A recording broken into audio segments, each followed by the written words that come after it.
The last thing I felt before I died was a hand closing around my ankle. Not a rock, not weeds, a hand. 5 fingers, warm, desperate, and belonging to the one man in that river I had already decided to leave behind. Let me set the scene because it matters. Kindergarten bus, wet road, guardrail that gave up on life. Bus in the water, 9 kids inside, and me on the bank in my work shoes with a resume in my bag and 40 minutes until my shift. I was a good swimmer. That was the whole of my qualifications. Good swimmer, small town, nothing else. I went in 8 times, 8 kids, 8 round trips through cold brown water while a crowd of adults stood on the bank filming and shouting encouragement, which is the single most useless substance known to man. The 9th trip was the girl. She had stopped kicking. That is the part that gets you, by the way, not the screaming, the stopping. I got her to the shore, put her hands on the concrete, and made a decision I want you to hear clearly, because I am not going to pretend I was a hero about it. The driver was still down there, and I had nothing left. My arms were gone, my legs were gone.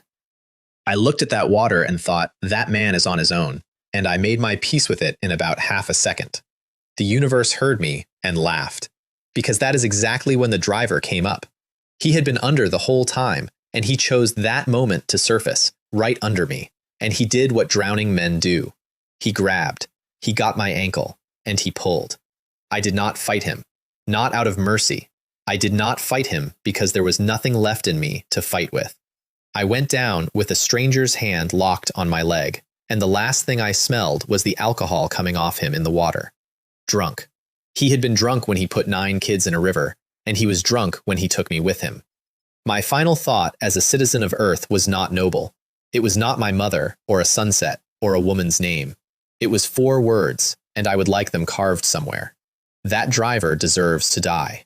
Then the light went out, and I woke up staring at a wooden ceiling with a bug crawling across it. Here is the thing about waking up when you are supposed to be dead. You do not sit bolt upright and gasp. That is a movie thing. What actually happens is you lie there for a solid 2 minutes doing inventory. Ceiling, wooden. Blanket, scratchy. Body, sore. Air, cold enough to see. And then a very calm, very unwelcome thought arrives. This is not my ceiling. I turned my head. Mud brick walls, a window with paper in it instead of glass, a clay pot, straw sandals by the bed that looked like somebody had woven them out of a haystack and pure spite. Every single object in that room had been made by hand by a person who was not in a hurry, and none of them had been made in the last 200 years. And then a panel opened in the air in front of my face. Not a screen, not a hologram, a panel hanging there, glowing faintly, with my name on it. My name, which was also somehow the wrong name, except it was also exactly my name. Lee Wei Min. Lifespan, 18 years of 61. Free talent points, 3. Cultivation realm, external forging, first layer. Cultivate talent, 1 point, inferior. Support talent, 3 points, normal. And under all of it, in smaller letters, 1 line that turned out to be the rest of my life. Level up any secondary profession. Receive free talent points. I read it 4 times. Then I did what any reasonable man would do, which is close my eyes, count to 10, and open them again to check whether my brain had finally finished falling apart. Still there. The memories came in about then, and they came in sideways, the way a bad dream does when you are half awake. A village, a forge, an old man with a burned forearm teaching a boy to hold a hammer. A river, and a fall, and cold, and dark. The kid who owned this body had drowned, same as me. Same day, probably same hour, in a river a whole universe away from mine. He had my name, my exact name. 18 years old, adopted, quiet, a blacksmith's boy in a village at the foot of a mountain, and he had gone into the water and not come out, and then I had shown up in the empty house he left behind. Parallel universe version of me. It is the only explanation I had then, and it is the only one I have now. Somewhere out there, some cosmic filing clerk looked at 2 identical dead Song Fulus and decided to just staple them together and call it a day. Cool. Very cool. Love that for me. Now, that panel. Let me explain what it actually did, because the numbers by themselves are boring and the meaning is not. In this world, you cultivate. You build up something called chi blood. You temper your skin, and then your flesh, and then your tendons, and then your bones. And if you do all four, you are a fourth layer external forging martial artist, which, in a village like mine, makes you the strongest man for 30 miles. Above that is inner refinement, which nobody in my village had ever reached. Above that is a word people said the way my grandmother said hospital bill. How fast you climb depends on one number. Cultivate talent. The kid whose body I was wearing had 1 point. Inferior. Rock bottom. 10 years of practicing his village's fist technique had gotten him to the top of the first layer and then a wall. The honest estimate on that wall was another 5 years. 30 more after that for the layer above. At which point he would be old and his blood would be thinning, and the answer would be never. 10 years of a boy's life for one step. That was the exchange rate here. And then there was the other number, support talent. 3 points, normal.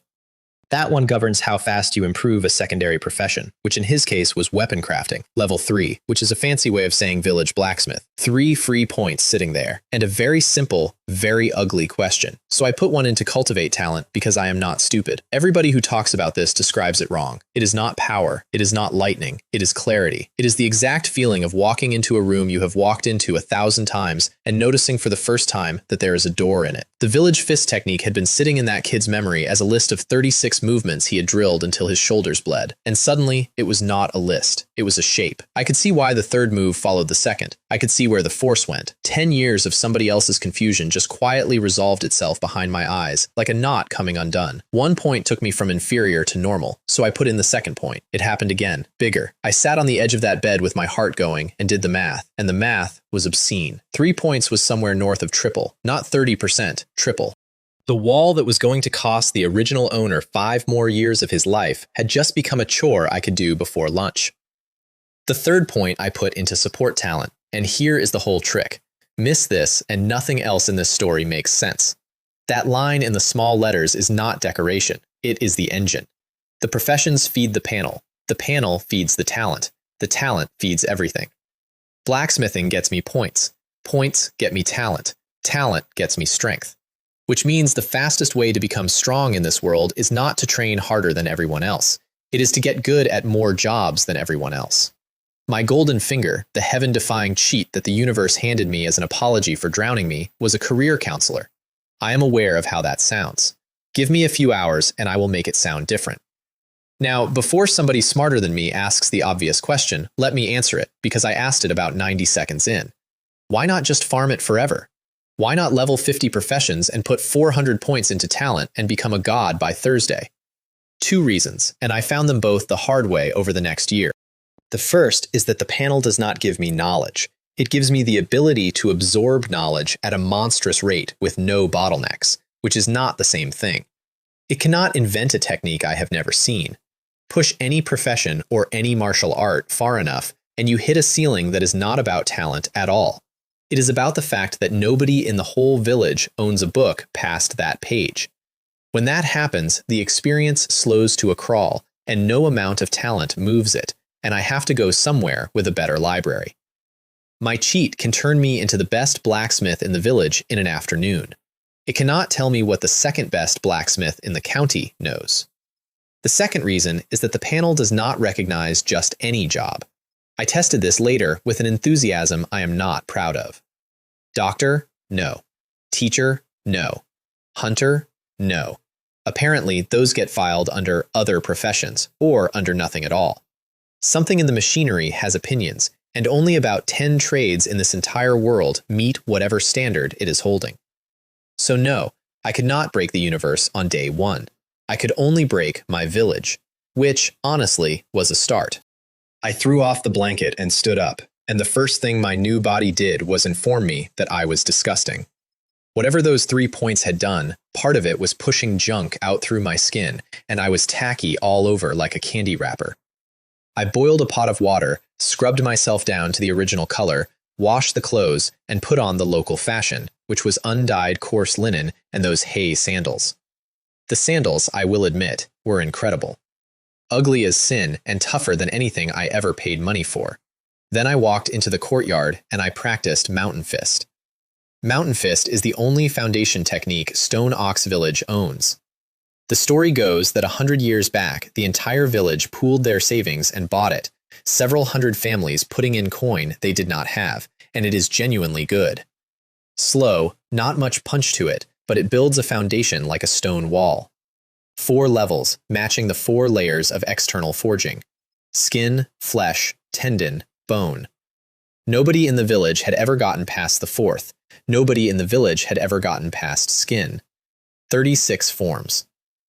It is called a fist technique, but it works every part of you, and the fighting half of it is mostly punching because the villagers who bought it were farmers, not poets. I started moving, and the chi blood in me started to boil, and my skin began to darken. That is what skin training does, by the way. As the blood cycles, the membrane goes from normal to brown to black, and when it is fully circulating, you are basically wearing armor made out of yourself. It also means that at night, mid-workout, I looked like a shadow with opinions. I did not care, because after about 20 minutes, something in my head opened up. You know that feeling when you have been staring at a puzzle and your hands solve it before your brain does? It was that, but through my whole body. The blood stopped sitting in my skin and started sinking into the muscle underneath, and the muscle went from loose to dense, and I felt it happen. Not metaphorically. I felt my own flesh get better while I was standing in it. Flesh training. External forging, 2nd layer. The wall that had held that boy prisoner for years, and would have held him for 5 more, gave up in half an hour. I punched the courtyard wall to check. Left a dent in it. That same punch put into a person would have broken bone. And I stood there looking at my own knuckles, thinking, well, okay then. Then my stomach growled loud enough to scare a chicken, because that is the other half of the deal, and nobody tells you. Cultivating burns food. Lay blood comes from what you eat, and nowhere else. And I had just spent whatever that boy had in him, and then some. There was a pot on the stove with wild ginseng soup in it, 10 years old root, half of it. The kind of thing a family like ours owned exactly 1 of. The old man had made it for his son, who had nearly drowned. I drank all of it, every drop, and I ate the root, and I ate the herbs at the bottom, and then I went back out into the yard and punched air for another hour to burn it, because letting that much nourishment go to waste would have been a crime. That is when I did the math that changed my plans. With the soup in me, my speed had jumped by an order of magnitude on top of the tripling. 10 times, roughly, stacked on top of 3. And that is the moment I understood the actual shape of this world. It is not a world where the strong get stronger. It is a world where the fed gets stronger. Talent decides your exchange rate. Food decides your volume. A genius with an empty stomach goes exactly as fast as an idiot with an empty stomach, which is to say, not at all. And we had 1 ginseng root, so the answer was meat. Stone ox meat, specifically, from the beast the mountain is named after, and the mountain is named Xinyu, and the village is named Stone Ox, and I hope you are getting a sense of how much imagination went into the local geography. I cooked 10 pounds of the dried stuff, ate it, and measured, 5 times faster, roughly, on top of everything else. 15 times the original owner. 2 years to the 3rd layer instead of 30. 30 years down to 2 because I ate lunch. I stood in that courtyard chewing dried beef and looking at the mountain, and I thought, I need a lot of meat, which meant I needed money, which in Stone Ox Village meant I needed to go to work. The forge sits apart from the houses, out near the wall, because of fire. I walked there through the village and got greeted about 11 times on the way, which was disorienting because I had never met any of these people, and all of them knew me. Little Min, you look better. You look healthy. Little Min, are you all right? Gray linen, no dye, most of it clean. 1,600 people in this village, which makes it the biggest one for miles, which is why the mountain got named after it, and not the other way around. Rich by local standards, and by rich I mean everyone gets to eat every day, and if you get sick, your family goes under.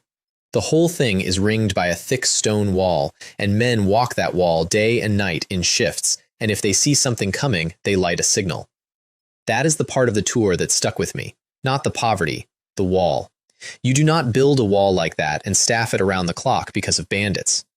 Inside the forge, my father was making a sickle. I say my father, and I mean it, though I had known him for 9 minutes at that point. Li Yonglei, 52 years old, half his hair gray, a blacksmith with a level 3 panel he could not see, which put him at the very bottom rank of his trade. Low-grade mortal. He had married once, young, and she died, and he never married again, and one day somebody left a baby near the village, and he picked it up and raised it as his son. He stopped hammering the second I walked in. "Little Min, are you feeling better?" I told him I caught a chill falling in the water, and a night's sleep fixed it, which is the kind of lie you tell a worried parent, and then I told him to sit down and let me finish the sickle. He gave me his seat and went to sort ore, and I picked up a hammer that a boy's hands had held 10,000 times, and my hands already knew what to do. I finished the sickle. Then I did not stop. I pulled out a blade blank and started on a wild goose feather saber. Every man in this village carries one. Straight spine, curved tip, reversed edge, shaped like a goose feather, and it fits the basic saber technique that everybody here learns from childhood. It is a good tool. It kills wolves, and it kills stone oxen, and once in a while it kills a man. And it is made of steel, and steel in this world has a number. You fold it. 10 folds, 10 times refined, and you can see the count in the grain of the metal, which means anybody in this village can look at a blade and read its grade like a price tag. 10 refinements is what a village blacksmith makes. 11 is the line. 11 is what separates a low-grade mortal smith from a mid-grade one, and the entire distance between those two numbers is a wall that had eaten my father's whole career. He had been stuck at 10 for decades. There was not one smith who could cross it in the town, or in any village around it, or anywhere within 100 miles. The nearest one lived in a city I had not seen. I started hammering. I want you to understand that I was not showing off. I had a very specific goal. Crossing that line would push my weapon crafting from level 3 to level 4. Level 4 meant one free talent point, and one talent point meant another chunk off the wall between me and dying young in a world with a wall around it. But the sound changed. That is the thing I did not account for. When you go from grinding a task to understanding it, the rhythm of the hammer changes, and my father had been listening to that rhythm his entire life. He put down the ore. He came and stood at my shoulder, and he watched, and I heard him stop breathing properly. I did not look up. I could not, honestly. I was busy. But I knew what he was doing because the memories in my head knew. He was watching a boy he had raised do the thing he had personally failed to do for 30 years, and he was counting how many years he had left, and finding out that the answer was enough. Is it possible, in my lifetime, that I train a mid-grade smith? The blade blank went past 10. There is a sound when it happens. It is not dramatic. It is a kind of dull thump, like something settling, and if you were not listening for it, you would miss it entirely. 11 refinements. I did not stop there either, because I wanted to know where the ceiling was. 12, 13, 14, 15, and the metal started to argue with me, so I let it be. When I finally looked up, my father was smiling, and his eyes were wet, and he was not making any noise about it at all. Also, there was a teenager standing in the doorway holding an order for a saber, staring at the blade in my tongs with his hand clapped over his own mouth. My father had grabbed him at some point and made him be quiet so he would not break my concentration. The kid had stood there obediently for who knows how long, watched the stripes come up on the steel, counted them, and nearly screamed. He backed out of the forge very politely. Then, once he was about 40 steps down the lane, I heard him start to run. Grandpa Village Chief. Brother Wayman broke through. He's not a low-grade smith anymore. And that is how the entire village found out before I had finished cooling the blade. The village chief is a man named Chen Hanyu, 37 years old, 4th layer external forging, which makes him the strongest human being in Stone Ox Village, and gives him a reputation in the town beyond it. He was practicing in his yard when a 14-year-old sprinted into it shrieking about steel grades. He came at a pace I would describe as extremely fast walking that was trying very hard not to be running. By the time he got to the forge, I had 15 fold blanks lined up in front of me, and he looked at them, and he looked at me, and he said "good" 3 times in a row. Then he said the thing that changed my life, and he said it casually, the way you say a number you have known your whole life. "I'll take this knife. How about 100 caddies of stone beef jerky?" Now, let me translate that for you. There is no reliable coin in this region. The copper and silver that come out of the city are full of junk metal and inflate like a balloon with a hole in it, so nobody trusts them. What people trust is dried stone ox meat, It is dense, it keeps, everyone wants it, and it is the local currency. Prices are in caddies of jerky, and a caddy is a bit over £1. A normal 10-fold saber trades for 30 or 40 caddies. He offered 100. He did not haggle, and he did not have to. He set that price out loud in front of witnesses because he is the village chief and he knew exactly what he was doing. Every man in Stone Ox Village who wanted one of my blades now knew the floor, and the floor was 100, and it was a floor the chief himself had paid. I had been alive in this world for about 6 hours. I had gone from a dead man to a man who could not break his own wall, to a man who broke somebody else's 30-year wall, to a man with 100 caddies of currency and a village elder in his doorway placing an order. We tested the blade first because Chen Hanyu is thorough. He set up a length of ironwood as thick as my arm and cut it, and it came apart in one pass, and there was not a mark on the edge. He laughed like a man who had just heard good news about his children. By evening, the village elders were lining up. These are the men at 3rd and 4th layer, the ones with actual savings, and every one of them wanted a 15-fold wild goose feather saber, and every one of them paid the chief's price without blinking. And under it all, the sum Chen Hanyu had done in about 2 seconds, and I only caught up to later. If everyone in Stone Ox Village is holding a blade twice as sharp and twice as tough as what they held last week, then Stone Ox Village survives things it used to lose people to. That was what he bought. Not a knife. Weapon crafting went from 3 to 4. 1 free talent point, straight into cultivate, and the number went to 4, and the world got clearer again, and my speed went up again. I went home with my father and 100 caddies of jerky, and he did something I did not expect. He changed the wine. Not a lot. He had 1 decent bottle he had been sitting on, and he opened it, and he talked more at that one meal than the boy in my memories could remember him talking in a year. I gave him the story I was going to use for the next decade. And I gave it to him then, because I needed it to be old news by the time anyone important heard it. I told him that falling in the water had knocked something loose, that my head had gotten quiet and clear, that things I had never understood now made sense, and cultivation and smithing both came easier. He accepted it immediately, not because he is simple, but because he had seen it before. Chen Hanyu, our village chief, nearly died when he was young. Afterward, he came back different. He trained like something was chasing him, and his speed jumped, and he broke through to the 4th layer before 40 and became chief, and everyone in the village files that under a thing that happens sometimes. So my father filed me under the same heading and went to bed happy. And then I went out to the courtyard and worked until midnight, with 10 pounds of stone ox meat in the pot. The next 2 weeks were the least dramatic and most important stretch of this whole story. Every day I made 2 15-fold sabers. That is 200 caddies of jerky earned. Every day I ate 16 caddies because that is what full-speed cultivation costs at my talent. And every day I put 6 hours into Mountain Fist and the rest into work. In half a month I made 30 blades and banked about 3,000 caddies. Roughly 200 days of food sitting in a cellar. For a man who had spent his previous life checking his bank balance before buying lunch, that number did something to me that I am not going to pretend was dignified. Somewhere in there, I pushed the steel past 15, 16, 17, 18, 19, and then a wall, and then a half hour of hammering, and then 20. Weapon crafting, level 5, another point. And then I ran out of customers, because there are only so many men in a village who need a better knife, and the ones who wanted one had one, which left me sitting in an empty forge with time on my hands and a very interesting thought. The panel does not care which profession. It cares that it is a profession.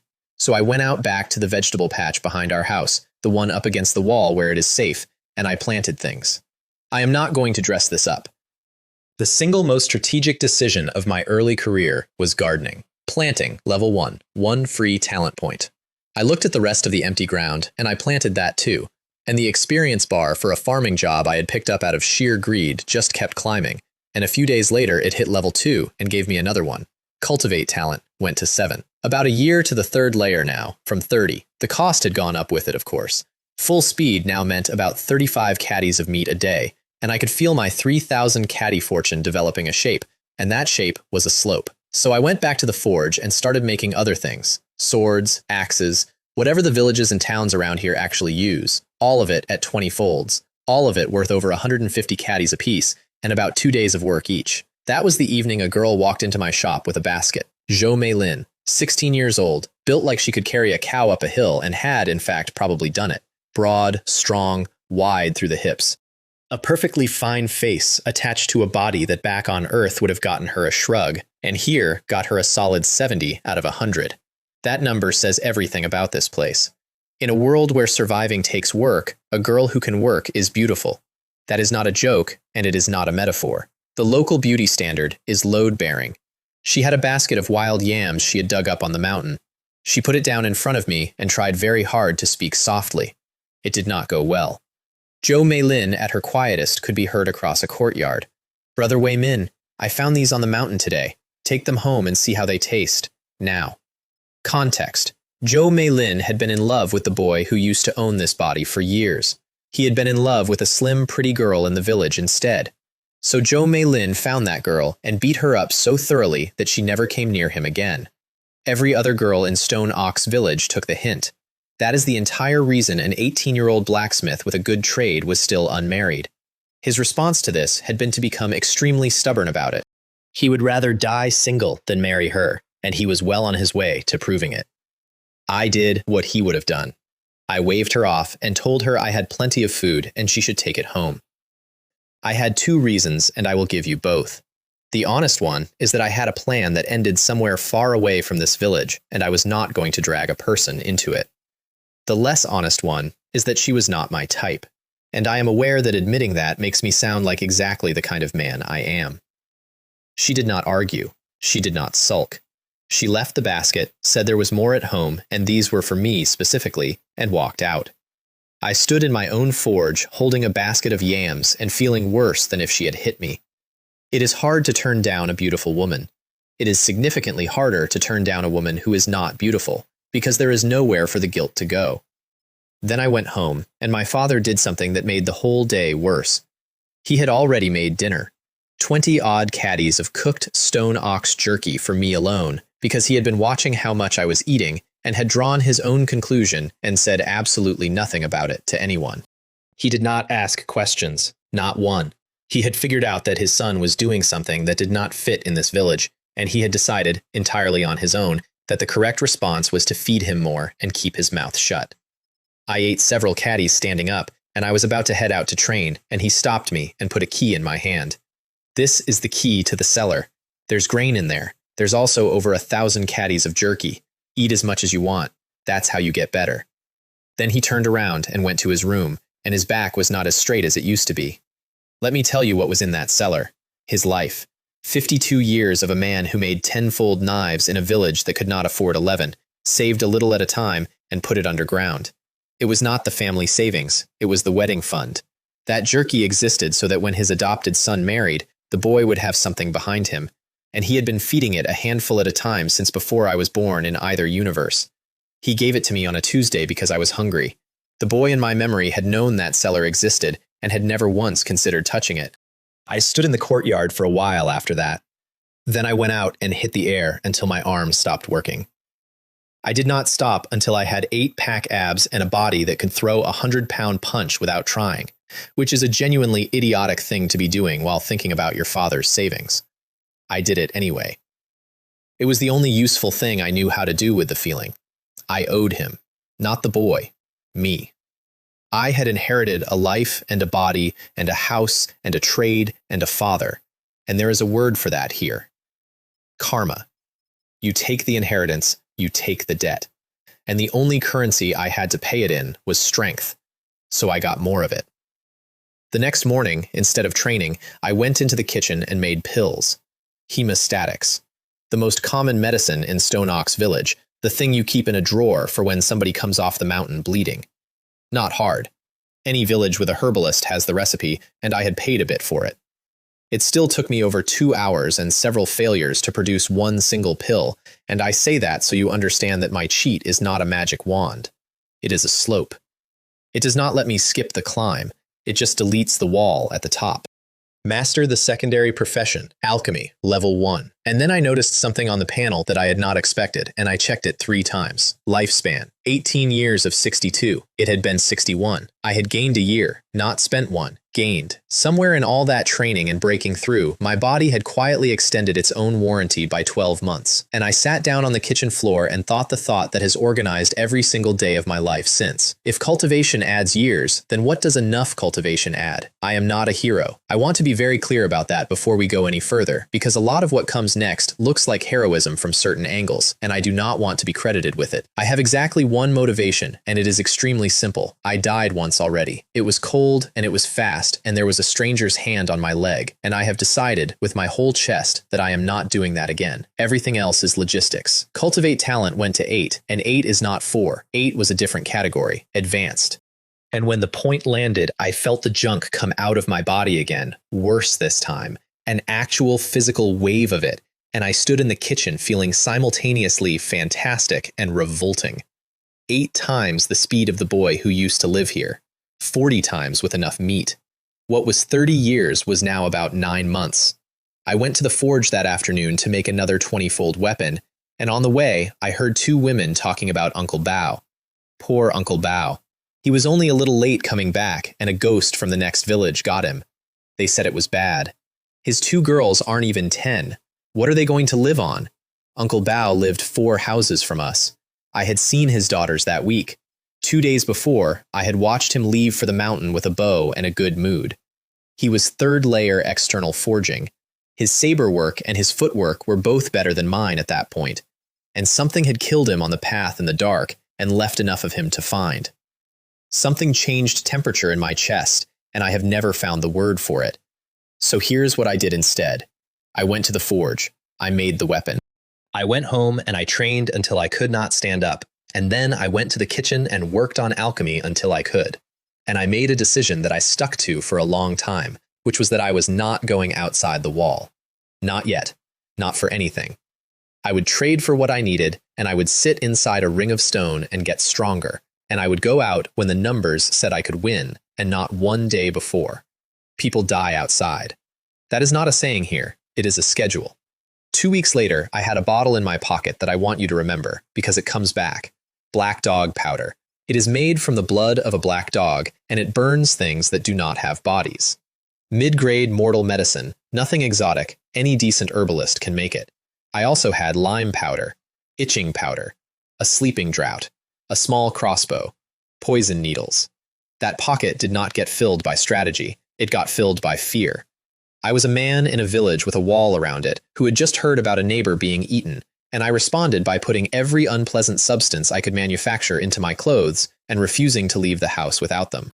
Everyone else in that village trained their bodies. I trained my body and also became a walking hazardous materials incident because I have never once in either of my lives believed that a fair fight was a good idea. That pocket saved my life inside of a month. Here is how the rest of that month went, quickly, because it is all foundation and you need it in your hands for the part that matters. I got the recipe for a real medicine. Ley and blood pill, mid-grade mortal, the thing actual martial artists take to cultivate faster. 1 pill trades for around 100 caddies of jerky. I made 6 on my first successful batch, mostly by accident, because I had been quietly collecting the ingredients and got impatient. Alchemy jumped to 5, and 5 is a rank, not a number. Intermediate alchemist. There was not another one in Stone Ox Village. There was not another one in the town. There was, as far as anyone knew, not another one within 100 miles in any direction. I was 19 years old, and I told absolutely nobody. I also learned archery, because the village has a basic archery form, and I had a body that could pull a 30-fold steel bow.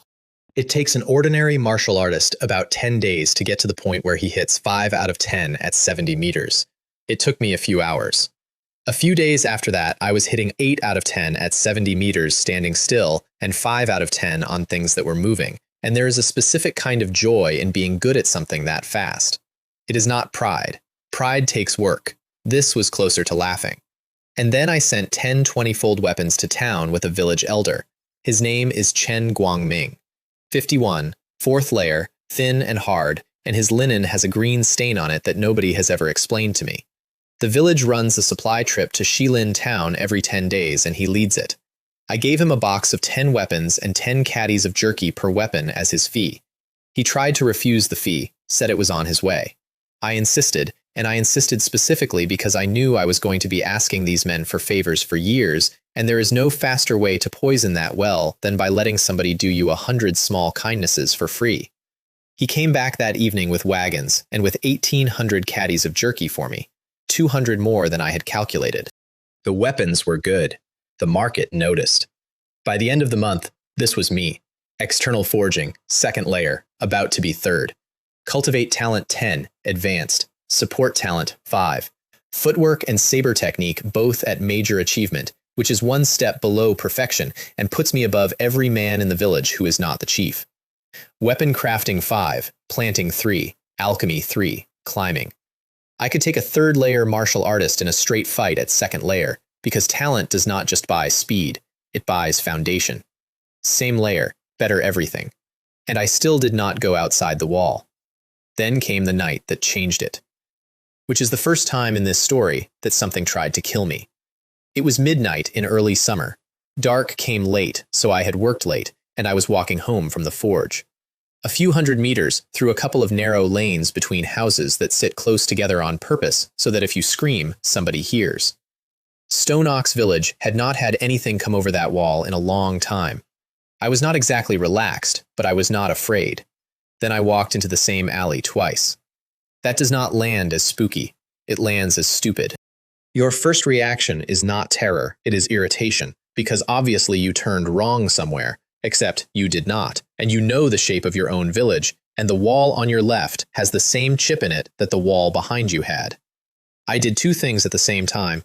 My right hand went into my robes, my left hand closed into a fist, and I ran the chi blood up into it until I had about 300 pounds sitting in my knuckles, and a voice behind me said, very sweetly, "Young master, would you like to sleep?" I turned around. Now, I had certain expectations about female ghosts. I had grown up on Earth with a phone in my hand. Female ghosts are pale and graceful and dressed in flowing silk, and they drift, and there is a whole industry built on it.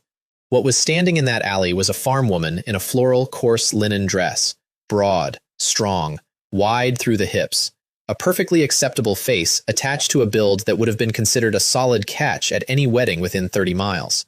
She was, in the local sense, a knockout, and she was extremely proud of it. That was the moment I stopped being afraid, which in hindsight was reckless, but I could not help it. Because she started to dance. I need you to understand that this was not seduction. This was a shaman having a medical event. There was no rhythm in it. There was no shape. There was a woman who had clearly decided at some point in her life that this was what alluring looked like, and had never once received feedback. "Fellow travelers," she said, "hundreds of flowers bloom on Shinyu Mountain, and I am smiling among them. Young master, come and pamper me." I opened my mouth to yell for help and discovered that the sound had been turned off. Not my voice, the world. I could feel my throat working and there was nothing coming out of the air. And then the illusion hit, and this is the part that stopped being funny. Because it worked. For about 2 seconds it worked. Something got into the back of my head and pulled. I felt my own attention go soft and start sliding toward her. And the only reason it did not stick is that when two full souls get fused into one body, the resulting mind is roughly 10 times louder than it has any right to be. That thing was working with about 1/10 of what I had. I came back. She did not notice. So I let my face go slack and I started walking toward her. I was terrified. Not of her dancing. Of the fact that a thing had reached into my skull uninvited and I had almost not noticed. My hand was in my robes and my fingers were around that bottle and I was measuring how close I needed to be. "Young master," she cooed. "You want to sleep with me too, don't you? I'm right here. Come on over." She opened her arms, and I threw a fistful of black dog powder into her face. The screaming started immediately, and only I could hear it, which was somehow worse. She went up like somebody had poured acid on a statue, whole body corroding, head to feet. I did not wait. I set Mountain Fist to everything I had, and I went in. Here is what fighting a ghost is like. You punch, and nothing is there. Your fist goes through and meets no resistance whatsoever. And every instinct you own tells you that you are wasting your time. You are not. That is the trick the village taught its sons 100 years ago, and it is the only reason places like Stone Ox Village exist at all. You do not hit them with your hand. You force the chi blood out through your skin as you swing, and the blood is yang, and the thing in front of you is yin, and it burns. So I stood in an alley at midnight, throwing punches through a screaming farm woman over and over, with my blood boiling out of my knuckles, and she came apart in pieces, and then in flakes, and then she was ash on the ground. I stood there breathing for a while. Then I got out a jar and started collecting the ash. Not because I am proud of it, because it is who I am. There was a dead thing on the ground that had just tried to eat me, and my second thought, immediately after "Am I alive?" was that ghost dust is the main ingredient in an evil warding pill, and one evil warding pill trades for over 500 caddies of jerky, and there was enough on that ground for several. You can call it whatever you want. I filled the jar. And then I did the other thing I am not proud of. I did not tell anybody. The whole village should have been woken up. There was a hole in our defenses big enough for that to walk through, and everyone deserved to know.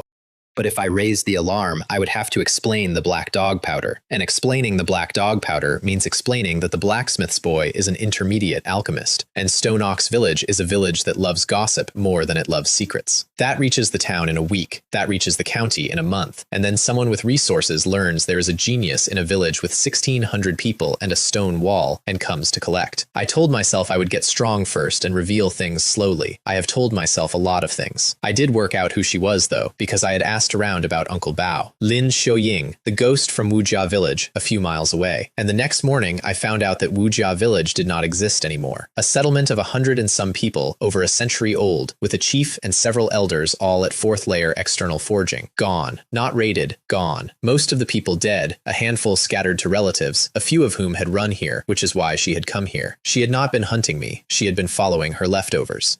The story came out over the next few days, the way stories do in a place like this, in pieces, from people who heard it from people.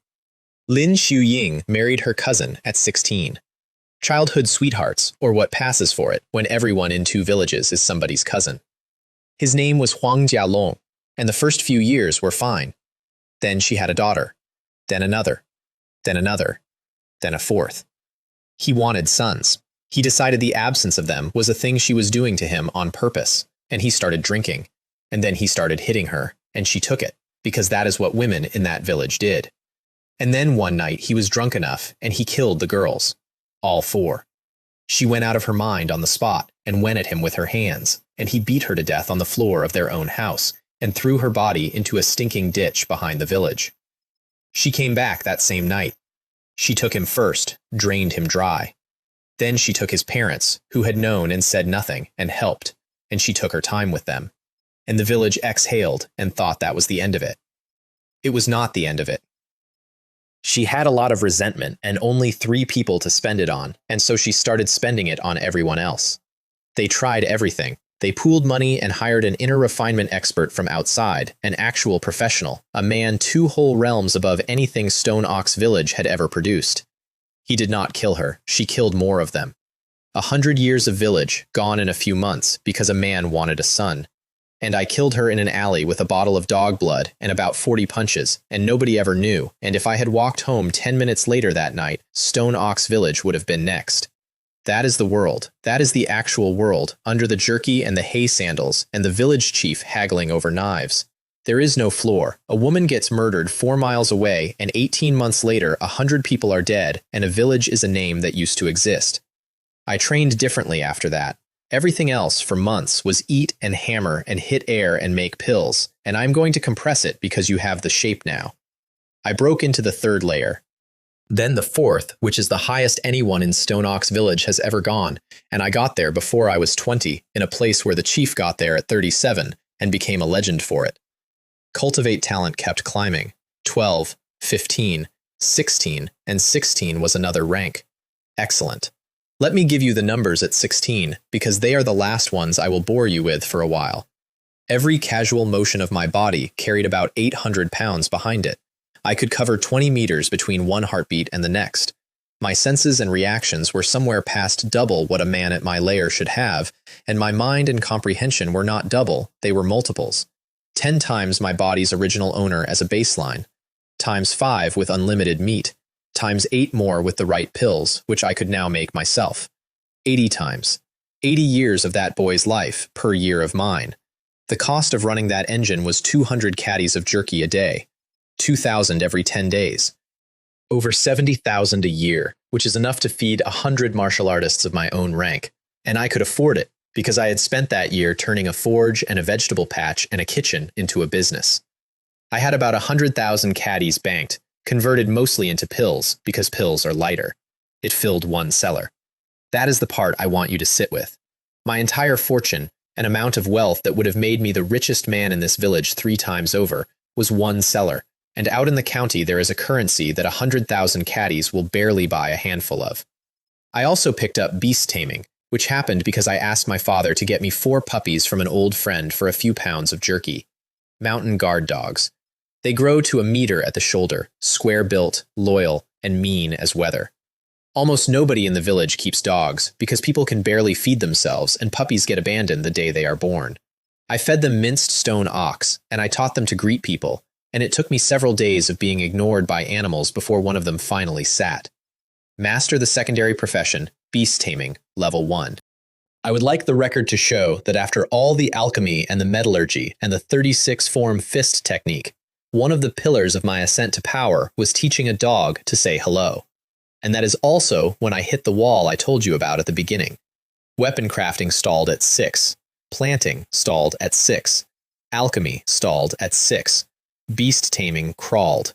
My footwork and saber and archery all hit perfection and then just sat there, gaining nothing, because there is nothing above perfection in a basic technique. That is the whole point of it being basic. The panel does not run out, the village does. There was not a book in Stone Ox Village that could teach me anything I did not already know. There was not a man in it who could correct me. Mountain Fist itself only exists here in the first 4 levels, because that is all the villagers bought 100 years ago, and I was about to finish the 4th. I had eaten this entire place. The small Stone Ox Village was becoming my prison, and I did not say that out loud, but my father heard it anyway. He was the only person who knew what I actually was. He had watched my boxing forms for a year without comment. He knew what he was looking at, and he had never once left this village more than a handful of times in his life, but he knew. There was a genius in the next village over, 10 years ago. Reached 4th layer perfection at 25. A power in Liaohe City recruited him inside a season, and later moved his parents into the city, where they lived comfortably and died old. My father had watched me for a year, and worked out that his son's talent was not in the same conversation as that man's. He never said a word about it to me. He just started walking a little slower. And that is when the Azure Windwolf showed up. It came down out of the deep mountain, which they do not usually do, and it started working the outskirts. It killed hunters, just hunters, and only ones who were alone or in twos, and it was fast enough that the word people used was not fast, it was gone. 12 dead in a matter of days, 4 of them ours. One of them was the auntie who lived next door to me. She went up to the tree line for wild greens, 40 minutes from her own front door, and they found bones. 2 meters long, over a meter at the shoulder, blue all over, and it moves with the wind. Its raw combat strength is inner refinement level, which is 1 realm above anything in any village around here. But that is not the problem. The problem is the speed. A 4th layer martial artist cannot fight it, and a group of 4th layer martial artists cannot catch it. Several villages put together a wolf hunting party, half a month of work. They did not get it. It got 12 more of them. It is smart, is the thing. It avoids the big groups, it can smell the traps, and it waits. It waits until the patrol is somewhere else, and then it takes whoever is alone. So people stopped going up the mountain, and that is when Stone Ox Village started to starve. Not dramatically, just quietly, in the way villages do.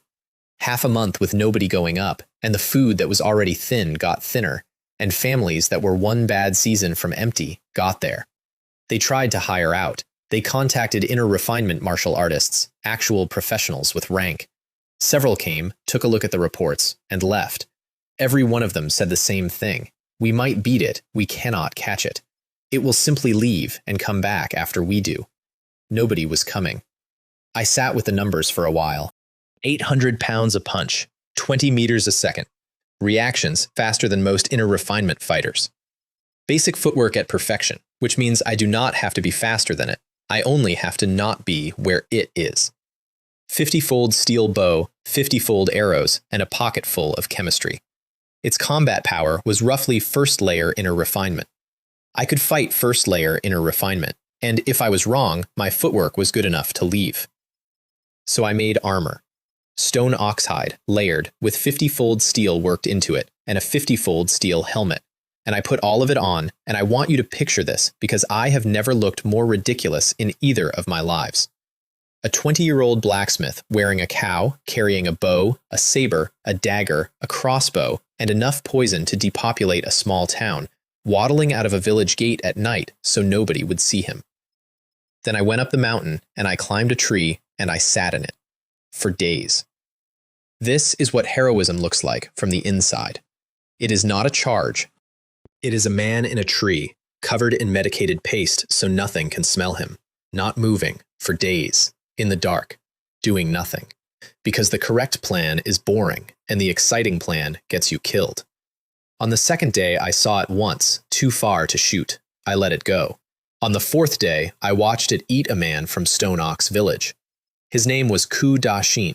He was out in the middle of the day, in the heat, looking for wild greens and fruit, because his family had not eaten in several days, and he had already borrowed from everyone he could look in the eye. It came out of nowhere and bit him in half. I did not move. I want that on the record, plainly, without dressing. I was 300 meters away in a tree with a bow. I could not have reached him. Nothing about that changes what it is to lie still in a tree while a man from your village is eaten in the open on a bright afternoon because he went looking for food. So I lay still, and I got my bow up while it fed, and I waited while it finished and did not leave, because it was still hungry and it was looking at the village. 300 meters, 280, 250, 200, 150, 100. Nobody had ever put an arrow into that thing, so it had no reason in the world to think a tree was dangerous. I put 50-fold steel through its right eye. It screamed. And then it did the thing I had not planned for. The thing that ruins a plan. It did not run.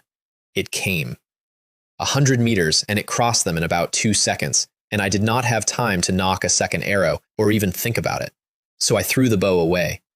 Head down, legs driving, saber coming out and up at an angle, and I went at it, because at that range, the only move that exists is forward. We passed each other. I felt the whole length of it go by, and I opened it from the throat to the hip.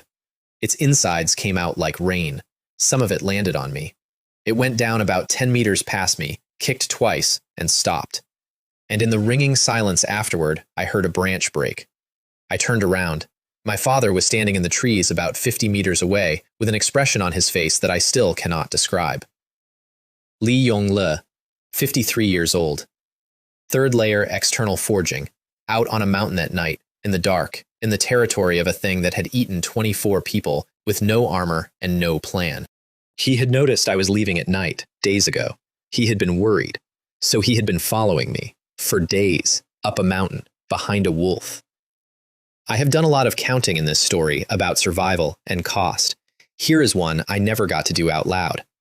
If that wolf had turned left instead of right at any point in those 4 nights, my father would have died about 6 seconds later, and the reason would have been that he was worried about me.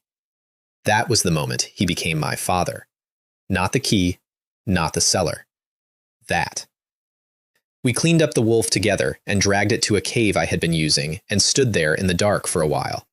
And then he said, "Little Min, have you become this strong?" And I told him the truth, or the shape of it. That ever since the water, my head had been open, that things came to me now, that cultivation and smithing and medicine all went easily, and I had been afraid to say it out loud. He was quiet. Then he asked the question he had been holding for a year. "Will you stay in Stone Ox Village forever?" I said no. I told him Mountain Fist was going to run out on me shortly, and that what came after it only existed in Liaohe City. I asked him to forgive me. And I promised that once I had a place there, I would bring him over.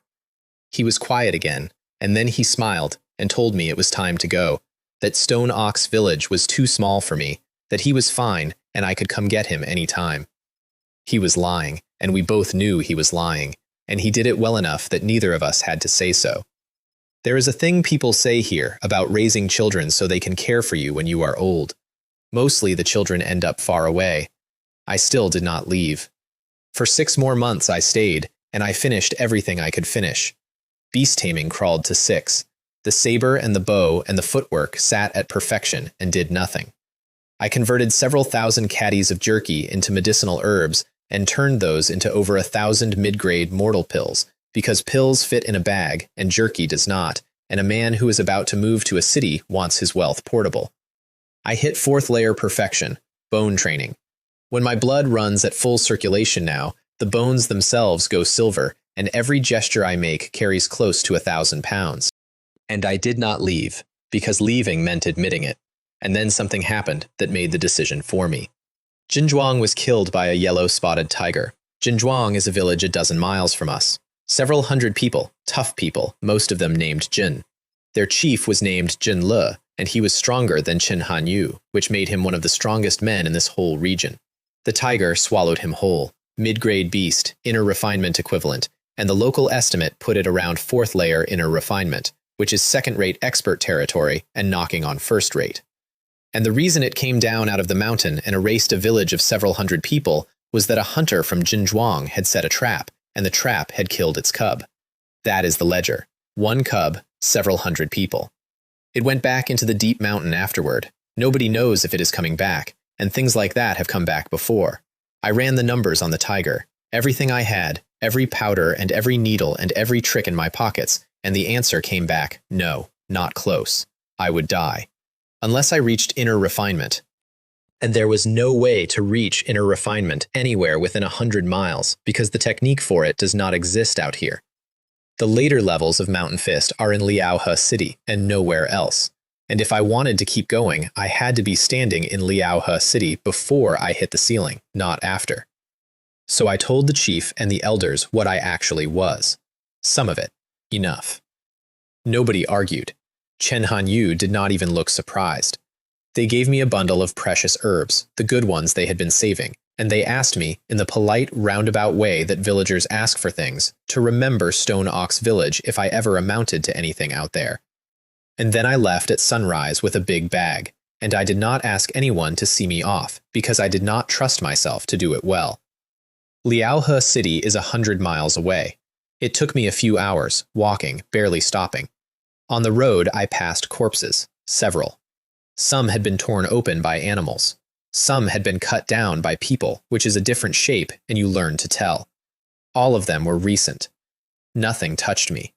I have thought about why, and I think it is genuinely because of what I was wearing. Coarse linen, no dye, a beat-up bag, dark skin, a face weathered by wind. Anybody looking at me saw a mountain boy with nothing worth taking, and out here, a mountain boy is a synonym for not worth the effort. I was carrying 100 taels of gold and enough poison to end a street, but I looked poor, so I was invisible, and that is a lesson I have never stopped using. Then the wall came up out of the fields, and I stopped walking for a second, tens of meters high, running out of sight in both directions. Liaohe City. Over 1 million people.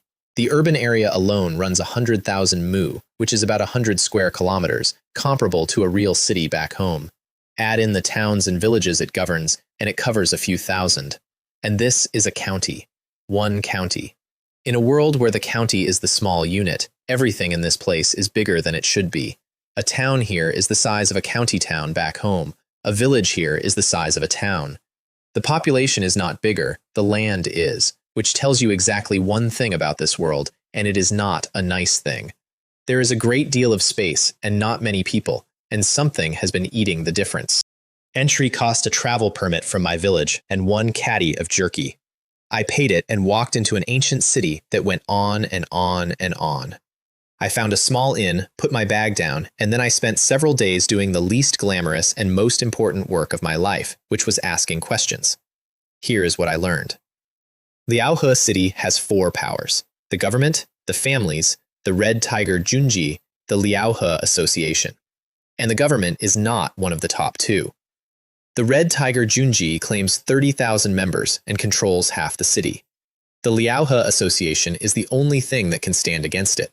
Between them, they keep order in this county, and the officials and the great families do their business quietly and do not make eye contact.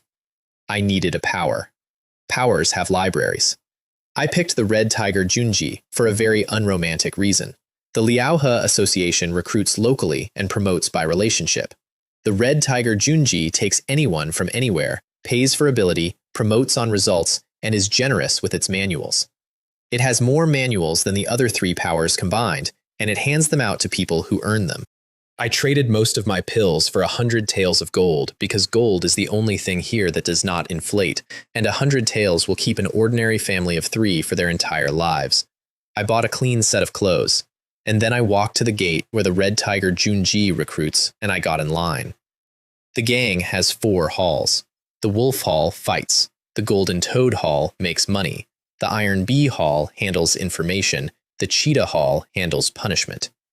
I wanted the Golden Toad Hall because I did not want to fight anybody and because everything I was good at made money. The Golden Toad Hall has departments: blacksmithing, planting, catering, and the apothecary division, which has the highest bar and the highest status and which nobody in that line was applying to. When they got to me and asked which department, I said the apothecary division. The courtyard reaction was immediate and it was not subtle. The apothecary division has the highest threshold. At minimum, you have to be literate and recognize dozens of herbs. Can this guy even do that? Look at his clothes. Look at his face. He is a mountain villager. He probably cannot read. Are you sure? Did you even ask what the assessment is before you came? They were not being cruel. They were looking at a man in cheap clothes with a farmer's tan who had walked in off the road, and they were saving him from embarrassment. And if I had been what I looked like, they would have been right. So I smiled, and I said that I could already refine the ley and blood pill, and that should meet the requirement. The courtyard went completely silent for about a second and a half. Then somebody laughed. Are you kidding me? Are you sure you can refine a ley and blood pill, and not just harvest ley and blood grass? The ley and blood pill is a mid-grade mortal medicine. Anybody who can refine it is an intermediate pharmacist. Are you an intermediate pharmacist? I do not think you are a pharmacist's apprentice. How would you be an intermediate? And the other applicants started laughing too, which is the part that always gets me, not the staff. The other guys in line who were applying for the catering department. I said, if you do not believe me, I can make a few right here. That stopped it. There was a pause. And then one of the gang members called out to prepare the materials and let him try. And if it does not work, make him pay for the herbs. Which is a completely fair offer, and also a bet, and they set the stake, not me. They brought the herbs. I sorted them. I processed them, in order, without hurrying, and I put them in the stone pot, and I built the fire. It took several tens of minutes. A layer of ley and blood pill paste formed in the bottom of the pot. I rolled it between my hands, casually, the way you would roll dough, and it came apart into 3 pills. Nobody said anything at all. Then somebody at the back sprinted for the apothecary division, shouting that he was going to get the manager, and please wait a moment, sir. Sir. And the courtyard turned around on a coin. Chairs appeared. Tea appeared. Men who had been laughing at my clothes 90 seconds earlier were pulling out their own stools. Please have some tea, master. We were blinds to your greatness just now. Please forgive us. Please take a seat, master. The manager will be here soon. I sat down and drank their tea, and I will not pretend it did not taste good. Understand the gap they were reacting to. An intermediate pharmacist is not a better version of a gang member. It is a different category of person. The apothecary division is enormous, and it had 4 intermediate pharmacists in it, total. 4. I would be the 5th. The manager came in at a dead run, fair-skinned, clean-shaven, refined-looking man in middle age. He spotted me immediately because I was the only person in the courtyard sitting down while everyone else stood. He picked up one of the pills and looked at it and asked if I had just made it. I said yes, and that everyone in the courtyard had watched. He said good 3 times, which apparently is the standard number in this world. Then he told me his name was Shu Chung Lin and that I should call him Manager Ma, and that if the paperwork checked out, I would be the 6th master of the apothecary division by tomorrow. Shu Chung Lin mattered more than anyone else in that city, and I did not know it yet. He was, at that point, a man doing his job. He walked me through the paperwork and talked the whole way, and everything he told me was designed to make me want to stay. Our division does not have many rules. Complete your alchemy quota on time, and the rest is yours. If you want to earn more, keep refining. The gang buys at fair price, close to market, and supplies materials, and the cost comes out of the pills.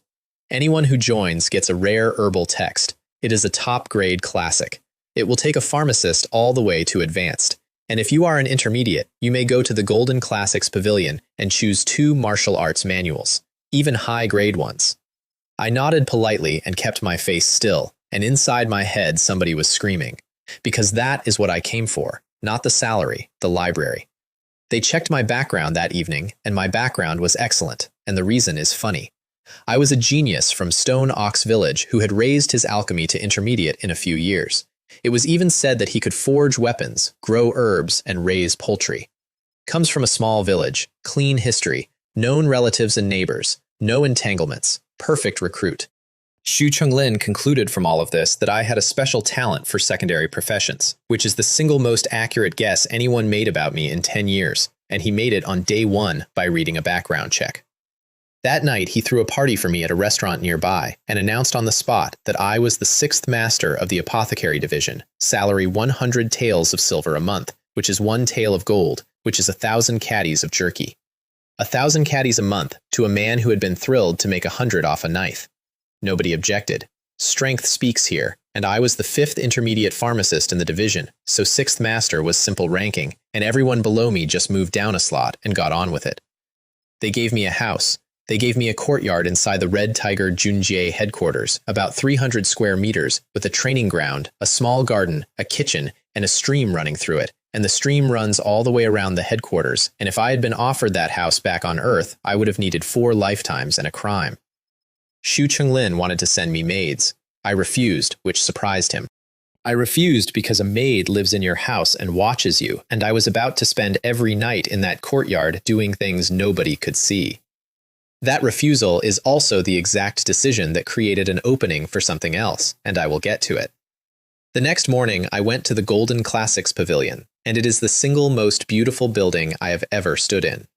3 stories, sitting on an island in a lake in the middle of the headquarters, with water on all 4 sides, and the water is not for the view. It is so the place cannot burn. That is this world in one detail. The most valuable building they own is on an island because knowledge is the only thing here that cannot be replaced. An old man guards the door.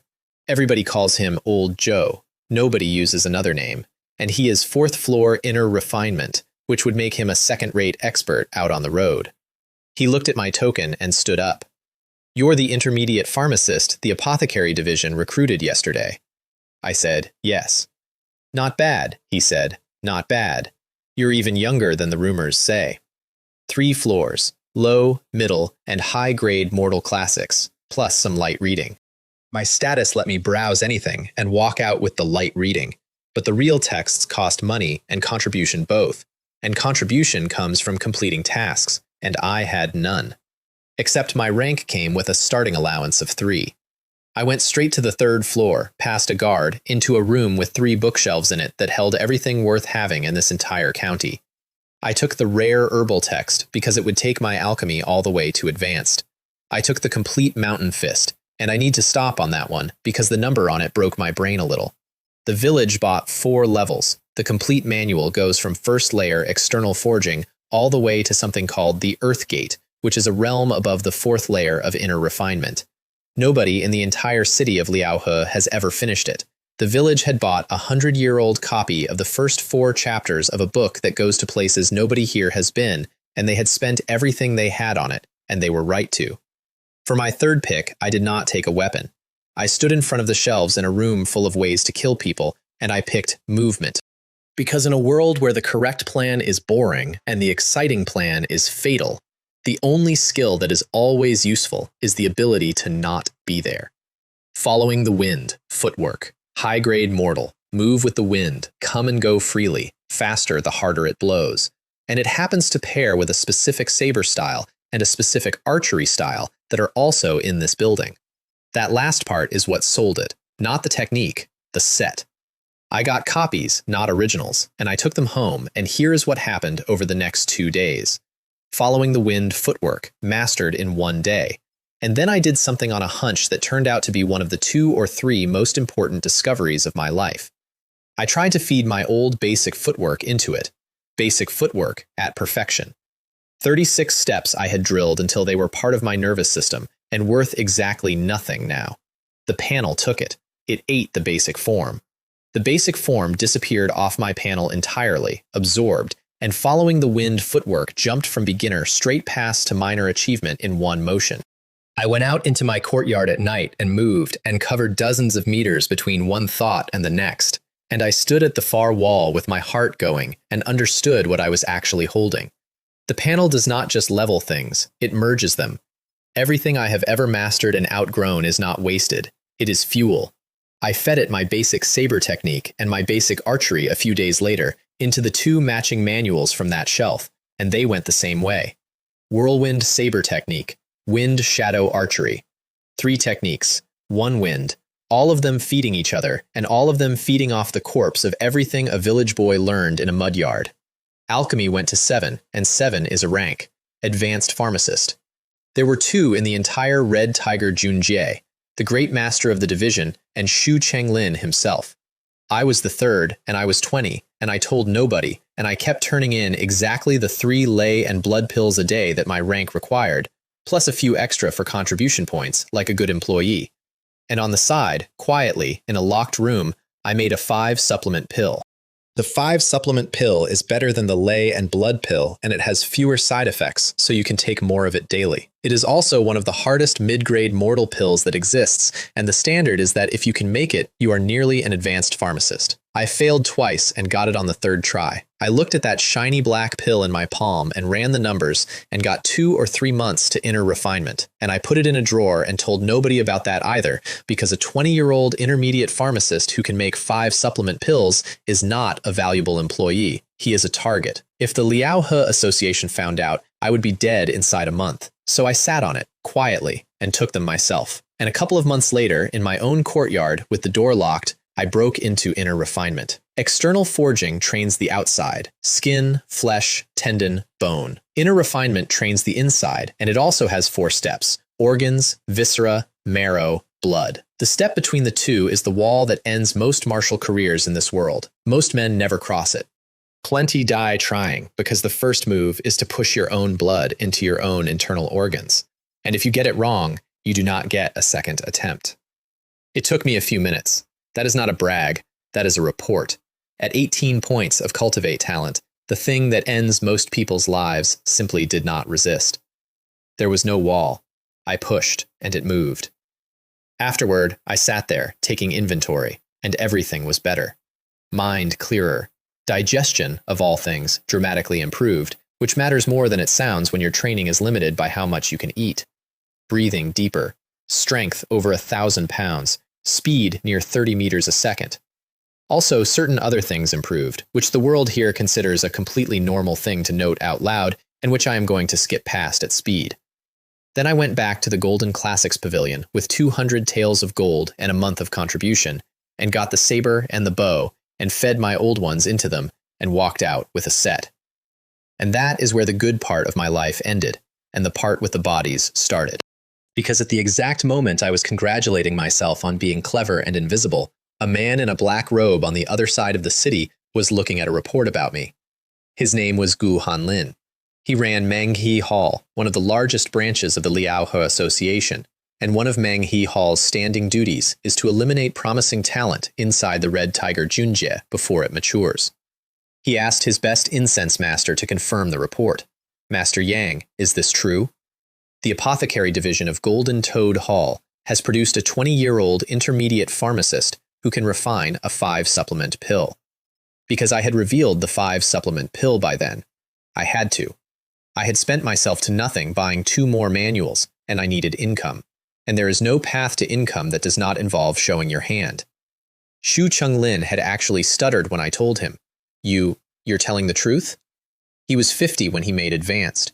He looked at me and worked out what a 20-year-old with these hands becomes by 30, and the answer was the #1 pharmacist in Liaohe City, and he promoted me from 6th master to 3rd master on the spot and tripled my salary.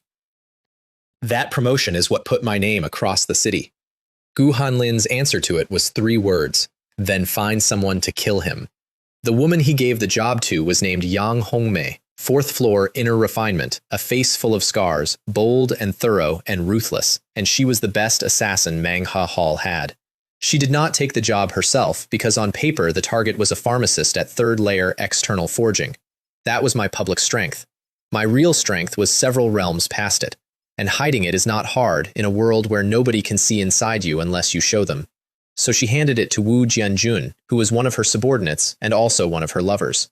Petite, extremely handsome, delicately built, and entirely dependent on her because she was the reason he had reached inner refinement at all.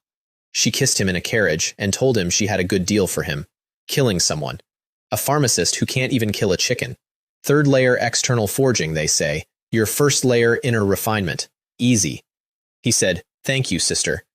That night, at midnight, he came over the wall into the Red Tiger Junji headquarters, which he had done before because he had assassinated senior members of the apothecary division in the past and knew the ground. Yang Hongmei had already had my courtyard scouted. He knew which room I slept in. He came across the grounds in a little over an hour, silent, using a concealment art he had learned specifically for this, and he got all the way to my bedroom door in a few breaths. And on the way in, he thought about how he had time to swing by the pleasure boats afterward and settle his nerves, because being pinned down by Yang Hongmei all day made him feel ill, and the girls there were prettier. 10 breaths and I'll be done. Then he smelled something faint, and he had exactly enough time to think, oh no, it's poison, and he fell over. He had taken an antidote beforehand. He was a professional. It did not help, because every night before I slept, I scattered rosemary around my room. Rosemary is a superior grade mortal poison. It is the only one of that grade I owned, and it was a gift, and I had made it into a habit the way other people brush their teeth, not because I expected assassins. Because I had lived in a village where a woman came out of an alley, and I had decided a long time ago that I was never going to be surprised again. There were 4 or 5 other poisons in that room too, layered, a net. He was carrying antidote pills against everything the Red Tiger Junjie commonly used, which was smart and completely useless because rosemary is not common and the rest of my collection was mine. I came out and looked at him lying in my doorway. I did not know who he was. I had a guess. I searched him. Weapons, antidotes, poison, nothing else. No papers, no tokens. Professional. Then I broke his neck. And then I picked him up and carried him 2 courtyards over and left him in Shu Chenglin's yard. That looks worse than it is, and it is also worse than it looks. If a body turns up in my courtyard, I have to explain the poison. Explaining the poison means explaining me. And I had a specific reason to think it would land somewhere useful. The Liaohe Association already had a standing kill order on Shu Chenglin personally. They had been picking off his pharmacists for years. A dead assassin in his yard was a story that wrote itself. The next morning, his courtyard was a circus until dawn. He called every pharmacist in the division together and stood in front of us with his face like a closed door. Some of you have heard what happened last night. An inner refinement martial artist from the Liaohe Association infiltrated the apothecary division to assassinate one of our pharmacists. Fortunately, a skilled member of the gang happened to pass by and killed him. Otherwise, the consequences would have been unimaginable. And then he looked at me. Just for a second. He kept me after and told me the truth. Little Min. Based on my deduction, that assassin was very likely targeting you. You are the most likely genius in this division to break through to advanced pharmacist. No one else has that potential.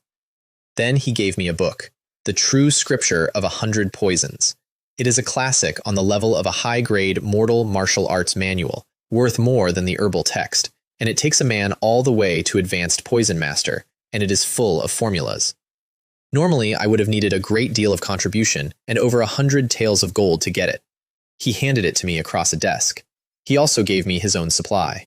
Rosemary, heart-piercing poison, 10-day itch. Told me ordinary antidotes are useless against them and to carry them. And then he told me to stay inside at night because of the war. Because in the year I had been there, over 3,000 official members of the 2 gangs had died, not counting the civilians who got in the way, whose number is much larger. And the dead do not stay dead here. Violent deaths make ghosts, and gang war makes violent deaths, and so Liaohe City at night was starting to fill up with things. Even inside the headquarters, with the wards up and the experts on the walls, you could hear screaming from outside sometimes. He had just handed a 20-year-old employee a book worth a small fortune out of his own pocket and told him to be careful, on a hunch that somebody wanted him dead. There was self-interest in it. He wanted a pharmacist, He said so himself, later, in a way that made it obvious he did not think it needed hiding. It was still the single kindest thing anyone did for me in that city, and I had put a corpse in his yard, and I did not tell him then, and I did not tell him for a very long time. I read the poison text. Then I took the last of my contribution to the pavilion and bought a book on formations, because it looked like it might qualify. It did. Master the secondary profession, formation technique level 1, 5 professions. And formation technique climbed to 6 inside a few months, because with an excellent grade support talent behind me, a raise turned out to be easy in the same way that everything is easy when you have already learned 9 hard things. Every level, a point. Every point into cultivate. 23. By the time the second assassin came for me, this is what I actually was. Inner refinement, first layer, publicly. Cultivate talent 23. Support talent 16. Following the wind footwork, whirlwind saber, wind shadow archery, all 3 at perfection. Alchemy at 8, which quietly put me past the great master of my own division. Weapon crafting, planting, and beast taming, all pushed into high-grade mortal on the back of books I bought with pill money. I was first layer inner refinement, and my overall strength was not less than a 4th layer.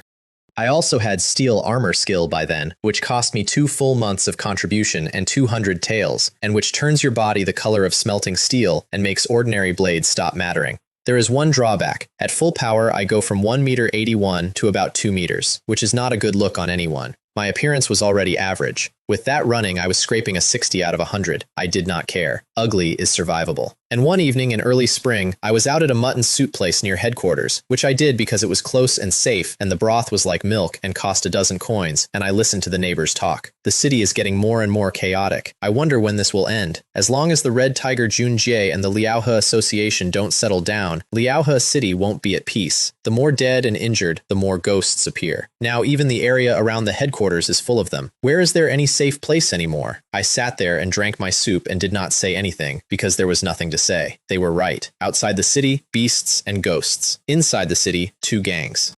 The government doing nothing, while the great families quietly raised prices on food. And no rain for a year, so the farmers were coming in from the countryside, thousands of them, into a city that was already at war. 200 miles in every direction, and it was all coming apart at the same time. My village was fine, and my village was fine because of me. I had used pill money and favors to get a couple of inner refinement martial artists to look in on Stone Ox Village now and then. When the yellow-spotted tiger that ate Zhen Zhuang came sniffing around my home, I paid to have it killed, by men who could do it, and I paid a lot. Without that, I do not think Stone Ox Village exists anymore. The villagers knew. They started sending me herbs, precious ones gathered by hand, a few dozen taels of gold worth at a time, and there is nothing in my life I have ever been given that I felt worse about accepting. My father would not come to the city. I asked. He was not interested, and honestly, with the Liaohe Association looking for me, the village was probably safer than my house. That is the position I was in when Yang Hongmei decided to do it personally. I was awake. I had just finished digesting a blood essence pill, which I should not have been able to take at all, since that is Earthgate medicine, and which I had made myself in secret, using materials I bought off the black market at night wearing a stolen face. That is a whole story, and I will compress it. I bought a concealment art. I learned it in a day and got it to a usable grade in a few more. I went out at night in black robes with my presence suppressed through streets so empty you could hear the ghosts crying, and at a stone bridge one of them jumped me and I punched it into dust in 3 swings and collected the ash, because I am consistent if nothing else. At the black market I traded 5 supplement pills for herbs, spread across different stalls so nobody could work out what I was making, and on the way home 2 inner refinement martial artists followed me. What a big fat sheep. It's a pity he got away. They brought out dozens of 5 supplement pills. It might just be the intermediate pharmacist himself. These guys are the richest. I had already lost them. I had accelerated and gone into the alleys, and they had given up and turned around to go find another target. 2 arrows out of the dark into their throats from the man they had already forgotten about. They had 500 taels of gold on them, between 2 of them, which told me exactly what they had been doing to everybody else who came out of that market, and made me feel considerably better about it. So, Yang Hongmei. I was sitting in my room, and something was wrong, and I did not stop to identify it. I rolled off the bed, and a sword light came through the window and landed exactly where I had been. I came up with a wild goose feather saber at 72 folds, which is the kind of blade nobody outside a city has ever held, and which I made myself. The wind sweeps away the clouds. She was good. She was very good. The sword work came in short, vicious flashes, and it barely made any noise, which told me she did not want a commotion either, and that suited me perfectly. And it did not matter, because Whirlwind Saber at perfection blocked all of it, and after a few exchanges, she could not touch me, and she started to sound less confident. So you were hiding this so well. Wu Jianjun must have been killed by you, right? Hoarse voice. Could not tell if it was a man or a woman. I said, Manga Hall again. Go to hell. She threw a poison pill. Green smoke filled the whole room instantly, and it was poisonous dragon smoke, which is high-grade mortal, and it was a good throw. I backed off because I had to look like backing off, and she turned to leave, and staggered. Because poisonous dragon smoke is a Liaohe Association standard, and I had been carrying the antidote to it in my pocket for a year, and because the net around my room was not made of Liaohe Association standards. There was datura in it, which I bought on the black market from a stranger, and neither gang has it, and she had no reason to be carrying anything for it. That stagger was about a second long. I put the saber through her chest. I pulled the mask off and found a face covered in scars, and I knew the description. She had come herself, after sending her own lover and losing him. The head of Manga Hall's assassination operations, one of the top 3 killers in Liaohe City by reputation, had decided the pharmacist was a personal matter and walked in the window. I carried her 2 courtyards over and left her in Xu Chenglin's yard. I also made a mess of the body first so that nobody could read the wound and work backward to a saber style. The next morning was the funniest thing that happened to me in that city, and I did not laugh at the time. Xu Chenglin came out of his house and found Yang Hongmei in his flower bed. Again. And the other department managers came over to congratulate him. Manager Ma's poison skills are getting more and more powerful. She even managed to poison Yang Hongmei of Manhwa Hall. Manager Ma, this is a bit too much. She's a woman, after all. Poisoning her is one thing, but you could have just slit her throat. Why leave the body like that? Thank you so much, Manager Ma. We finally avenged our brothers who died in the blacksmith department. And Xu Chenglin stood in his own yard, at dawn, next to a woman he had never met, being thanked by his colleagues, and said nothing. He got an enormous reward for it. Junjie's contribution alone equal to what I had accumulated over several years of missions. I have thought about whether that makes it all right. It does not. But he did get the credit, and he had been on the association's kill list for years anyway, and I have made my peace with a lot of things in a smaller category than that. And then I got angry. And that is the part of this story where I stop being a man who defends himself.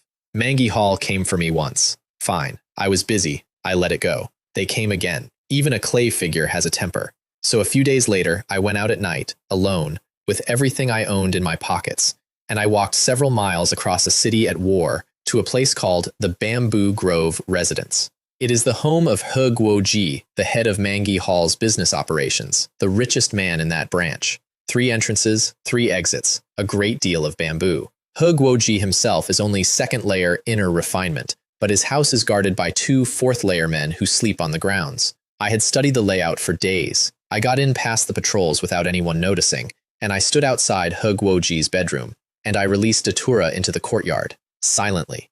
No sound at all. It went everywhere. Datura, refined properly, will put an Earthgate martial artist on the floor. The 2 fourth-layer men who were the reason nobody could get to He Guoji were asleep already, and they simply did not wake up. I tested it. Then I went through that compound room by room. I took everything of value, and I killed every martial artist in it, and I did not touch the elderly, the women, or the children, because they had no training and were not part of it. I want to say that plainly, and I do not want any applause for it. It was not mercy in any sense that costs anything. It was a line I drew because I needed to still be a person on the other side of that night, and I drew it as low as I could and still call it a line. Then I went to the next house. By dawn, I had killed close to 100 martial artists of Manga Hall, over a dozen at inner refinement, the rest external forging, including 3 of the 7 incense masters.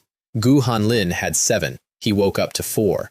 He stood in a courtyard full of neatly arranged corpses the next morning and screamed that he would exterminate the Red Tiger Junjie's entire family, because of course he blamed the Red Tiger Junjie. Who else? Nobody but the Warwolf Hall had that kind of capability, obviously. Did anyone need evidence for a thing like that? He did not suspect me for 1 second. I was an intermediate pharmacist, a weak external forging martial artist. The idea was not rejected, it was never generated. He took a dozen bodies to Liaohe Association headquarters and asked for help.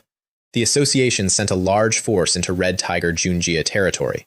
The Red Tiger Junjie had heard something happened and was already braced. The two sides fought through several streets for a full day and left hundreds of corpses in them. And then Jiang Jinfeng, the leader of the Red Tiger Junjie, called in the head of every hall and asked which one of them did it. All of them said it was not us. He investigated. He never found out. He concluded it was a good thing regardless, since Manhwa Hall was now crippled and the gang's territory could expand, and if they got blamed for it, so be it. And meanwhile, the frail apothecary who did it was in his courtyard, 3 streets away, using the loot from a dozen Manhwa Hall officers' storerooms to break into the 3rd layer of inner refinement. Marrow refining. The blood goes into the bones and the marrow turns from white to pale silver. For most martial artists, that is a bottleneck. For me, it was a Tuesday. Strength around 1,500 pounds. Lay blood more than double a man of my level. Formation technique broke through to 7, which made me one of 2 or 3 high-grade array masters in a city of 1 million. Alchemy hit 9, which made me, silently, the best pharmacist in the Red Tiger Junjie, better than Xu Changlin, and I never once let him see it. Lifespan? 72 years. It had been 61 when I arrived in this world. 11 years. In 3. That is the number that runs my whole life, and I want you to hold on to it, because everything I do from here is in service of it, and because of what it eventually costs me. The war got worse. Both gangs put together were down 30 or 40%, and the families and the government were quietly, patiently getting bigger. And I would have kept my head down through all of it, except that a letter arrived from my village chief. Chen Hanyu had 2 children in Liaohe City. He had sent them years ago to learn medicine from an in-law who ran a small pharmacy, a low-level apothecary. The same man who had taught the one apothecary apprentice Stone Ox Village ever had. Which is, incidentally, how I learned alchemy in the first place. That apprentice taught me the hemostatic recipe. The in-law's family had been killed by ghosts, overnight, all of them. The 2 kids had survived because they did not live in the same house. Chen Meixia and Chen Haodong, 16 and 17, apprentices with nothing left, offering to be my servants if I would keep teaching them medicine. I went to get them. They were in the Western District, and I had not been to the Western District. 2 inner refinement martial artists insisted on escorting me, which I allowed because it made me look weak, and I have never once turned down looking weak. We took a carriage 10 miles across the city, and I looked out through the curtains the whole way. Collapsed houses on both sides, people in rags picking through them with no expression on their faces at all. The street running with sewage. Please, sir, have mercy and give me some food. I haven't eaten for 3 days. I've sold myself to bury my father. Is there any kind person who can help me? And nobody came near the carriage because the 2 men riding alongside it wore Red Tiger Junjie blue, and everybody in that district knows what blue means. This next part I need to say carefully. I had been in Liaohe City for 2 years. I lived in a 300 square meter courtyard with a stream in it. I ate whatever I wanted. I had been thinking of this world as basically survivable. It is not that the world was all right, it is that my address was. That is the whole lesson, and it took a 10-mile carriage ride to learn it. In the year and a half before that ride, in the western and northern districts alone, somewhere north of 10,000 civilians had died in the crossfire of 2 gangs arguing about resources. 10,000. As an aside, mentioned to me by 2 teenagers as background. I found them in a dirt and stone courtyard on Heishui Street, sitting outside after breakfast with worried faces. Big sister, do you think Brother Wei Min will let us be his apprentices? Probably. We're from the same village. It's a pity I didn't get to know him much when we were kids. I never expected Brother Wei Min to be so amazing. An intermediate blacksmith and an intermediate pharmacist in just a few years. It's a pity we don't have his talent. If we had half of it, we'd be junior pharmacists by now. Then a carriage came up a street where a carriage does not come for months at a time, and I got out. Mei Xie, Haodong, come with me to the Red Tiger Junjie. They had their bags packed already. They had been ready since the letter went out. I made them official members and apprentices of the apothecary division with 1 sentence, because that is what third master means, and I put them in the apprentice housing outside headquarters where it was safer, and I went back to work. And 2 weeks later, the Liaohe Association attacked the Red Tiger Junjie headquarters at night with a monster. I woke up to screaming. I was dressed and out the door with every single thing I owned on my body inside of about 4 seconds, because I had been sleeping that way for 2 years.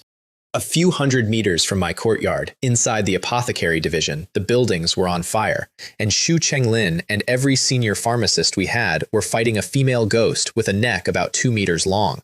Dozens of pharmacists and apprentices were already dead on the ground, people I saw every day, and I stood at the edge of it and watched them shatter that thing 3 times, and watched it knit itself back together each time, faster than it had any right to.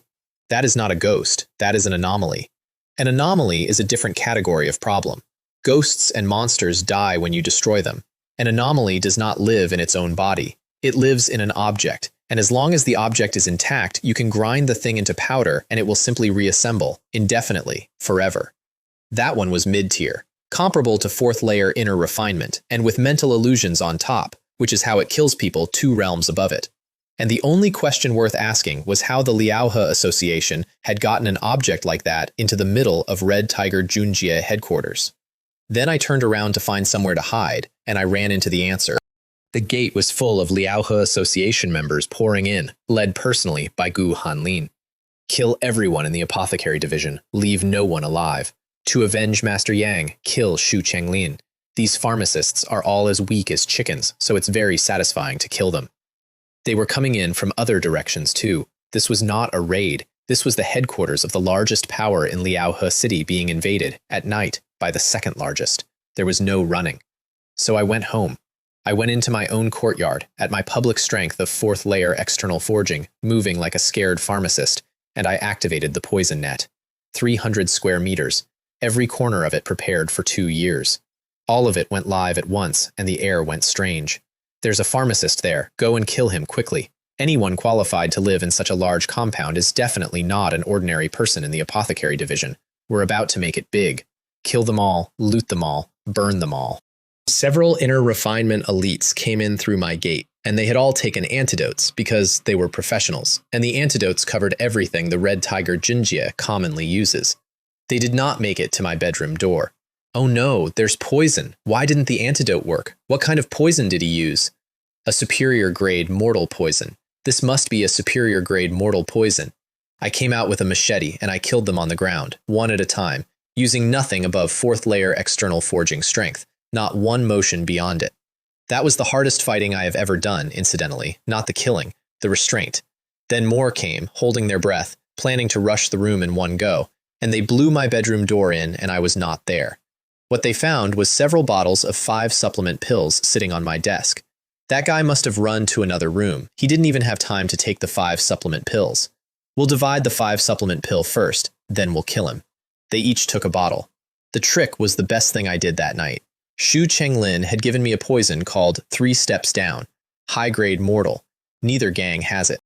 It will drop an Earthgate martial artist. Its only flaw is that it smells extremely strong, and the medicinal smell of a 5 supplement pill covers it perfectly. It is an expensive way to hide a poison. Each bottle was worth real money, and I burned all of them in one night, which is exactly why nobody in the world would expect a man to do it, and why they all leaned in to sniff their prize. 9 inner refinement martial artists went down in my bedroom in a few breaths. I came in from the next room and cut their throats one by one, still moving like a 4th layer nobody. And then somebody outside launched a rocket into my house. The place went up. So I put on the concealment art and went out the back and lay down in a flower bush, and I threw handfuls of 3 Steps Down and powdered 5 supplement pill into the air. The pharmacist in this courtyard is a bit strange. Everyone be careful and don't get too close. No matter how strange it is, the house was burned down, so how could he not come out? There might be a cellar. Be careful not to let him escape. Both groups of brothers have fallen here. Don't be careless. What's this smell? Get away from here quickly. Too late. The fire made the air move, and the air carried it, and even the ones who kept their distance breathed some. 3 steps down will put an Earthgate man on the floor. A group of inner refinement fighters is not a challenge for it. What kind of poison is this? Why isn't the antidote working? Help! There's a big fish here. Third Master. He is Li Wei Min, the Third Master of the Apothecary Division. Which is when Gu Hanlin looked over. He left Xu Chenglin. He turned around, mid-kill, and came for me instead, and he came like a bird dropping out of a tree. Earthgate. A whole realm above what I was pretending to be, and, honestly, above what I actually was, in raw terms. I could have taken him. I had the tools. and taking him meant showing every card I owned in front of 100 witnesses in the middle of a war. So I ran into my own burning house and threw powder everywhere. Can they escape? He had taken a high-grade antidote beforehand, and he was daring and skilled, and he did not care about my poison, and he smashed through my burning front door and got covered in it. Powder and smoke together stuck to him because you can hold your breath, but skin is skin. Damn it, so much poison. He kept coming. I went out the back with him, one step behind me, and he cut my house in half on the way through, and I ran for the lake. He threw his sword at my back like a javelin, and I slipped. I did not slip. I have footwork at perfection. I performed a slip, several meters long, that carried me under a thrown longsword and into the water, and I did it badly on purpose, and it looked exactly as pathetic as I needed it to. I went straight down into the deep part of the lake, and on the way, I dumped every remaining poison I had into it, all of it. Hundreds of tales worth of chemistry, gone into a lake. You're still not dead. He came after me. He did not even stop to pick up his sword. He leapt out over the water and punched down at where I was. The lake roared. The shock came through the water and hit me, and I shuddered, and I coughed out a mouthful of blood, and I sank. The blood was real, incidentally. Not much of it. Steel armor skill at major achievement means a full contact punch from that man would have inconvenienced me, and this one came through several meters of water. But I needed to bleed, so I let it hurt me a little more than it had to, which is a genuinely stupid thing to do, and I would do it again. He watched me go down and stop moving. He drew back to punch a second time, and then he started to itch. He had been standing in my lake for about 6 seconds. Fuck your mother. Aren't you supposed to be a pharmacist? How come you're carrying so many poisons? Is this some kind of absurdity? And then he heard the water start to boil next to him, because along with everything else I had put quicklime in, and quicklime and water do a thing. And quicklime, damn it. He gave up. He got to shore, waited a moment to see if I would surface, decided I was dead, and went back to killing pharmacists. I lay at the bottom of that lake for a while. Then I came up, quietly, and got out, and walked out of the Red Tiger Junji headquarters looking exactly as bad as I could manage. And at the gate I ran into Chen Meixie and Chen Haodong, running the wrong way. Brother Wei Min, what's wrong? Take Brother Wei Min home quickly, it's too dangerous here. They lived outside headquarters. They were safe. There was a battle going on inside that had already killed dozens of trained pharmacists, and the two of them had heard the noise and seen the fire and run toward it, to look for me, on the assumption that they might be able to help. They were 16 and 17, and they were apprentices, and they could not have helped anybody. I said, yes, let's go, in a weak voice, and let 2 teenagers carry a man who could have killed everyone in that courtyard. They took me to their room and looked after me for days, and I let them, because their room was outside headquarters and it was safer, and because saying no to them would have hurt their feelings. For that alone, everything I ever spent on those 2 was worth it. The fighting ran until about 6 in the morning. Haodong went out and came back half an hour later and told me half the headquarters had burned, and that almost every Liaohe Association man who came in was dead. Both sides had lost badly. Ours had lost more buildings, theirs had lost more people, and almost none of the top 10 masters of the apothecary division had died. Xu Chenglin was alive, because one man had poisoned more than a dozen of the elite attackers before they reached the fighting, and had put Gu Hanlin on the back foot with his strength collapsing, which gave the pharmacists room to breathe. If Gu Hanlin had arrived at full capacity with a dozen more inner refinement men behind him, the apothecary division would have been wiped out. Xu Chenglin came to see me before he had slept. He had been fighting all night. He brought high-grade healing medicine and put the bottles down next to me and asked if I was all right. He had heard I took a palm from Gu Hanlin. I said the lake was between us, so it was not serious, and I would recover with rest. He said, good, lie down, don't get up. Good people are always protected by heaven, and that he had sent men to look for me the moment the attack was repelled, and they had been searching all night. He was 60-something years old. He had been in a fight for 6 hours, and he had spent the part after it looking for a 22-year-old employee. The gang gave me 1,000 taels of gold and gang contribution equal to years of missions, because I had saved the apothecary division. Jiang Jinfeng himself, the leader of the whole gang, 2 meters tall, Earthgate perfection, one of the top 3 fighters in the entire county, came to my sick room personally to tell me to rest up and ask if I needed anything. Everybody in the gang who wanted a favor from a future advanced pharmacist came through that room with a gift. They gave me a maid to look after me. Her name was Mayer, and she was, objectively, one of the most beautiful women I have ever seen, and she was very attentive, and she almost certainly had instructions from somebody. I ordered her around normally and never crossed a line, and that was not virtue. This was a man with a lake full of secrets, deciding that the last thing he needed was somebody in his bedroom. And then the gang did something that changed my life. They opened the vaults. The war was going badly enough that the Red Tiger Junjie decided morale and immediate strength were worth more than reserves, and they put decades of accumulated resources on sale at half price. Classics especially. Manuals that normally cost a fortune in contribution went for a fraction. Once in a lifetime. Everybody with contribution and gold spent it. I spent all of it. Every coin, every point. Several thousand taels of gold. Gone. The reward, the savings, all of it. Dozens of high-grade poisons and antidotes, traps and hidden weapons, a tempered steel wild goose feather saber and bow, ice silk armor, rare prescriptions and formulas, planting techniques for heaven and earth treasures. 20,000 taels of gold worth of equipment sitting on a man in a hospital bed. 20 million caddies of jerky, something north of 2 billion in the currency of my previous life. Mayer brought me tea every morning and had no idea she was serving a man wearing the value of a mid-sized company. I had gone from a boy who checked his balance before buying lunch to a billionaire in about 4 years, and the thing that gets me is that it did not feel like winning. It felt like buying sandbags before a flood, because the flood was coming and I could see it.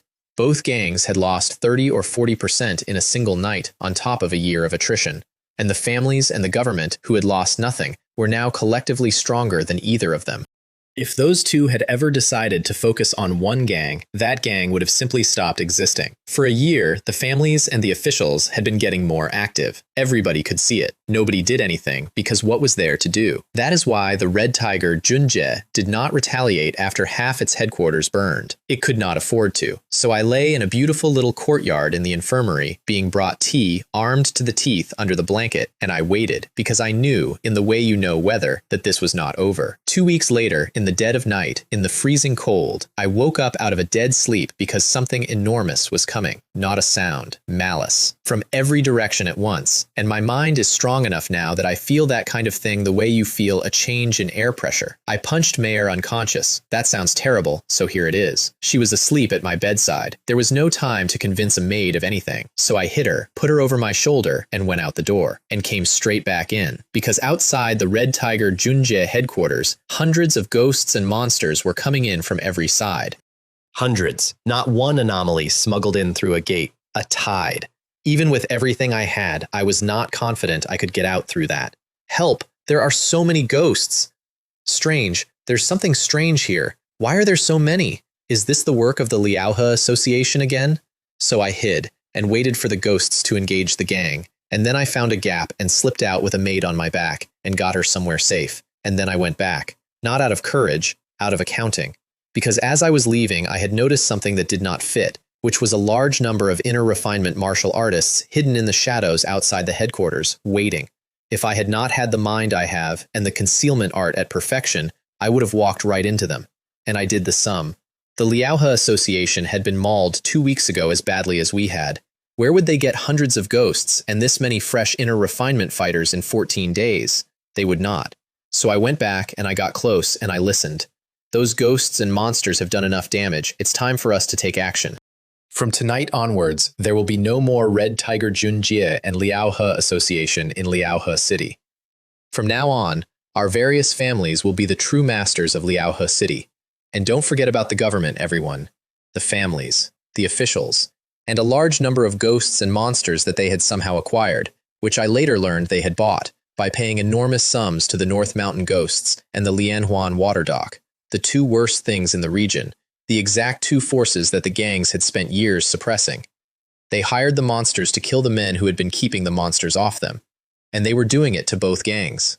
On the same night, I stood in the dark listening to men explain that they had sold their city to ghosts in order to win an argument about money, and I thought about Lin Xiaoying and about a village that used to be 100 years old. There is no floor. The Red Tiger Junjie was not getting out of this. I knew it standing there. So I made a decision that I am not going to defend, and I am going to describe accurately. I went in to look for Xu Chenglin. And while I was in there, I was going to take everything that was not nailed down, because it was going to be taken by somebody, and I would rather it was me than them. I did not owe the Red Tiger Junji anything. Everything I got from them I paid for, in pills and missions and gold, at their prices. It was a transaction, and both sides came out even. I owed exactly one man in that organization, and I could not find him. Perfection concealment and perfection footwork let me move through that headquarters like weather. Even the ghosts did not find me. I got to his temporary residence. The apothecary division had burned 2 weeks ago, and the seniors were housed elsewhere. There are too many demons and monsters. Find a chance to escape quickly. We're just pharmacists. How can we possibly deal with them? It's not just demons and monsters. There are also many martial artists. Members of the apothecary division were running in every direction and being killed easily, and I went through every courtyard in the area, and he was not in any of them. More enemies were coming in every minute, so I gave up. And I went to the apothecary division's temporary warehouse instead. Only a handful of people knew where it was. With ghosts everywhere, nobody had gotten there yet. I broke in through a sidewall, went through several hidden doors, and found a stone chamber with the entire division's stock scattered across it. Ley and blood pills, 5 supplement pills, blood essence pills, 3 steps down, and a 300-year-old blood ginseng. I filled a sack as tall as a man and took nearly every high-grade mortal pill and herb in the room, and the only reason I did not take more was that a second sack would have slowed me down. On the way out, I ran into Chen Meixie and Chen Haodong. They had come in, again, into the middle of that. I knocked them both out and put them somewhere safe, and the reason had 2 parts. 1, they were safer unconscious. 2, they could not report what they had seen if they had not seen it. Then I got the sack outside the walls, hid it, and went back in a 3rd time. And this is where I stopped being a victim of that night and started being a participant in it. Because the warehouse was picked over now, and there were better targets, and the better targets were the men doing the looting. I hid in the dark and waited for family and government martial artists to come past with their arms full, and I hit them and took it. While I was working, I heard shouting in a bamboo grove. Hand over the supreme manual hidden in the secret compartment on the top floor of the Golden Classics Pavilion, or we will fight to the death. This is the Red Tiger Junjie's ultimate secret manual. You can't take it from me. Several family martial artists, all at least 3rd layer inner refinement, chasing one Red Tiger Junjie man carrying a wooden box. I did not know there was a secret compartment on the top floor. I had been in that building a dozen times. So I came in from the side, took the box out of the runner's arms in passing, and threw a large handful of quicklime mixed with poison into the faces of everyone chasing him. At night. In the eyes. Oh, my eyes, help! Does anyone have an antidote? This is quicklime mixed with poison. Go wash it with water immediately. They scattered. Immediately. Because eyes are eyes. And the Red Tiger Junjie man, who I had just robbed, looked at me for about a second and a half. He could tell I was above him. He could tell I had no interest in killing him. I had taken the box, and I had also just saved his life, and by the standards of a martial artist on a night like that, the account balanced. He turned and ran into the dark and did not come after me. I have thought about him a lot. He was carrying his gang's most precious possession out of a burning building while it collapsed, with 4 men behind him, and he lost it to a stranger and decided the stranger was not the problem. I hope he made it. After that, I stopped being subtle. I found a vault where they kept gold and silver. There were already dozens of people looting it, including senior Red Tiger Junji members, which tells you how the night was going. I covered my face, used bone shrinking to change my shape, took a chest of gold off a 4th layer inner refinement government martial artist, and left him a handful of poisoned lime as a receipt. Several thousand taels in that chest. My total earnings over 2 years. I hid it and came back. 2nd chest. This time, I had to slap an inner refinement 3rd layer out of the air on my way past, and he died, and the others scattered and would not follow. Earthgate martial artist. That is definitely an Earthgate martial artist.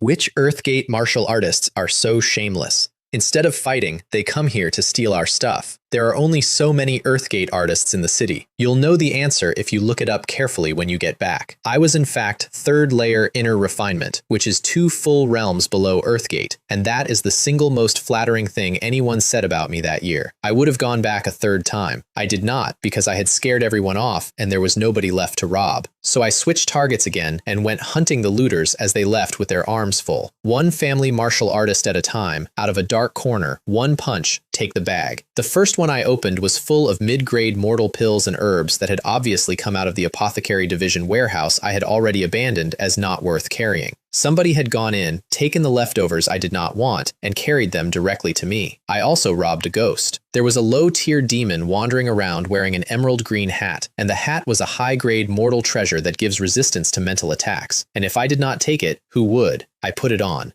It was bright green, and it looked insane. I was not married and did not have a girlfriend, so I decided I did not care. Then, about 10 minutes later, I painted it black. Not out of embarrassment. Green is extremely visible at night, and I was in the ambush business. By dawn, I walked out with several large sacks, found a horse cart, loaded the knight onto it, and drove it out of the city myself. The gates were unmanned. The guards were dead. Everywhere in the city, martial artists and monsters were still fighting. Nobody looked twice at one ordinary cart. I did the sum on that cart later. Tens of thousands of taels of gold. Something close to 10 billion in the money I grew up with. A common man is innocent, but he is guilty of possessing treasure. It is a saying here, and it is the truest one they have. I did not trust a single person alive with what was on that cart, so I drove it myself for over 10 hours, taking back roads at a pace that was a fraction of what I could have done on foot. I left Chen Mei Sha and Chen Haodong in a safe inn with a letter telling them to go back to Stone Ox Village when they woke up. And then I did not go home. I stopped outside the village and hid everything in a cave and rolled a boulder over the mouth of it. And only then, standing in the dark outside my own village with a fortune buried behind me, did I let myself feel anything about it. Then I took out the 300-year-old blood ginseng and started to eat it. A 300-year-old blood ginseng is not medicine. It is the raw material for medicine that is a rank above anything in this county. Eating it directly wastes most of it, and I did not have the equipment or the time to do it properly, so I wasted it, and I still nearly could not handle what was left. I cut off a piece the size of a fingernail and put it in my mouth, and then I ran Mountain Fist at full power to keep up with it. My marrow went from pale silver to dark silver to something that shimmered, golden bones and silver marrow. Then I ate the second piece, then the third. Then I hit the wall between third and fourth layer inner refinement, and I went through it, and the blood in my veins started being replaced. That is what blood exchange means. The chi blood in your vessels gets compressed and refined and sublimated into something else, and for most martial artists, this is where the vessel bursts and they die.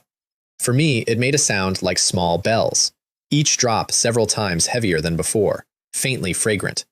60% of my blood replaced in a single night, in a cave, on stolen ginseng. What should have taken 2 or 3 years took hours. Lifespan, 76. Up 4 more. Strength around 2,000 pounds, which is double what a standard Earthgate martial artist has, and I was still officially 2 realms below Earthgate. And then, 3 days later, my village was attacked. Third watch of the night, I was training. I heard noise, and then I saw the warning fireworks go up off the wall. I put on a black cloth over my face, and I went. Hundreds of martial artists were assaulting Stone Ox Village, several of them inner refinement, and they had a section of wall about to come down, and once it came down, that was going to be it for 1,600 people. I got up on the wall. The first arrow took the leading third layer inner refinement man through the throat, then the second, then the third, then the fourth. 4 leaders in about as many seconds, and every one of them dead before they hit the ground. Because a 100-fold arrow driven by 2,000 pounds of arm does not wound people. The patriarch has been shot dead. Get out of the way. This archery skill is terrifying. Does Stone Ox Village have such an archery master? The intelligence is wrong. We need to retreat quickly. They ran. I did not stop. I put arrows into their backs the entire way, every one of them a 100-fold shaft, which is the kind of ammunition nobody makes because nobody can afford to lose them, and I was throwing them into a fleeing mob like they were free. By the time they were 100 meters out, over 70 of them were on the ground, and they were the best of the group because I had been picking. On the wall behind me, the entire village stood in complete silence and watched a performance in the dark and forgot to shoot. And when the last of them was gone, so was the archer. I was never seen. Nobody ever knew. They worked out who the attackers were from the bodies. The Wang family of Shilin Town, 30 miles away, the largest power in that town, led by Zhou Zilong, who is the mayor of Shilin Town and a branch elder of one of the 4 great families of Liaohe City. He had decided on his own initiative to kill me to curry favor with his masters, and while he was at it, take Stone Ox Village. The plan for the village was mines and servitude. That is from a prisoner. That was the actual plan for 1,600 people on the record as a side benefit. The Wang family let it drop afterward. They were annoyed about the branch getting mauled, but they were not annoyed enough to make an enemy of an unknown archer who had killed 100 men in a few minutes and whose destructive output looked, from the outside, like an Earthgate martial artist. They have only a few Earthgate men, and every one of them is precious. Nobody spends one on a small town branch's private grudge. Also, nobody at all considered that it might be me. An intermediate blacksmith and an intermediate pharmacist was already remarkable enough. Being a martial arts genius on top of it was simply not a shape people believed in. Except one man. My father came home that night and did not ask me anything. I was in the courtyard training. He stood in the doorway for a moment, said nothing at all, and then turned around and went to make me food. He had known for years. He had never told a soul. He was not going to start now. He did not know what realm I had reached. He did not know what any of it meant. All he knew was that external forging and inner refinement both burn a great deal of food, and that was a problem he could actually solve. So he went and solved it. Then I opened the box. The Red Tiger Junjie's ultimate secret manual. The thing hidden in a compartment on the top floor of a building on an island, which not one person in the entire organization had ever mentioned to me. Sensing technique. And it is not a fighting art. It is a method for cultivating mental energy. I had been in that library a dozen times. I had gone through every shelf. There had not been one manual in the whole building for training the mind, and I had assumed that meant such a thing did not exist here. It existed. There was exactly one copy, and it was in a wall. And what it describes is the road out of being human. The 3 realms everybody here talks about, external forging and inner refinement and Earthgate, are all the same thing, body refining. All of it, top to bottom, is just meat. Above it, there is a realm called lay cultivation, and to get there, you need 3 things. Enough chi, blood, which is the easy part, an opportunity, and mental energy at least 10 times that of an ordinary person, which is the part that stops everybody. 10 times. Through sensing technique, an ordinary person cannot get there in under 100 years. A genius takes decades. Even at 25 points of cultivate talent, the book said it would take me more than 10. And I read that, and then I checked, and I sat down on the floor. Because when 2 entire souls got fused into one body, my mental energy did not go up by some percentage. It went up exponentially. Dozens of times that of an ordinary person, before I had trained a single day. I was already past the requirement. I had been past it for 4 years. I ran the technique once, and my perception went out to about 16 meters. A normal martial artist who has just learned sensing technique gets about 1. And out at the edge of that, faint and everywhere and impossible to hold on to, was something in the air I had never been able to feel before. Heaven and earth, spiritual chi. The first of the 3 gates was already open and had been the whole time. And the only reason I had not known was that nobody in my entire province owned the book that would have told me. That is what a library is worth. That is what the whole city was worth. And it burned in one night. And by then I already knew where I was going next, because half a month later a letter arrived that I had stopped hoping for. It was from Xu Chenglin. He was not dead. He had been pulled out of a monster's hands that night by the Huang family, one of the 4 great families of Liaohe City, and he had spent the time since then healing. He had found out I was alive, and he wanted me to come and work for the Huang family with him. My first reaction was not warmth, it was the math. My consumption had gotten so high that I could now eat a high-grade mortal blood essence pill, the kind meant for Earthgate martial artists, without any trouble. That is not a flex, that is a bill. I was burning through my stolen fortune at a rate that scared me. And there was a feud with the Wang family sitting over my village. So the arithmetic said go. and the other reason said, "Go louder." He wrote to a 22-year-old employee the day he could hold a brush, because he did not want that employee to be alone. I went. They sent a carriage. The Huang family cared a great deal about an intermediate pharmacist in his 20s. At the mansion, the head manager of the Huang family's pharmacy came out personally to meet us. Xu Chenglin was second manager. They made me fourth, behind two advanced pharmacists and the family head's own son, and gave me 5 taels of gold a month, and a courtyard bigger than the one that burned. Xu Chenglin poured me a drink at the welcome banquet and asked, quietly, whether I had been the one having people ask around about him all that time. I said yes. I told him I never heard he was dead, so I thought he might be all right, and I had sent people to look for his family, too, to bring them to Stone Ox Village where it was safer, and I never found them. He looked at his cup for a while. I have helped a lot of people over the years. But since that night, you are the only one who still remembers me. I have thought about that sentence more than anything else anyone said to me in that city. He had been a senior figure in the largest organization in the county for decades. He had made careers. And when the building burned, the number of people who came looking was 1, and it was the newest employee he had. The Wang family feud got settled over a single meal. Because the Huang family is much stronger than the Wang family, and Zhou Zilong had acted without orders. One dinner, and the thing that had put 100 men on my village wall was gone. That is what standing next to a large family buys. And then the Huang family tried to marry me off. This part comes back later in a way I could not have written better myself. Xu Chenglin pushed it. He wanted my position secured, and the way you secure a position in a family is by marrying into it. So the family agreed to offer Sun Qingju, one of 3 young ladies from an important branch. 16. Beautiful in that specific way that people describe as pure and charming. Skilled at the zither and chess and needlework.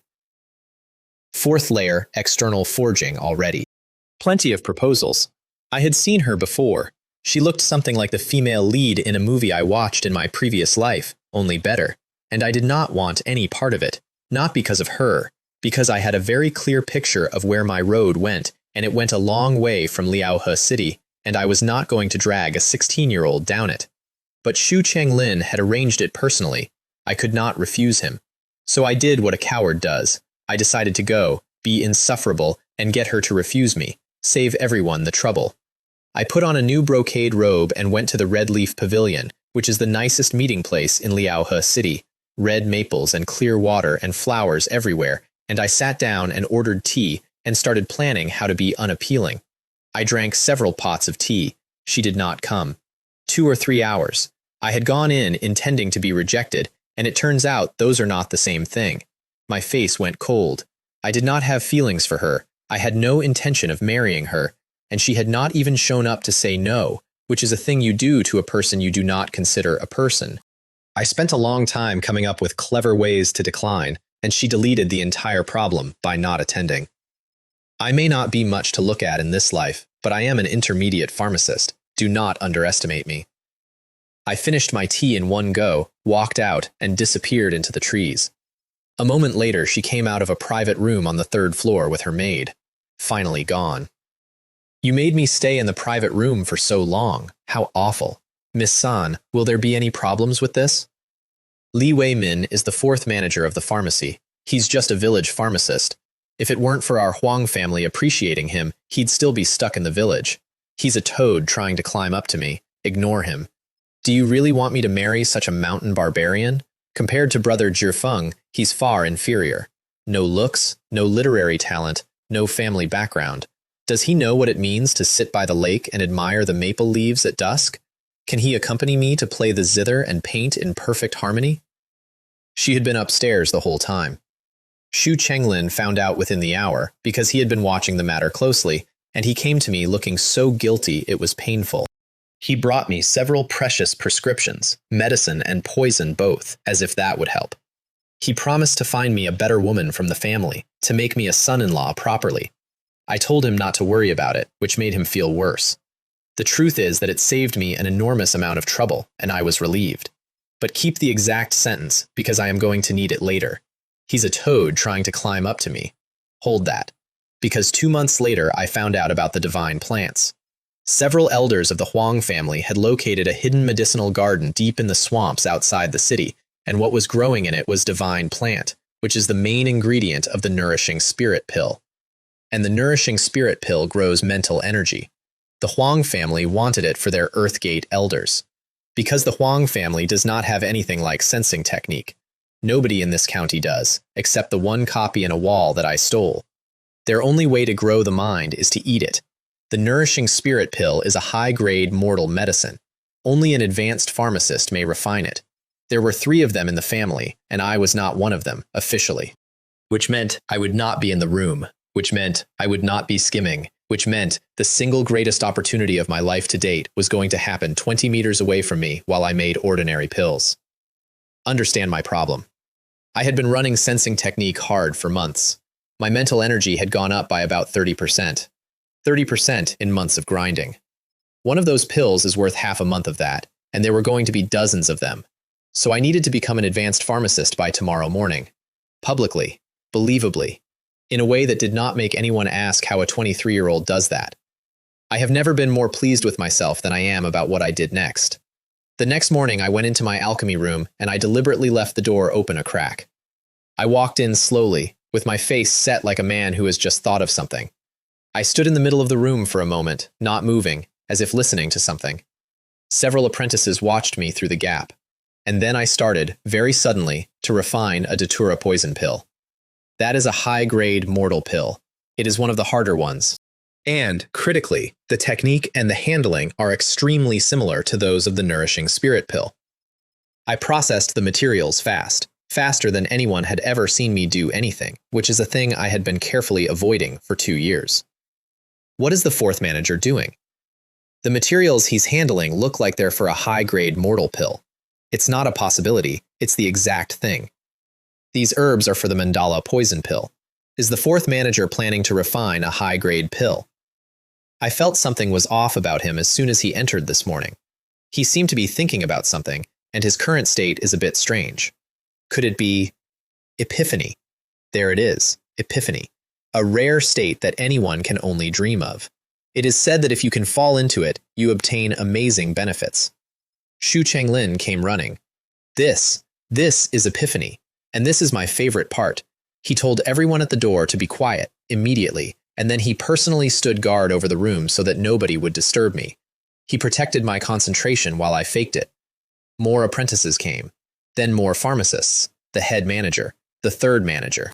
Half the division stood outside a doorway in silence, watching a man have the most important experience of his life, and the man was doing a bit. I finished the datura poison pill. The collective hiss from outside that door is a sound I will hear on my deathbed. Advanced pharmacist, 23 years old, the youngest in Liaohe City by a margin of about 25 years. We finally succeeded, I said, and let out a long breath, and did a very good job of looking exhausted and overwhelmed.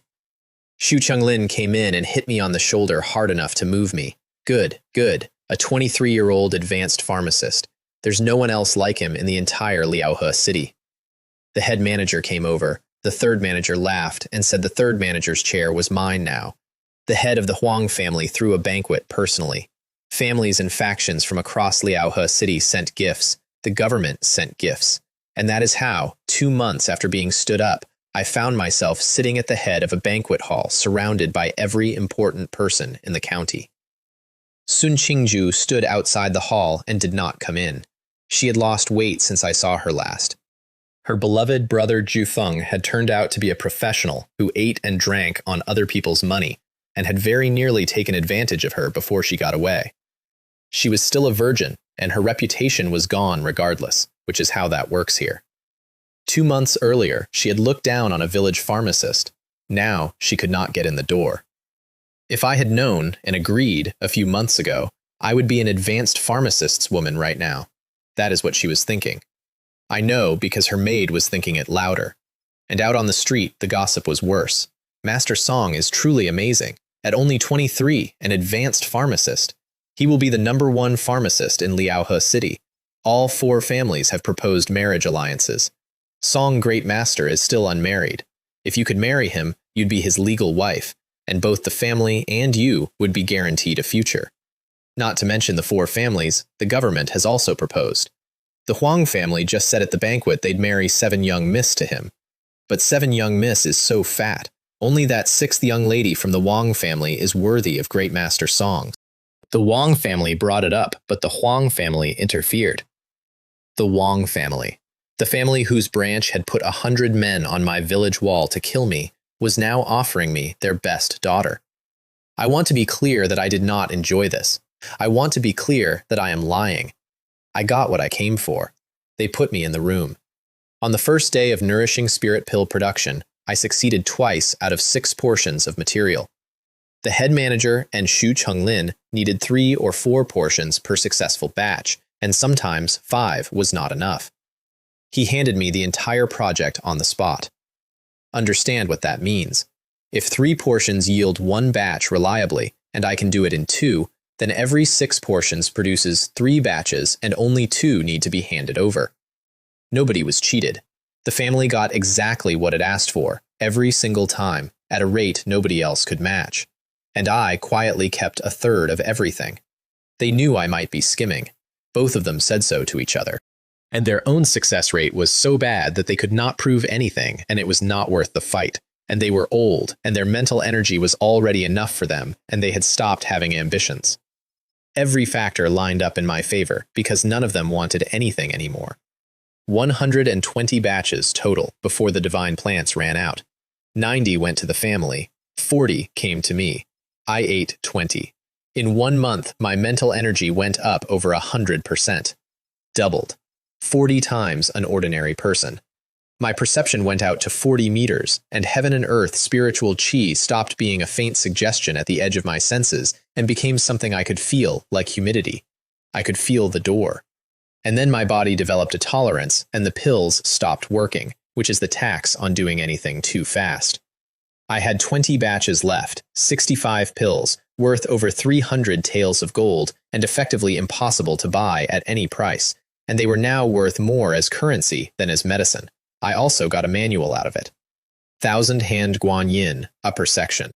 That is the Huang family's signature technique, the hidden weapon art they built their position on, and it is a divine skill that goes past the mortal level entirely. The upper section is for body refiners. The middle and lower are for the realm above. They gave it to me because I was the youngest advanced pharmacist in the county, with a clean background and a good character and no ambition, and because I had made them a small mountain of nourishing spirit pills. At perfection, releasing hidden weapons is like having 10 hands, 10 projectiles at once, from angles that do not exist. I got it to minor achievement in 10 days, and my combat power doubled. Mountain fist and whirlwind saber for the front, following the wind for the feet, wind shadow archery and 1,000 hands for the ambush, steel armor for the hits I could not avoid. There was nobody in Liaohe City who could beat me one-on-one, and I still did not tell a soul. And I was 23 years old, and I had been in this world for 5 years. And that is precisely when Jiang Jinfeng came back. I need to describe this properly, because it is the single most frightening thing I saw in that county, and I never once fought it. There was a man named Ding Junjie. He had been deputy head of the Golden Toad Hall, the money hall, the one I worked under. Only 4th layer inner refinement, never made Earthgate, but the best businessman in Liaohe City by a wide margin. When the Red Tiger Junjie fell, he escaped, joined the government, and rose fast enough to become county magistrate. Of all the Red Tiger Junjie executives who defected, he did the best. One night he was working late in his study in the government office, and he heard someone reciting outside. One must be loyal and righteous, and repay the kindness of the nation even at the cost of one's life. He was annoyed. Who is reading at this hour? Then he noticed that it was quiet outside. Very quiet. The kind of quiet where you realize you can no longer hear the guards at your door breathing, and you had not noticed when that stopped. He drew his sword and demanded to know who was sneaking around. No answer. But a dark shape came in through the window, and then more of them, moving faster and faster, circling the study, howling. And the voice came again. He knew that sentence. He had said it himself, the day he joined the Red Tiger Junjie, and the gang leader had liked it so much he made it the first rule of the entire organization. Chief, is that you? You, have you become a ghost? I know it was wrong of me to join the government, but the Red Tiger Junjie has been destroyed. I have a family to support. Now that the gang is gone, I need to make a living. Please forgive me, Chief." The shadows stopped, and then they screamed and came through the walls. The study came apart, and standing outside it was a figure in crimson tiger armor, holding the Liaohe blade, wrapped in black smoke, with nothing visible of his face but 2 eyes shining blood red. Weird. That was Ding Junjie's last word. Jiang Jinfeng had been the leader of the Red Tiger Junjie, Earthgate perfection, 1 step from something more, top 3 in the county while he was alive. Dead, he was a different problem entirely.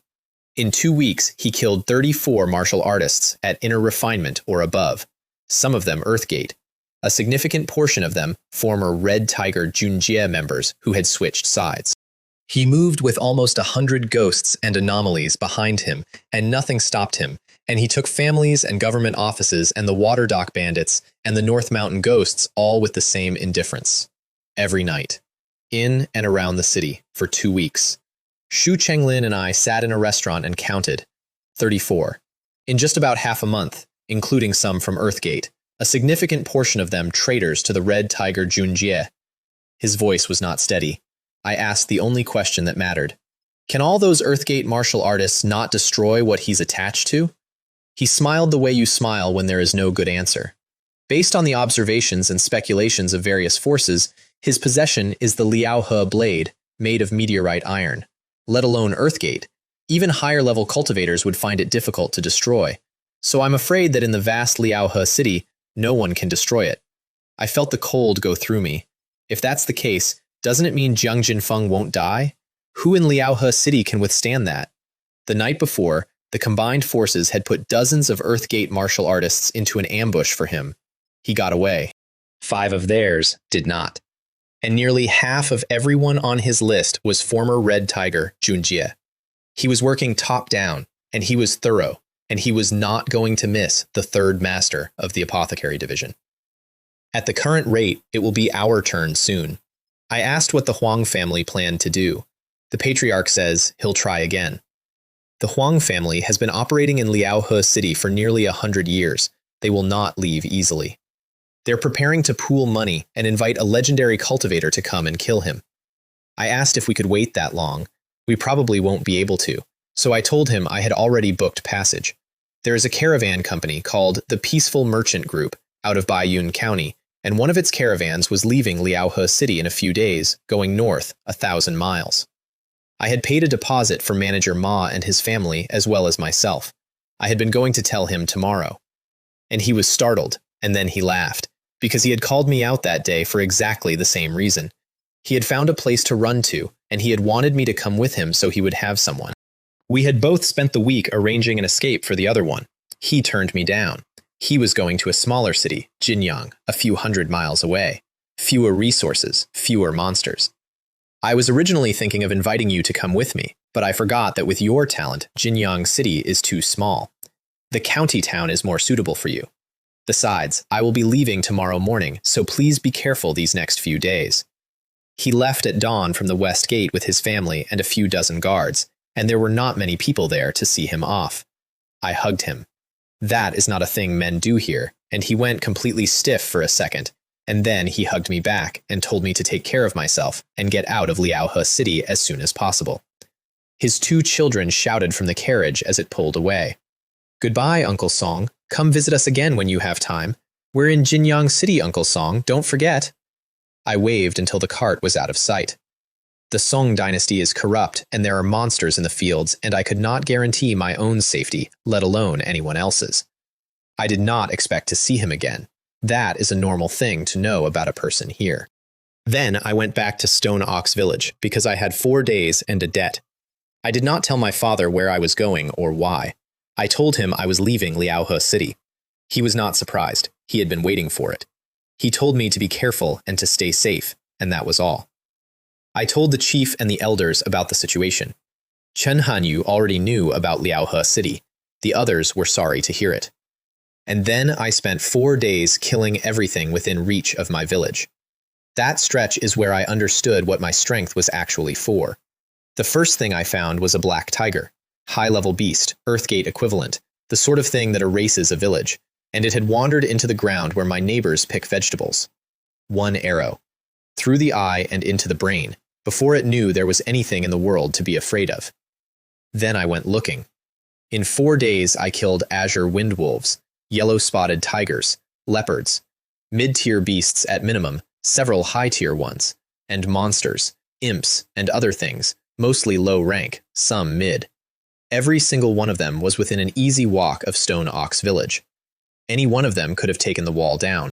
The azure windwolf that starved my village for half a month and killed 24 people was one of the weaker things on that list. I had lived there for 18 years of somebody else's memories and 4 of my own, and I had never known. The people in this world are able to live mostly because of good luck. That is the honest summary. Not the walls, not the sabers, not Mountain Fist. Luck. A village survives because the things nearby have not looked at it yet. I did all of it under a false identity. As far as the monsters knew, a government officer from Liaohe City was doing the killing. That way, if word got out, nothing came back on my father. I gave what I found to Chen Hanyu and told him to be quiet about it, and he understood immediately, and that is when he finally worked out what I was, and it visibly rearranged his face. And I left a great deal with my father. Pills, medicine, instructions. I told him not to be frugal with any of it, to keep taking them, to look after his health and live as many years as he could. And I left with a cart full of everything I had. I am going to move faster now, because the next stretch is 1,000 miles of road, and I have a great deal to tell you. I traveled with the peaceful merchant group under a false name and a false face. Jiang Lei, 4th layer inner refinement, big and strong and dangerous looking. The caravan leader was a man named Zhou Mingxuan, Earthgate, and he could feel something dangerous off me and treated me carefully. I sold him a cart of goods for 3,000 taels of gold in Baiyun's sect notes, which are the paper currency of the region I was going to. I had already converted everything else the same way. 30,000 taels of gold, in paper, on my person. Carrying that much metal is a security problem. Carrying paper is not. Baiyun County is 1,000 miles away in a straight line. The caravan does not travel in a straight line. It travels a route that avoids every place where something lives, and that route runs through mountains and plains and jungle and takes weeks. The roads that look flat and easy are the ones with things on them. That is why they look easy. Nobody uses them. A few hundred people traveled with us, and only a fraction were caravan staff. The rest were families moving out of Liaohe City permanently, including officials and members of the great families, which tells you everything about how much confidence the great families had in their own victory. The caravan had 4 Earthgate martial artists, 30-odd inner refinement, and everybody else at external forging. Barring accidents, safe. I paid a reduced fee because a 4th layer inner refinement passenger is a useful asset, and they gave me my own small carriage, and I sat in it and cultivated while the world went past. A 5-year-old girl started bringing me soup. Her name was Li Jingjing. Mushroom soup, picked along the road, fresh, with scraps of chicken in it, and it smelled wonderful, and she brought it to my carriage the second night and handed it up to me with both hands. "Uncle Jiang, would you like some mushroom soup?" Her parents were standing behind her, giving me the specific smile that parents give a dangerous man when they are hoping he will feel obligated to them later. I understood the transaction perfectly, and I did not mind, because their daughter had done all the actual work, and the soup was good. They were not well off. Joining that caravan had cost them most of what they had, which is why they were picking wild vegetables along the road to stretch their food. The reason they were leaving Liaohe City at all is that Li Jingjing hit a rich kid who was bullying her, and the rich kid's family decided to make an issue of it, and so an entire family had to abandon a city of 1 million people and take a road through monster country. For a 5-year-old winning a fight. Somewhere on that road, in the carriage, my blood exchange finished, and I broke the Earthgate. The Earthgate is the most honest name in this world's vocabulary. People here are born with the Dantian sealed. There is a space inside you that is closed off with impurity, and you spend your entire life on the outside of it. Breaking the Earthgate means using chi blood to clean it out and open it, so that later, if you are extremely lucky, a seed of true chi has somewhere to live. The gate is not to a technique, it is to the rest of everything. I did it in the back of a moving carriage. Lifespan from 78 to 96. 18 years in one step, which is double what a normal inner refinement martial artist gets from a blood exchange, and I had already gotten more than double along the way. Strength around 2,500 pounds, 96 years from 61. And a few days later, at dusk, half an hour from the next rest stop, black mist came up out of the ground and swallowed the entire caravan. Halt! Demons and monsters are coming! Quickly, the elderly, women and children hide in the middle. All martial artists guard the outer perimeter. Such a display of power definitely belongs to a high-level one. They had been doing this a long time. The formation went up fast, and out of the mist came a man in blue robes with a sorrowful face, carrying a broken string, and he sat down cross-legged in front of the caravan and plucked it once. My heart aches year after year. Yet, worldly affairs and human relationships remain unfulfilled even in dreams. The melancholy stranger, high-grade mortal anomaly, roams the Earthgate realm at will. Nobody knows what it is attached to, so nobody can kill it. Impossible to defeat, impossible to remove. But there is a way through, and the veterans knew it, and they explained it fast. Now that we have entered the fog of sorrow, if we want to get out safely, we can only tell one sad thing.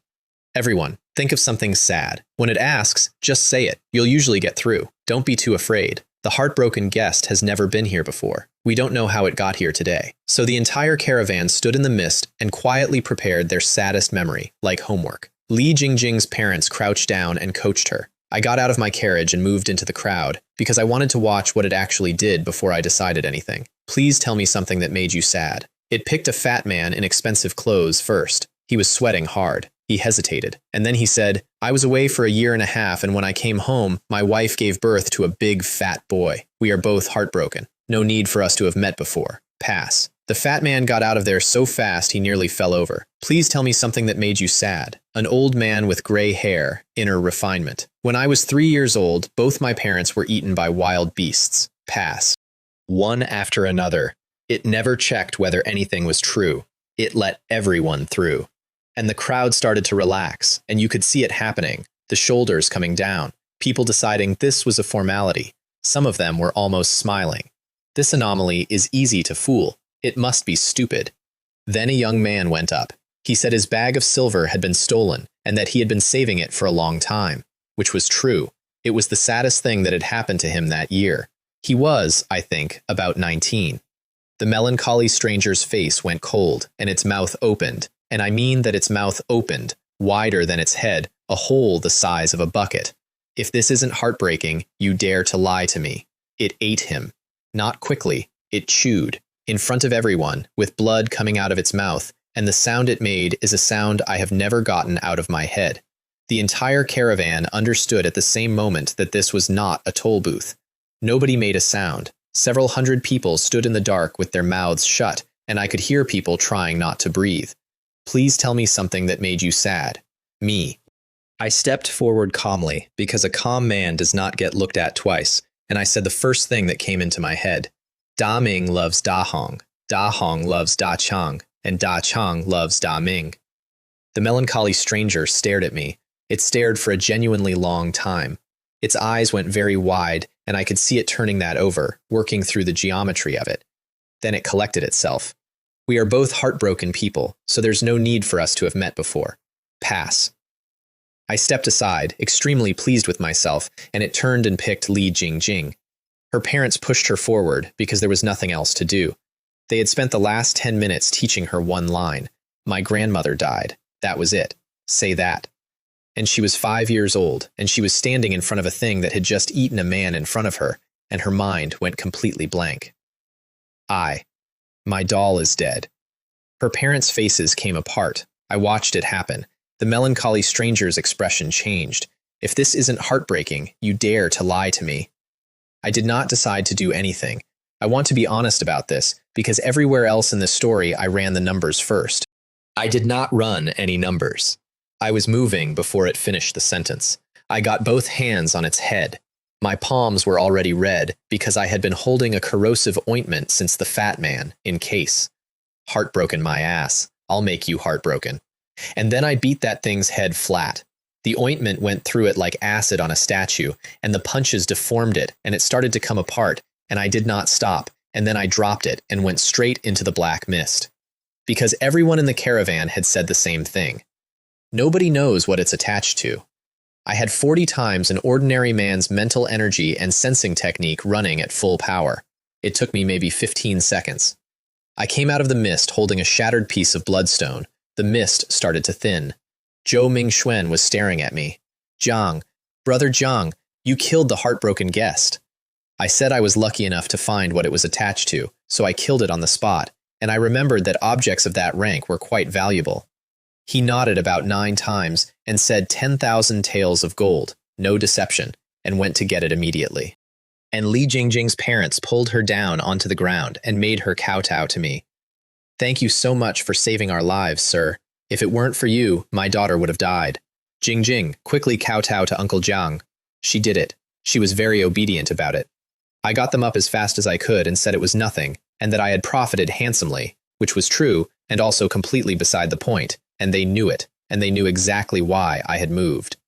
If it had been anyone else's child, I would have watched. I want that in the record too, because I am not going to let myself off. I had stood in the crowd while a 19-year-old was chewed in half about 4 minutes earlier, and I had done nothing at all, because doing something was a risk, and he was a stranger. Then a 5-year-old, who had been bringing me soup, got picked, and suddenly the risk was acceptable. That is not morality. That is proximity. I know the difference, and I did it anyway.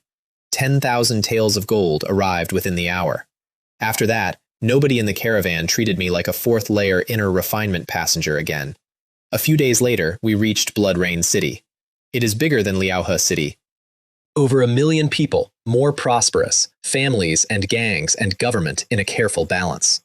Under the caravan's name, I did not even pay an entry fee. The name comes from an incident 100 years ago, when a horde of demons attacked the city and a supernatural cultivator happened to be passing and killed all of them. And it is said that blood fell on the city like rain, so they renamed it. I walked in through the gate and everything looked fine. Cleaner streets than Liaohe. More money, and every 3rd person I passed was empty. I had 40 times the mental energy of an ordinary person and sensing technique open, and I could see, in a way that has nothing to do with eyes, that a large number of people walking down that street had been drained. Their chi blood was low, the way an injured man's is low, and they looked completely normal. Nobody was sick. Nobody had a mark on them. They were just, quietly, less. I did not know what it was. I could not find it. So I made a decision that saved my life, and it was a small one. The caravan had free lodging booked in the middle of the city. I said no thank you, and took a room at a small inn near the wall instead. Nobody argued. Nobody else had noticed a thing. They were busy trading, because the caravan only stops for a few days. A lot of people got off at Blood Rain City. It was their destination. Li Jingjing and her family were among them. They came to say goodbye and kowtowed again and tried to give me all the silver they had left, which was not much, and I refused it, and I said something about having already been paid in soup. The family was poor, and their future was going to be hard, and I was not short of money, and I had genuinely enjoyed the soup. That is the whole reason, and it is a small one, and I have thought about it more than I have thought about most of the fortunes I have taken. I stayed near the wall. I bought some local poisons and sedatives and a few formulas, because different cities have different chemistry, and I collect it. And I asked around about the weakness. It had been going on for months.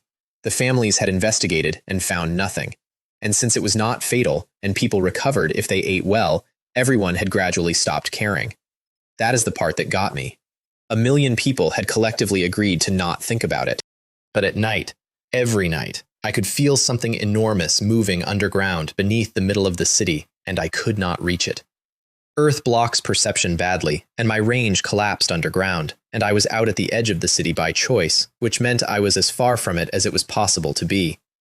I told myself it had not caused trouble in months, and I was leaving in a few days.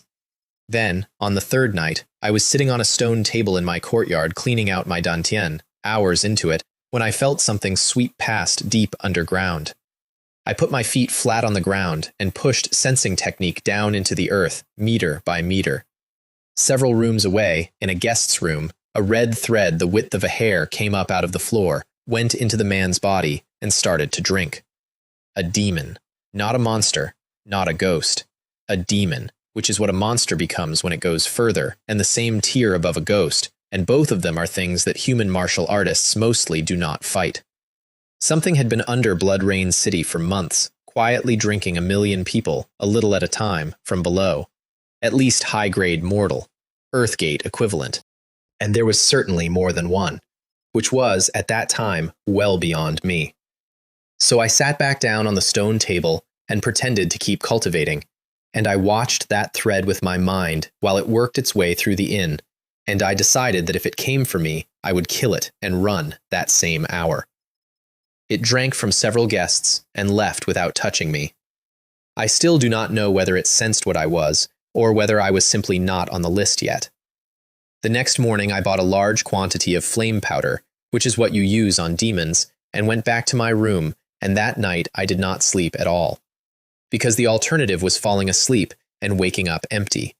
And in the middle of the city, where I could not see, a thing that had been eating quietly for 3.5 months hit the top of the high-grade mortal rank and decided it was time to stop being quiet. To break through into what it wanted to become next, it needed a great deal more blood and soul at once. So it stopped rationing. Red threads came up under half of Blood Rain City like a net. What is this thing? Help. The red tree demon is causing trouble in the city. Everyone run. There are many mangrove roots. Be careful not to let them pierce your body. By the time the experts of Blood Rain City understood what was happening, hundreds of thousands of people were already dead. I woke to it and I ran. Straight out. No hesitation and no heroics. I had been packed for 3 days precisely so that I could do exactly that, and I went through that gate at a speed that would have embarrassed the city guard if any of them had still been alive. I got dozens of miles out and turned around and looked at the flames, and then I stopped running, because in the crowd streaming past me, I heard people describing what was actually in there. Low-grade and mid-grade mortal red tree demons, hundreds of them, all of them separated from the mother tree, and I ran the numbers, and the numbers said I could kill them all day. The mother tree was different. The mother tree was up near the top of the high-grade mortal rank and rising, and it was in the center of the city, and I was not going near the center of the city. But the outer districts were full of low and mid-tier demons and completely abandoned shops. What I did next is not getting softened. I went back into a city that was being destroyed, and I looted it. I broke into a pharmacy and swept every high-grade mortal pill in it into a sack on my back. I filled the sack halfway and went to the next one. 4 pharmacies in, the sack was full. I ran it back to my inn, dropped it somewhere safe, and went back for more. A mid-tier red tree demon came up out of the street at me, and I grabbed the root, pulled the whole thing out of the ground like a weed, and broke it on the pavement. Then I did a gold shop. Murderers and arsonists wear golden belts. The ancients were right, and I had not murdered anyone or set anything on fire. At most, I was taking advantage of the situation. That is a distinction I made at the time, out loud, to myself, in an empty street, while stuffing gold jewelry into a bag. The demons kept coming, and I kept pulling them out of the ground and smashing them, and I had sun powder on me, which burns that species specifically, and with the sun powder, I was essentially invincible against everything except the one thing I was avoiding. And I could feel the pressure from the center of the city getting worse. 3 sacks. 30 or 40,000 taels of gold. Get another sack, just one more sack, and we're leaving. I said that out loud in a burning city to nobody, and if you want to understand who I am, that sentence is the shortest version. Halfway through the 4th sack, I ran into a group of young men and women running for the gate, well-dressed, not commoners. Several red tree demons were about to catch them from behind. Since we had met, I killed the demons. It took about 1.5 seconds. I was already turning to leave. Thank you so much, young master, for saving my life. A girl in a red dress grabbed my sleeve as she thanked me, and I stopped because my sleeve was wet. I looked at it, then I looked at her. She said it was nothing, just some perfume spilled, please forgive me, and there was a flicker of panic in her eyes that she was not good enough to hide. You think I can't smell the magic potion mixed in with the perfume?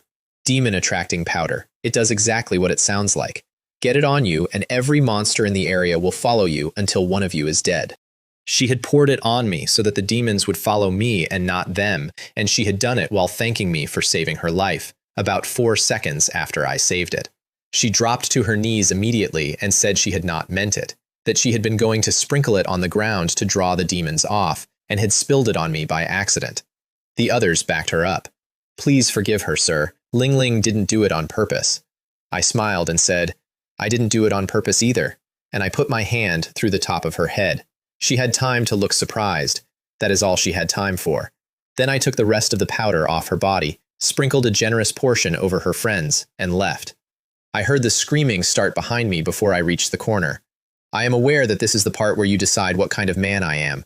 I will not argue with whatever you land on. I will only point out that the flask was still sealed and still warm from her skin, which means she had been holding it in her hand while I killed the things chasing her, waiting for the moment I turned my back. I left Blood Rain City with 4 sacks. Dozens of miles out, at the rendezvous point on the caravan's route, I stopped and sat on a boulder and watched it burn until dawn. That morning was bright and behind me, and in front of me, a city of over 1 million people was going out. Hours earlier, it had been full of people arguing about prices. I have been in this world long enough to be tired, and it still got me. I sat on that rock a long time. At dawn, a convoy came slowly up the road with the peaceful merchant group's colors on it. They had left with more than 500 people. 61 came out.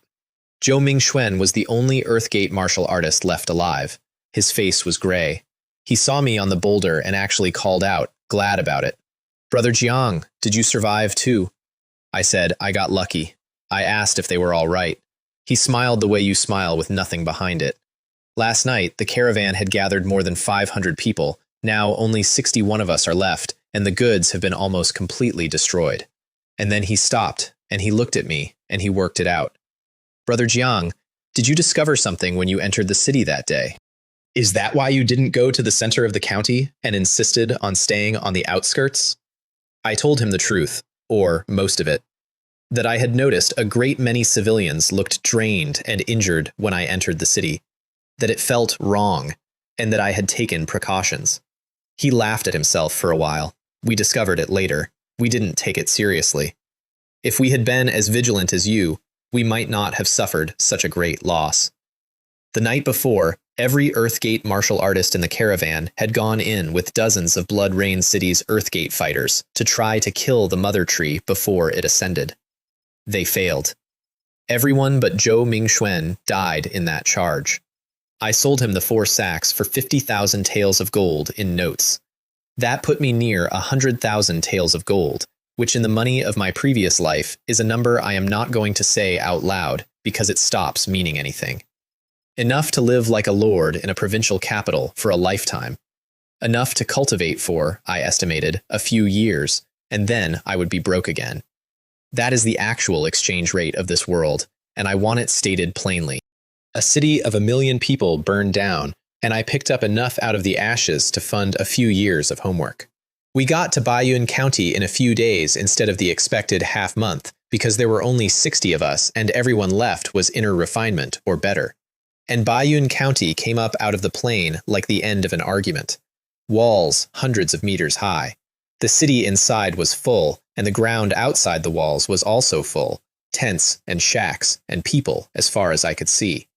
The urban area alone is over 1,000 square kilometers, and to the north, going up into cloud, a mountain range with the top hidden, White Cloud Mountain, and on it, the Baiyun sect. The Baiyun sect rules this entire county, not influences, rules. The government is not a factor. The great families and gangs bow. It has dozens of true disciples, thousands of inner sect disciples, hundreds of thousands of outer sect disciples, and then outer sect elders above them, and inner sect elders above those, and true inheritance elders above those, and every single one of the elders is beyond the mortal realm entirely. And above them, peak masters. And above the peak masters, 4 deputy sect masters and 1 sect master. That is what I had come 1,000 miles for. That is the library. Zhou Mingxuan gave me the bad news before we parted, and he gave it kindly. "Brother Jiang, I know you want to join the Baiyun sect, but the rules for joining are extremely strict. Especially in recent years, demons and monsters have been causing trouble everywhere, and a great many people have migrated here. There are countless people who want to join. The sect has limited resources and cannot train too many disciples, so it keeps raising the entry standards. If I'm not mistaken, Brother Jiang is in his 20s or 30s. Last year, the rule was that they only recruit disciples under the age of 18. I was 23. I rented a house in the northern district near the mountain and spent days finding out how bad it was. It was worse. This year's rule was 16. 16 years old to take the outer sect assessment. For anyone over 16, there was exactly one path, and it was to already be beyond the mortal realm before you applied. Which is the kind of rule that is not really a rule. It is a closed door with a sign on it. I sat in a rented room in a city of millions with 100,000 taels of gold and a body that could kill an Earthgate martial artist, and I could not get in the door because I was 7 years too old. And then I found the servants' entrance. Every year, alongside the disciple assessment, the peaks of the Bayun sect also recruit menial workers. No strict age limit, anyone under 30. But you have to have a skill and pass an assessment, and the standard, based on previous years, was to be an intermediate alchemist, or an intermediate blacksmith, or an intermediate planter before the age of 30. I was a 23-year-old advanced pharmacist. I have been given a great many gifts by this world, and none of them ever landed as cleanly as that one. The single hardest door in the county had a side gate, and the side gate was made out of exactly the thing I had spent 5 years accidentally becoming. Better than that, a menial worker can become an outer sect disciple. You simply have to accumulate 1,000 sect contribution points and buy the position. The door was not closed. It was priced. There was one decision left, which was which of the 10 peaks to serve. Each peak has its own legacy and its own core scripture, and they suit different kinds of people. Some favor delicate work, some favor brute force, some are mostly women, some mostly men. The strongest legacy, by universal agreement, is Bayun Peak. The sect is named after it. Bayun Peak is also, currently, the weakest of the 10. For decades, it has finished dead last in every competition the sect holds. It gets less support every year. It has almost no successors. Everybody agrees its legacy is the best, and almost nobody takes it, because the Bayun true scripture is, by every account, roughly 10 times harder than the scriptures of the other peaks. Hard to start, hard to practice, hard to break through. And during cultivation, one moment of carelessness and you do not merely fail to advance, you regress. That is why it is dying, not because it is bad, because it is expensive, and the price is paid in a currency called talent, and almost nobody has enough. I stood at the sign-up tables on the day of the assessment, in a line for Bayun Peak that was a fraction of the length of the others, and I thought about how much I like a bargain. The teenagers going up the mountain for the real assessment looked at us with open contempt on the way past, which I found extremely funny, and which the men around me did not. I handed over my papers, and the Bayun Peak examiners read them and looked up. A 23-year-old advanced pharmacist, that's quite a talent. As long as you work hard, you'll soon become an outer sect disciple. Let's go take the test first. They took me to an alchemy room, and I refined a batch of high-grade mortal blood essence pills in front of them. Utility disciple of Bayun Peak. They led us up around noon. Bayun Peak is over 10,000 meters high and covers hundreds of square kilometers, and the air on it is thick with heaven and earth spiritual chi, and there are rare birds and animals wandering around like it is a garden, and every so often somebody flies overhead. Supernatural cultivators, casually, in the sky, going about their day. I had spent 5 years in a world where an Earthgate martial artist was a rumor, and on Bayun Peak, people who had left the body refining realm entirely were commonplace, and Bayun Peak was the weakest of 10. An examiner pointed vaguely at a cluster of small courtyards at the foot of the mountain, told us to pick one, and left. Dozens of new servants stood there, looking at each other. An old servant from a nearby courtyard eventually took pity and explained everything. Hundreds of empty courtyards at the base. Pick one. Go to the branch hall of rewards and punishments and get an identity token. Take tasks. Earn contribution. At 1,000 contribution, buy your way into being an outer sect disciple. And a detail I liked very much. As a utility disciple, contribution from tasks is halved, so 1,000 points is really 2,000 points of work. I went to the branch hall halfway up the mountain, which is a palace of several thousand square meters with enormous communication jade panels in it that look uncomfortably like screens, and got a token that displays tasks in real time. And then I took the long-term secret task to refine blood essence pills and collected a large batch of materials. The task terms were that at least one of every 3 portions of material must succeed, and 1 portion makes 3 pills. Fall short, and you replace the materials yourself. At my level, 2 out of 3 portions succeed at minimum, often all 3. 1 blood essence pill earns 2 contribution. As a utility disciple, I get 1. 1,000 contribution meant 1,000 blood essence pills. An hour a batch. Everything above the quota was mine. I picked a courtyard on the far edge, several hundred square meters, nicely built, because Bayun Peak has nothing but space. I set up several high-grade mortal formations, filled the place with poison and sedative, and got to work. One should not have the intention to harm others, but one must be wary of others. I have said that sentence to myself in 4 cities now, and it has never once been wrong. And then I did nothing but work for several months, and it was, honestly, the happiest I have ever been. No war, no assassins, no ghosts in the alley. Just a courtyard, a fire, and a task list, and a body that got better every single day. Here is where I was when I finally bought my way in. All 5 secondary professions at level 10. All of them at the ceiling, the barrier before the supernatural tier. Cultivate talent, 36 points, top tier. Top tier talent in the Bayun sect is a thing that a handful of true disciples have. A day of ordinary practice for me is about half a month for an ordinary person, and with enough blood essence pills, a day is 150 days. Earthgate perfection, Dantian completely clean. Mental energy over 50 times an ordinary person against a requirement of 10. I had every single thing I needed to leave the mortal realm, and had it for a while, and the only thing missing was the method. The method costs 1,000 contribution, so I turned in the pills, took the token to the counter, and traded 1,000 points for a gray cloud symbol and a copied first layer of the Bayun True Scripture. And then I walked home to my courtyard, sat down, and read it. I had already memorized it by the 3rd pass. Here is what the Bayun True Scripture actually does, and why a peak has been dying for a century holding on to it. The true chi it produces is several times stronger and purer than that of any cultivator at the same level. Its overall power is dozens of times greater. It recovers absurdly fast, and it makes every movement technique better. And there are 13 layers, and every 4 layers is a major realm, and the 13th corresponds to something no cultivator in the Bayun sect has reached in thousands of years.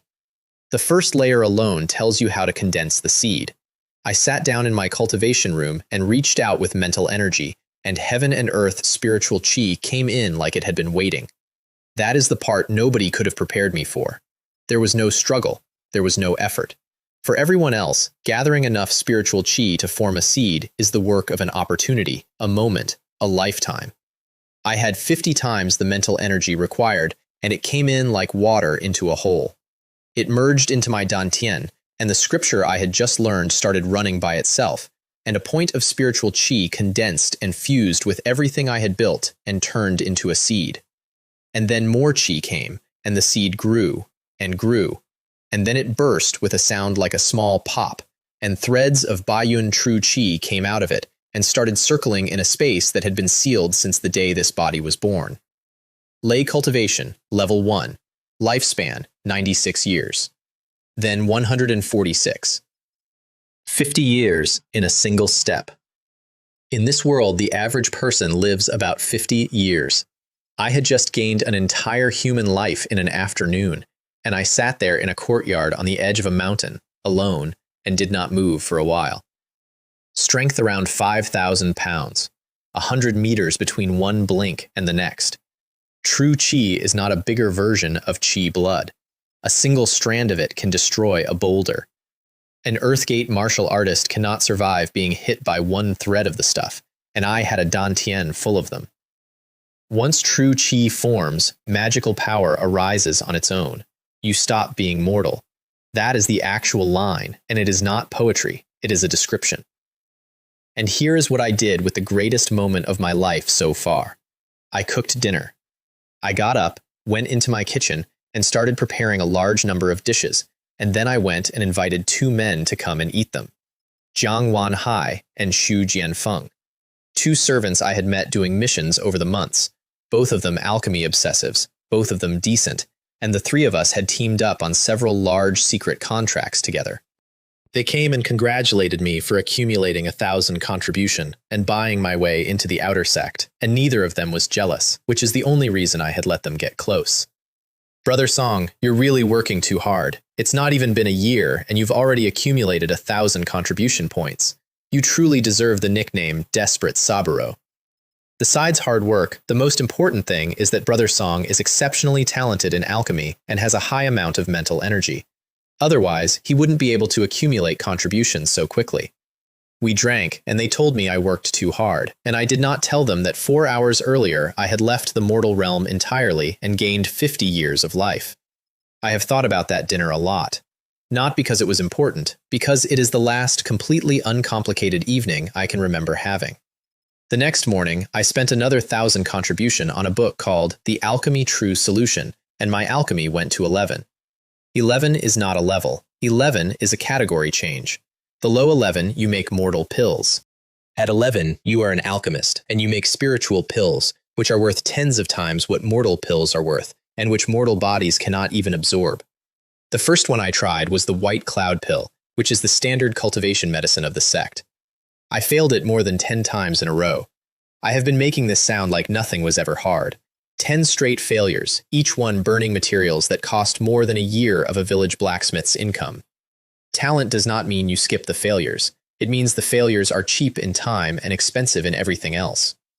A few days later, I was succeeding more than half the time, which no other alchemist on the peak could say. And I was, from then on, self-funding.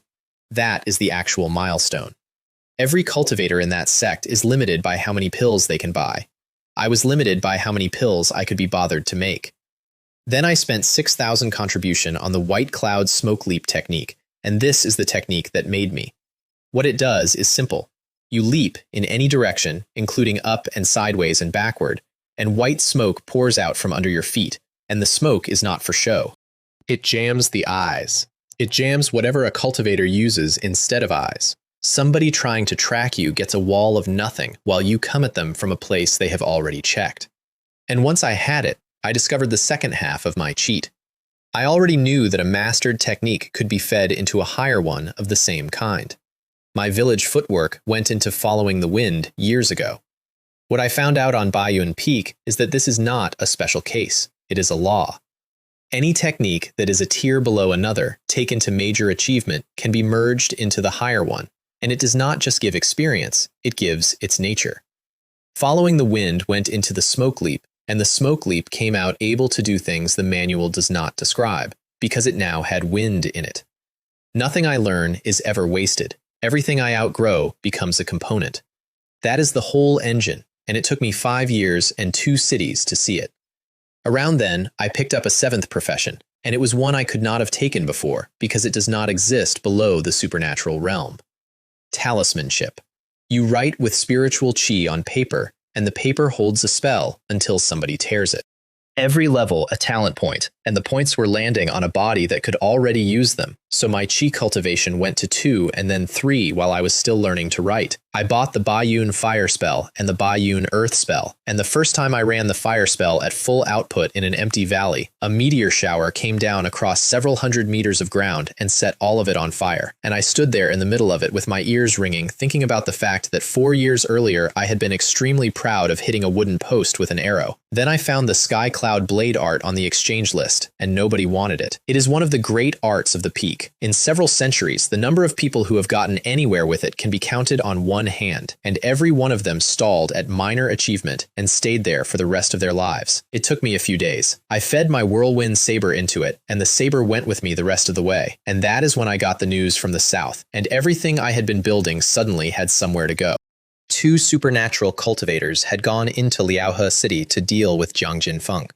Neither of them had killed him. He had spent the years since I left building a second red tiger Jinjie out of ghosts and monsters, and he had eaten the city with it, and now he was moving towards Stone Ox Village. I left the same day. On the way, I passed Blood Rain City. It had been 2 years. There was a gray-black fog sitting over the whole of it, and inside the fog nothing moved, and around the edges there were the remains of camps where people had come to loot a dead city full of gold and had not come back out. 1 million people, and then a tomb, and then a trap that kept killing people because gold is gold. I did not go in. I made a note of it, which will tell you something about how my head works, and kept flying. And then I turned around and went back, because of a task listing I had read 3 weeks earlier and dismissed. The Bayun sect had a standing contract on Blood Rain City, 30,000 contribution points, which is more than most true disciples see in a decade, and it had been sitting unclaimed on the board long enough that the ink had faded. Everybody knew why. Several groups had taken it. The mother tree is underground, and underground is where perception dies. You can feel that something enormous is down there, and you cannot tell where, and by the time you find out, it has found you first, and it has 100,000 roots, and you have a sword. Mental energy at 70 times an ordinary person, and sensing technique at the top of its scale. I could see through that fog and through 100 meters of soil like it was shallow water. So I landed in a dead city that had killed everyone who came for it, and I started walking, and for the first hour, nothing happened at all. That is the part nobody warns you about. A dead city is quiet in a way a forest is not. No birds, no rats. The wind moves and nothing else does. And there are shops with their doors open and goods still on the shelves, and the goods have been there 2 years because everyone who reached for them died. I found a child's shoe in the middle of a street, just the one. I got angry somewhere around then, and I had not expected to. I had looted that city while it was dying. I had filled 4 sacks and haggled over them and felt clever. I found the roots first, out at the edges, and I killed them the way you deal with weeds. Earthquakes. Not aimed at anything, just the ground itself, shaking hard enough to shear root from root, kilometers of it at a time, and the pieces came up broken and dry. Then the mother tree noticed me and stopped hiding. Hundreds of threads came up through the pavement at once, from every direction, including directly under my feet, and each one of them could go through a man like a needle through cloth. Earth shield. They hit it, and they kept hitting it, and it held.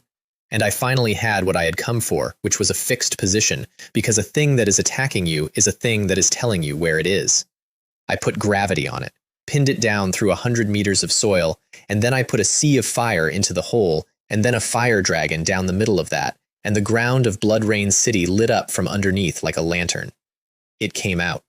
The whole thing, a trunk the width of a city block, thrashing up through the streets it had grown under. Heavenly clouds, flow interruption. 300 folds of steel through the middle of it, and the mother tree came apart across a plaza where people had once complained about prices. I sat down afterward on a piece of somebody's roof and did not feel triumphant. I felt like a man who had returned a library book 11 years late. In the roots, I found the storage bag. 3 cubic meters of space inside something the size of a satchel. On the open market, it goes for more than 100,000 contribution points, and there is a waiting list. Understand what I had been doing up to that exact moment. Sacks. Burlap sacks, the tallest one about the height of a man, dragged out of a burning building, one at a time, with my arms full.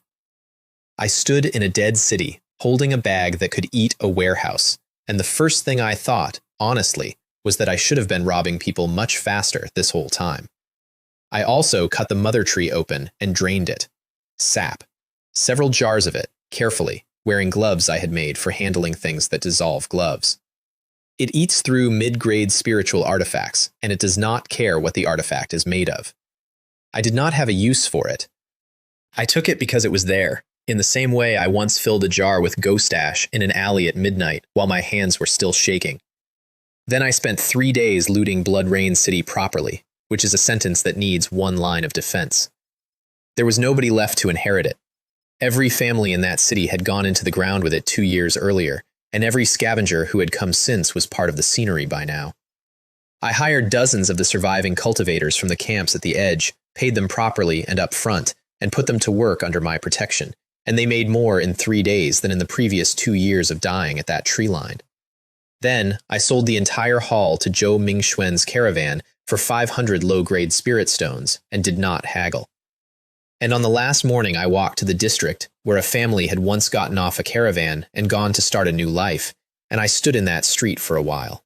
Li Jingjing, 5 years old, mushroom soup with scraps of chicken in it, handed up to my carriage with both hands. I never found out. I looked, in the way you look when you already know. There were no records left, and no one to ask, and a great many bones with nothing to say. I did not kill that tree for her, I want to be honest. I killed it for 30,000 contribution points, and I knew the number before I landed. But I stood in that street first, and I stayed a while, and then I went and did it. Liaohe City was 9/10 under ghost fog. There was a third of the eastern district still holding, and it was holding by luck and walls, And when I came down out of the sky in Bayun sect rogues, people fell on their faces in the street. Immortal Master. An old man came out through the crowd and got all the way down on the ground with his forehead in the dirt. It took me several seconds to place him. The last time I saw him, he had thrown a banquet for me and given me a courtyard. The head of the Huang family. Ragged, old in a way that 4 years does not do to a man. Immortal Song, please accept this humble servant's bow. He had hired me once. He had considered marrying a granddaughter into my career for the sake of a pharmacy. I set my terms fast, because groveling is uncomfortable to be on the receiving end of, and I wanted it to stop.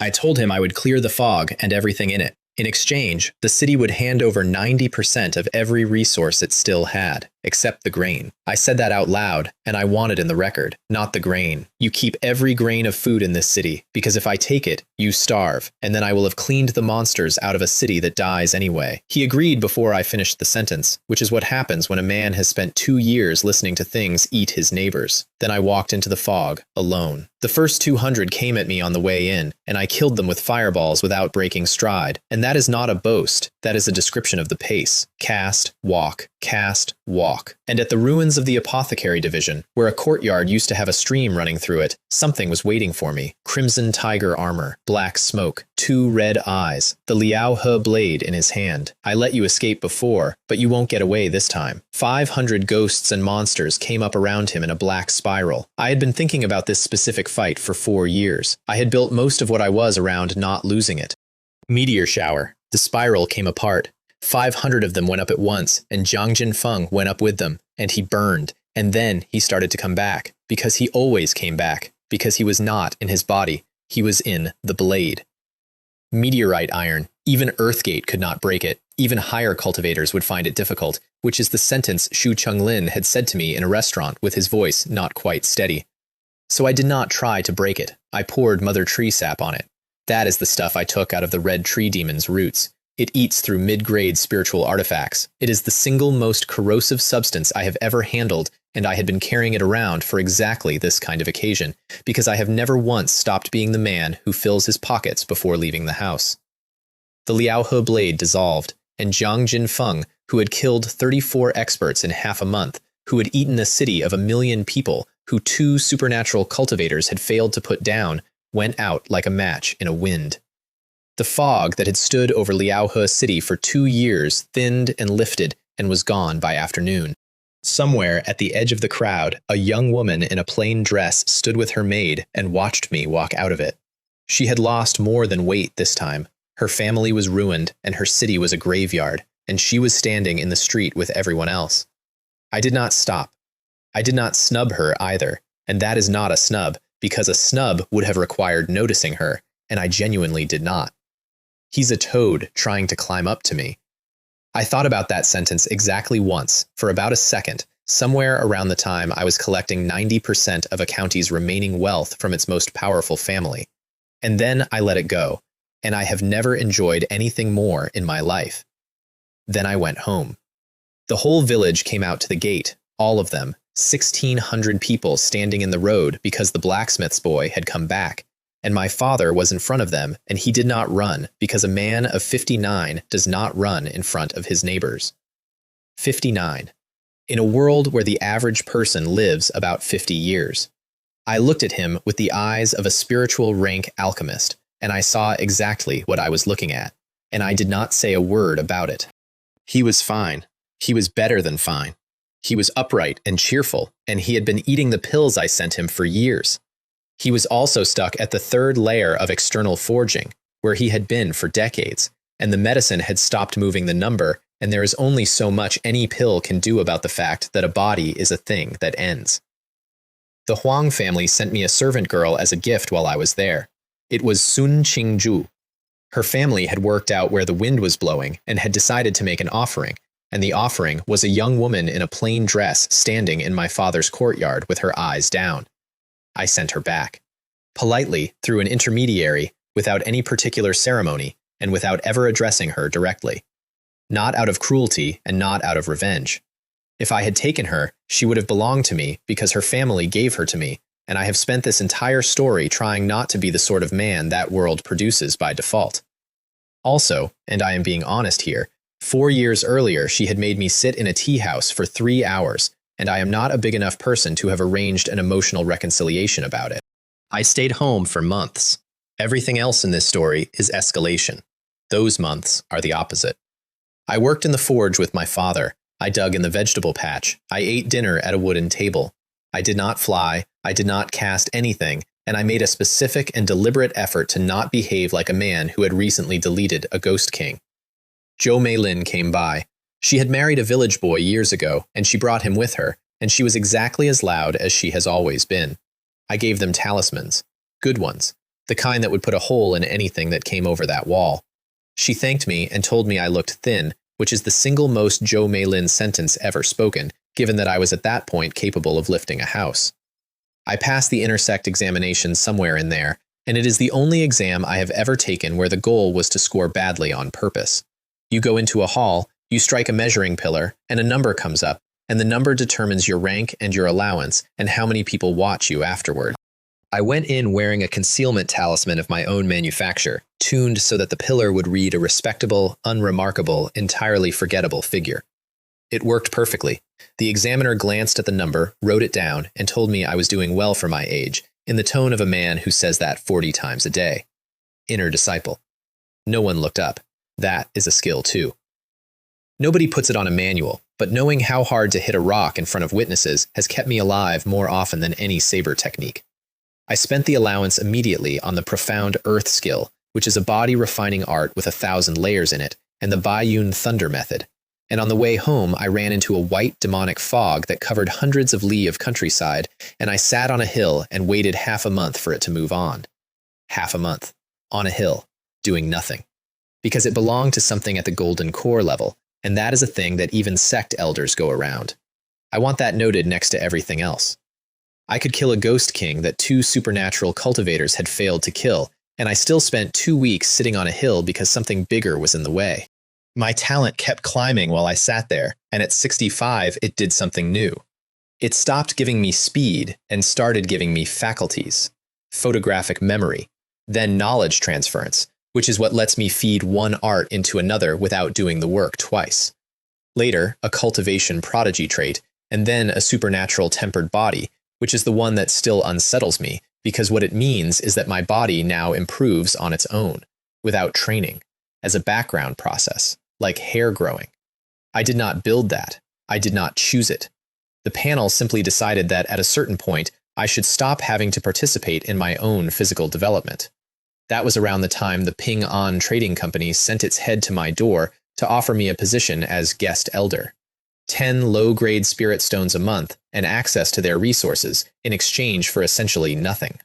I took it because it came with a courier network, and a courier network was the only way I had of hearing about my father and about Xu Chonglin. Zhou Mingxuan ran that route. Every few months he came up the mountain personally with news, and then one time he did not. A different manager came instead, and she gave it to me plainly, because in that business you learn to.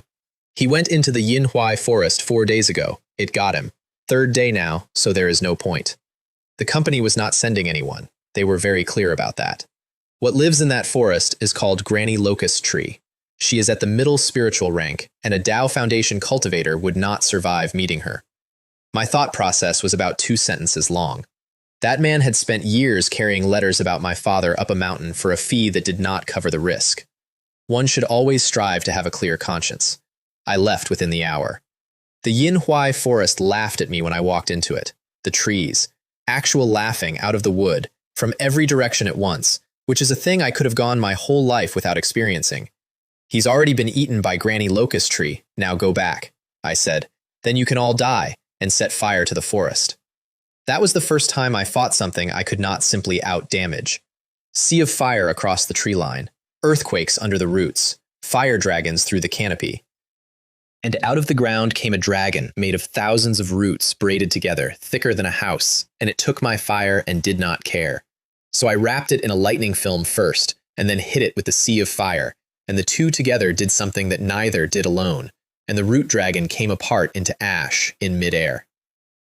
Granny Locust Tree gave up her above-ground trunk. She simply abandoned it, dropped it like a coat, and went down into the earth where I could not follow. which left me standing in a burning forest with no target, no hostage, and no idea where anybody was. So I kept burning. Not tactically, methodically. I started at one end and worked across, and I was fully prepared to burn every square meter of that forest to the ground with a man I liked somewhere in it, because the alternative was leaving without him. Halfway through, a locust spirit came out of the smoke, screaming, "Stop burning it! Your friends aren't dead! They're all in Grandma's cellar." The cellar was tens of meters down. There were hundreds of people in it, alive, kept. That is what she was doing, not killing, storing. A pantry with people in it, restocked from the roads, and she had been running it long enough that some of the ones down there had stopped counting days. The caravan that went in had over 100 people. More than half had already been eaten. Zhou Mingxuan was alive. He looked at me when the light came down into that hole, and he did not say anything for a long time. And then he laughed in a way that had nothing funny in it at all. I got all of them out. Every person in that cellar, not just my people, which cost me an extra day and a great deal of arguing with a locust spirit about directions. And I did not kill Granny Locust Tree, because she was underground and I could not reach her. And I want that in the record too. Not every fight in this story ends with a corpse. Some of them end with me standing on scorched ground, knowing the thing is still under my feet, and choosing to leave with the people instead. Then the Peak Elders started begging me to enter the Inner Sect tournament. Bayun Peak had come last for 100 years. Every peak in the sect sends its inner disciples, and every year we finished at the bottom, and every year our budget got cut for it, which made the next year worse. I said no. I said no a second time. I said no a third time because the entire architecture of my life to that point was built on not being looked at. And a tournament is a thing where 10,000 people look at you. So they raised the offer until it broke me. Any manuscript in the Peaks collection, a second one for top 10, and for top 3, a Foundation Establishment pill. A Foundation Establishment pill costs 100,000 low-grade spirit stones. In the money I grew up with, that is somewhere around 100 million. They were offering it to a man they believed was a mid-level inner disciple because they were that desperate. And while I was being courted, the other disciples of my own peak had already withdrawn. The difficulty of practicing Bayun true scripture is too great. We'll give up. They were not lazy. That is the thing.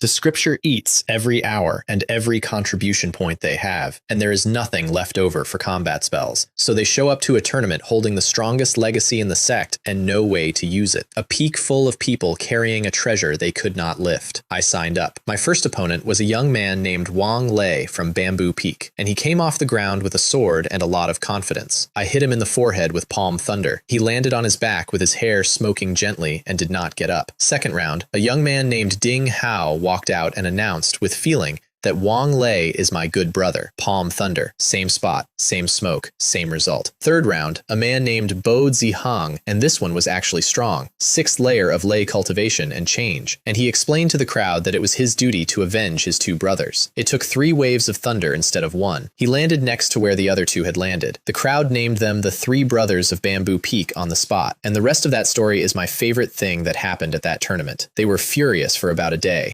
Then I kept winning, and it slowly became clear that they had lost to the eventual champion, and by the end of the week, all 3 of them were telling people about it voluntarily.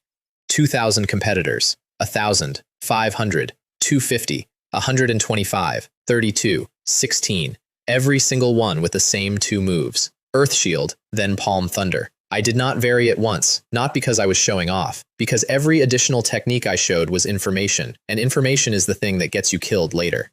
Top 16 moved to the single main arena, in front of tens of thousands of spectators, with Golden Core Elders and 2 Deputy Sect Masters sitting up above. And I met a man named Chen Bo from Shadowless Peak, and my 2 moves stopped working.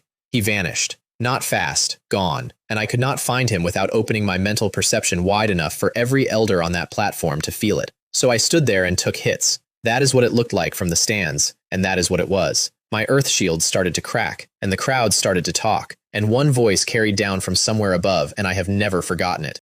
A single trick may be enough to get you by all, but if you face an opponent who can counter it, you're doomed. Which is fair. It is also the exact moment I decided to show them the second thing. White smoke came up from under my feet and filled that arena, and every elder from Bayun Peak stood up at once, because nobody had seen a disciple of theirs run the smoke leap in living memory. And in the smoke, mixed into it so finely that nobody noticed, was a sedative of my own manufacture. Chen Bo fell over. I am aware that this is not sporting. I would like to point out that I had been an alchemist for 6 years by then and had never once entered a fight without chemistry in the air, and I was not going to start in front of an audience. The final was against Wu Xiaofeng of Dragonhead Peak, perfection of ley cultivation, 3 mid-grade artifacts, and a signature technique that puts 9 fire dragons in the air at the same time. He was better than me at everything except the one thing that mattered. Because before the match, I had saturated my own smoke with water vapor. Just water. The cheapest thing in the world. Then I hit it with lightning film. Water and lightning did one thing. Water and his fire did another. Lightning and fire did a third. All 3 reactions went off inside one cloud at once, and his 9 dragons died in it, and his mid-grade spiritual armor came apart, and the whole thing took about 4 seconds. I would like to note, quietly and only once, that I worked this out because in my previous life I played a game about exactly this and quit because I could not solve the puzzles, which were designed for 10-year-olds. Elemental reactions. That is what I brought from Earth. Not calculus, not gunpowder. A gotcha game I was bad at. First place, Inner Sect Champion. The Foundation Establishment Pill, 1,000 White Cloud Pills, 100 Azure Cloud Pills, and a mountain of resources. And Baiyun Peak, for the first time in decades, did not finish last. The next month was ridiculous. Every family in the county wanted my pill.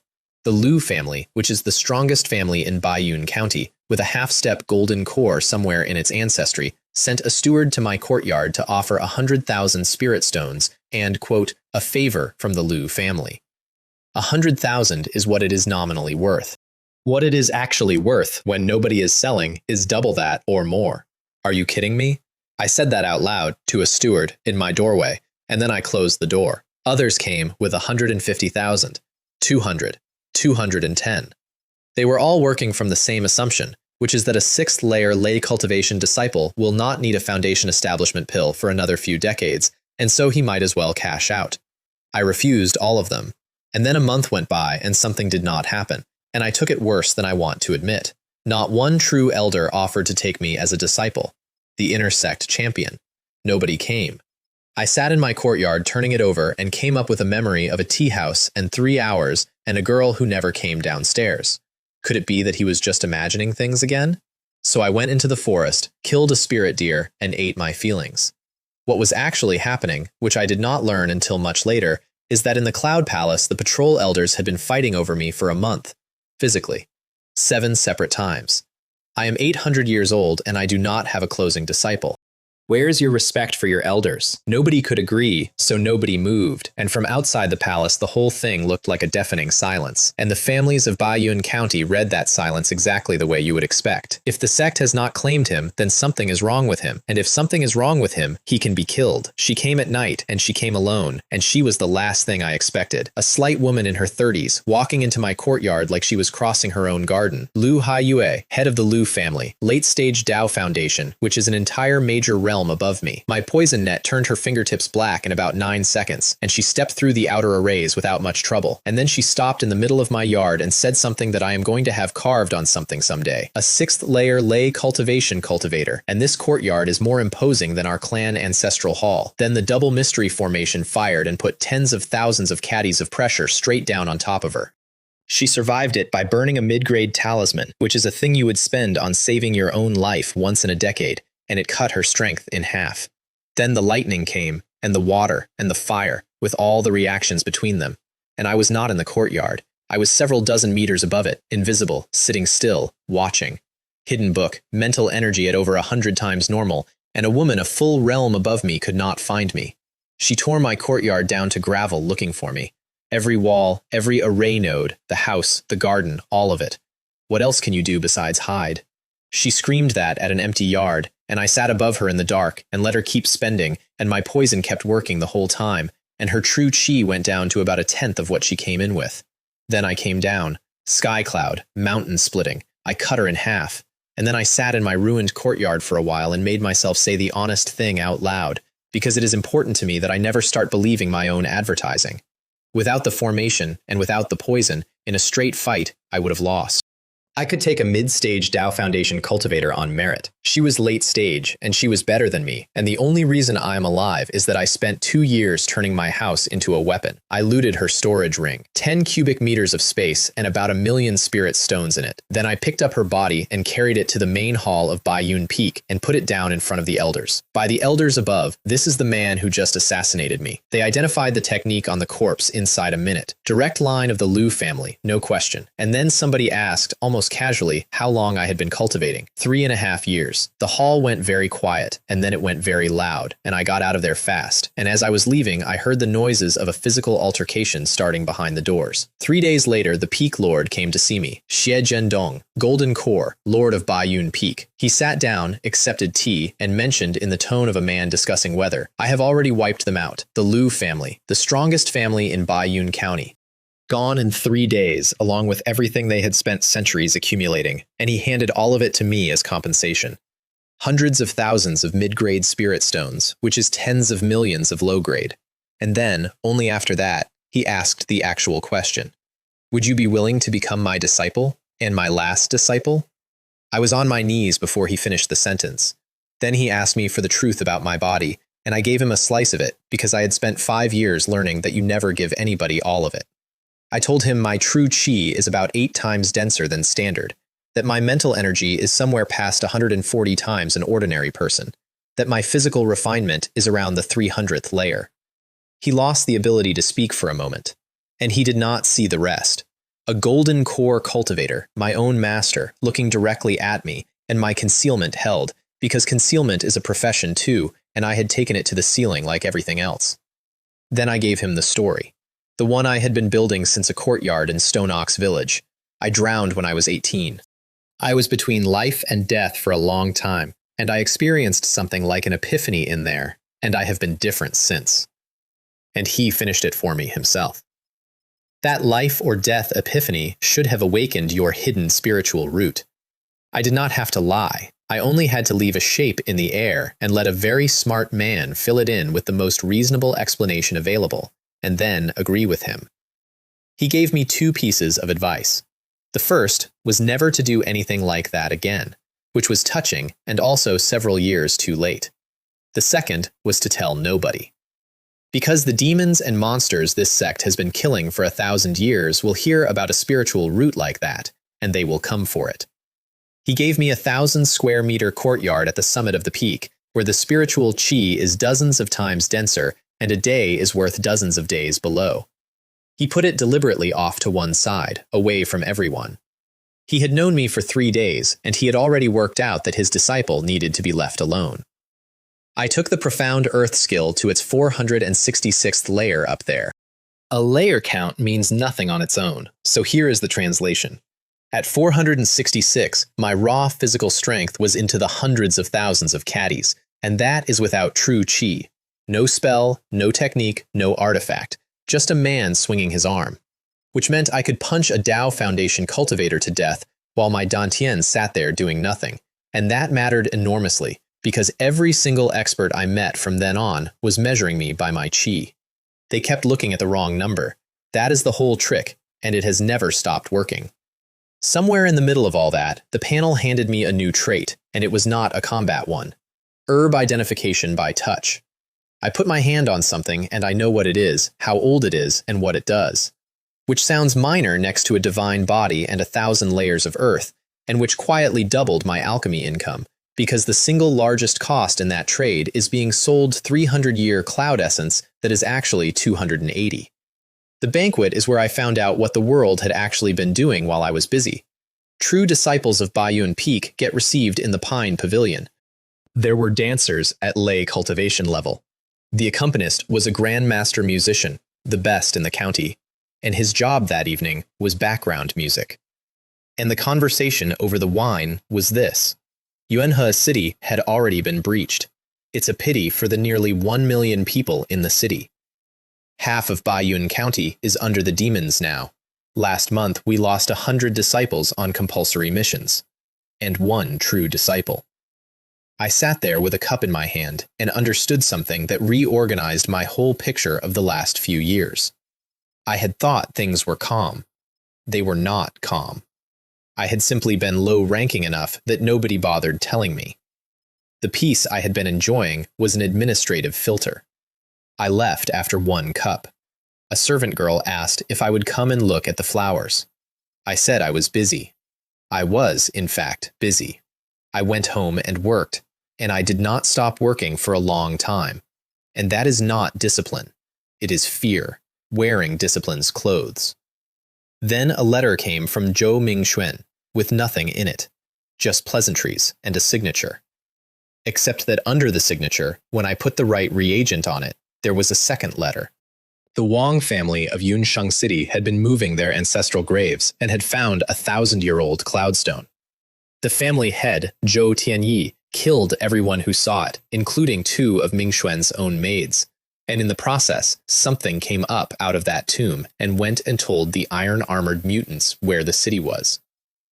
By the time I got there, the city was burning.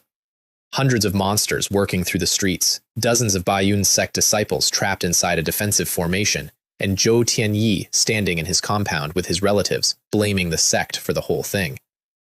I came in from above with palm thunder, then 3 mutants at the same time, and I hit them with water in the 7 orifices, then lightning, then a sea of fire, and the 3 reactions ran together, and there were no mutants. Then I walked into the Wang family compound. "Give me the item, and I'll spare your life." He asked, "What item?" I killed him with lightning, mid-sentence, in front of his entire family, and then I turned to the oldest relative in the room and said, "Bring it to me, and your family lives." He brought it very quickly. Then I appointed Zhou Mingxuan head of the Wang family on the spot, in a courtyard with his predecessor still on the floor. If anyone has any objections, you can ask the magic treasure in my hand. There were no objections. There was one, actually.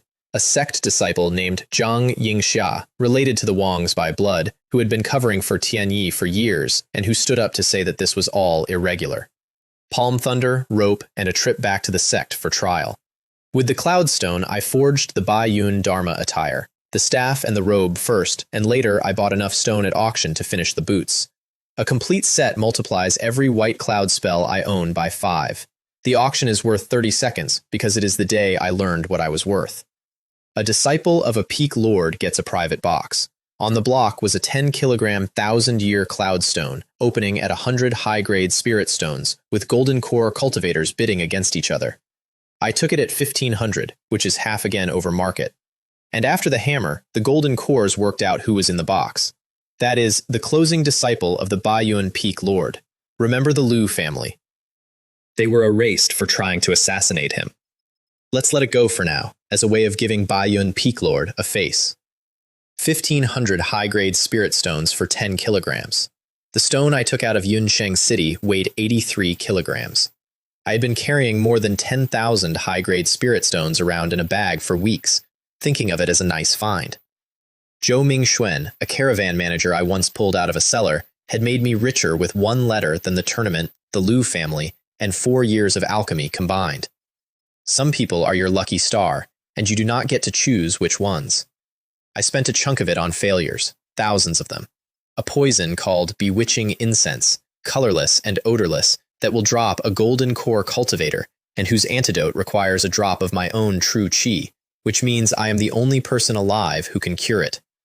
I also acquired an 8th profession by accident, which happened because I wanted a gatekeeper and did not want to hire a person. Puppetry. I carved a demon ant out of 100-year-old ironwood and poured the soul of a wind ant into it.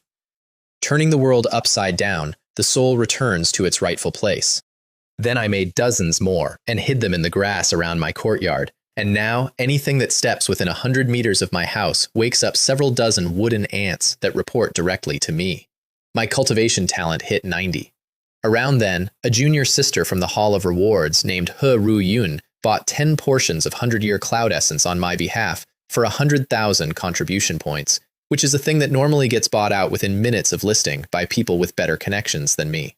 I had helped her out once, years earlier, and had honestly forgotten about it. Her senior sisters were teasing her about it in the hall while she handed the crate over, loud enough for anybody to hear. Senior brother Song is a genius. How could he possibly be interested in me? She went red and said it fast, as a defense. I said thank you for the essence and left. It would be very easy to write that line as though I heard it and chose not to act. I did not hear it. It went past me completely. I was thinking about cloud essence. I have a certain reputation, and I have earned every part of it. Then the sect made missions compulsory. Bayun County was coming apart.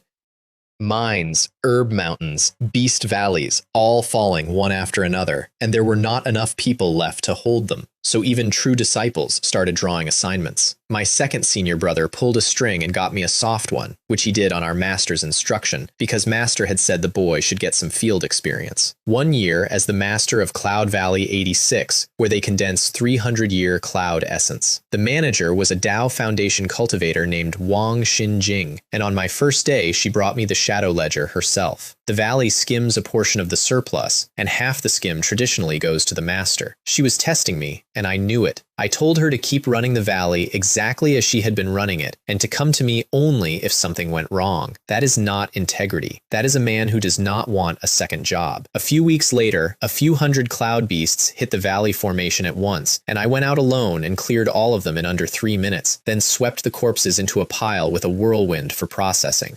The disciples of that valley were visibly relieved for reasons that had nothing to do with the beasts. Apparently, the previous temporary masters had been greedy and had bothered the female disciples. The bar in this world is on the floor, and I keep tripping over it in the dark. Then I broke into Tao Foundation without the pill. I had 3 Foundation establishment pills sitting in my ring at that point, worth 100,000 spirit stones each, and I did not use any of them. Because I finally read what the pill actually does, and what it does is suppress the thunder and lightning that come down while you are condensing your true chi cloud. It is not a booster, it is a painkiller. So instead of taking it, I stood in the middle of the tribulation and caught the lightning on my body on purpose, and then deliberately slowed my own breakthrough down to stay in it longer. This is a rare opportunity that we absolutely cannot miss. I said that to myself, out loud, while being struck by lightning, which I think tells you everything about what 5 years of this world does to a person. My body broke the 601st layer in the middle of it. Lifespan from 161 to 291. 130 years in 1 step. Strength around 100 tons. Speed past a bullet train. And 3 pills left over to sell. My talent hit 99, and the panel handed me something called All Rivers Run to the Sea, which does not increase my chi or my blood or my mental energy. It multiplies the ceiling on all 3 by 10. Not the amount, the maximum possible amount, which sounds fantastic until you understand the bill, and the bill arrived immediately. An ordinary cultivator breaks through on 1 portion of 500-year cloud essence. I now needed dozens. Every ceiling I raised the cost of filling it. The only reason I did not go broke is that I can refine my own Tao Foundation pills, which is a sentence that would have made the version of me who was excited about 100 caddies of jerky sit down. Here is an actual figure, because it is the least understood thing about power in that world. An ordinary cultivator breaks through the Tao Foundation on 1 portion of 500-year cloud essence. 1. He saves for it, his family helps, his sect subsidizes it, and it is the largest purchase of his life. I needed dozens per step. That is what All Rivers Run to the Sea actually bought me, not strength, a bigger container, and a bill to match, arriving monthly, forever. Every cultivator in that county was limited by resources. I was limited by resources on a scale that made their limits look like pocket change, and the only difference between me and a bankrupt man was that I could manufacture the thing I was addicted to. So I went back to work, which by then meant clearing valleys. I saved Cloud Valley 51 from several hundred beasts, dozens of them at Tao Foundation level, and it took about a quarter of an hour, and the elder in charge, a man named Chen Jianjun, paid me double what he had promised without being asked and without mentioning it. Then I'll have to trouble Elder Lu. That belongs on the record next to the Gu family, because I have told you about the people in that world who tried to shave a discount off me, and it would be dishonest to leave out the ones who did the opposite for no reason at all. And then there was the Gu family, which is a small story and the one that made me angriest. A girl named Lin Manhua came to me, maybe 15, and begged me to save her family's valley. She offered 10 portions of 400-year cloud essence. I cleared the valley in a few minutes. And then the Gu family's great elder, a man named Lin Guangfu, decided that since it had been easy, it should also be cheap, and offered me 5 portions of 300 year instead. The girl actually cried out. But we promised. They shut her up with a pressure of aura in front of me because she was a child and an inconvenience. Are you kidding me? Palm thunder. The great elder went down and stayed down. Then I turned to the family head and told him to take me to the warehouse or I would find it myself. I took 100 years of Gu family accumulation, all of it. 20 portions of 400 year, 130 of 300 year, 250 of 200 year, more than 500 of 100 year. Lin Guangfu woke up, was told what had happened, and went down again coughing blood. He filed a complaint with the sect. The sect reviewed it, decided a family that cheats a true disciple over an agreed price is not a family worth doing business with, and struck the Gu name off the partner rolls. Their business collapsed inside a year. For 5 portions of essence. They tried to shave a discount off a man who had just deleted several hundred monsters in front of them, and it cost them a century. I did not take one thing from that warehouse that was not owed. I want that clear. I took what was promised, and then I took the price of finding out. And the county kept falling. Shangmi County, next door, went under in a matter of months, and the survivors came over the border into ours. Among them were hundreds of female disciples of the Heavenly Fragrance Pavilion. About 100 of them got trapped on Yincao Mountain. Their formation had maybe half an hour left in it, and outside it were several hundred monsters, dozens at Dao Foundation level. When they saw a single man flying in to help, they did not cheer. They got worse. Several of them started crying harder, because now a stranger was going to be eaten in front of them too, and a couple of them had already lost control of themselves from fear. I put a lightning cage over a kilometer of mountaintop, the mighty power of heaven purifying the world. The monsters went down like mown grass. The ones that made it through a gap ran into a sea of water vapor with lightning in it, and stopped being a problem in a way I am not going to describe. Not one escaped. Afterward they knelt, all of them, and I spent the entire conversation looking at a rock about 2 meters to the left, because their clothing had not survived the night either, and I was not going to be the second problem those women had that day. Those disciples became a new peak of the Baiyun sect, Tianxiang Peak, then another, and we went from 10 peaks to 13. That is what the collapse of a neighboring county looked like from the inside. Refugees arrived, and the institution grew, and everyone called it good fortune. I was clearing about 1 cloud valley a day by then. Somewhere in there, the county gave me a nickname, the Dragon Blade King, because of the whirlwind and the thousands of wind blades, which look extremely impressive and are, honestly, the 4th or 5th most dangerous thing I own. I did nothing to correct it. If the entire county thinks my strength is my saber, then the entire county is wrong about my body, my mind, and my chemistry, and I will take that trade every single time. The nickname nearly got me killed once, because a snow woman decided I was worth ambushing. Golden Core Tier, Illusion Specialist. And what she put in my head was a bar, not a palace, not a paradise, a bar. Warm lights, music, women laughing, a cocktail in front of me, the specific and unglamorous fantasy of an office worker on a Friday night. I stood in it for a few seconds and let myself feel it, and what I was feeling was not desire. I did not miss the women. I missed Earth. Then I cut her in half. Her storage ring holds 100 cubic meters and is a top-grade artifact, and I named it the Snow Woman Ring, and I am aware of what that says about me. Then Jinyang City was erased. That is where Shu Chenglin went. The small city, the safe one, the place with fewer resources and fewer monsters. I flew there and cleared the ruins and found nothing. No bodies I could identify, no survivors who knew the name. I hired the trading company to search for his family with an open budget and no time limit. And then I went home to Stone Ox Village, and my father was 66 years old. The village had grown to 5,000 people because refugees had been coming for years, and the walls still stood. And the walls still stood because of who lived there. He was teaching a group of teenagers to swing a hammer. He was upright. His color was good. He was, by any measure a village would use, in excellent health for his age. And I am a spiritual rank alchemist, and I looked at him for about 4 seconds and knew exactly what I was seeing. It is called the last flourish. The body spends everything it has left at once, all the reserves, all the margin. And for a few months, the man looks better than he has in a decade. The pills had stopped working, not because they were bad, because there was nothing left to add them to. I stayed 6 months. I did not leave once. I did not take a mission. I did not answer a summons. And when the sect wrote to me, I told them I was unavailable. He knew. Of course he knew. And he spent those 6 months comforting me, which is the part I cannot think about for very long. He told me he had been lucky to live this long, when most men in the village do not see 60. He told me he had a filial son, which is the highest thing a man in that world can say about his life. He told me that picking up a baby by the side of the road was the happiest thing he ever did. And he apologized, to me, for the pills, for all that medicine wasted on an old man who was going to die anyway. Farewell, Father.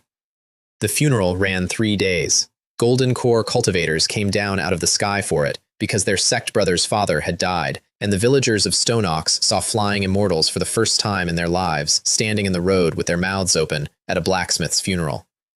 And that night, from up on the mountain, I heard voices. Is that old man covered in spiritual lay dead? Let's go eat his corpse. Years of spiritual pills. It had soaked into him, and the things on Shinyu Mountain could smell it, and they were coming down for the body of the man who raised me. I burned the mountain. The entire mountain, root and stone and every living thing on it, all the way to the top, until there was nothing left up there that could smell anything ever again. Then I put a formation over his grave that will hold for longer than anyone reading the headstone will be alive. The village that is named after that mountain watched me do it. I told them all to leave. I offered to move every single person to Baiyun County at my expense with an escort. 6,000 people took it. The chief's family, the Huangs, most of the ones with children. The rest stayed, and the reason they gave was the reason people always give. Nothing has ever happened here in our lifetime. Sometime later, I passed through that area again. Liaohe City had fallen.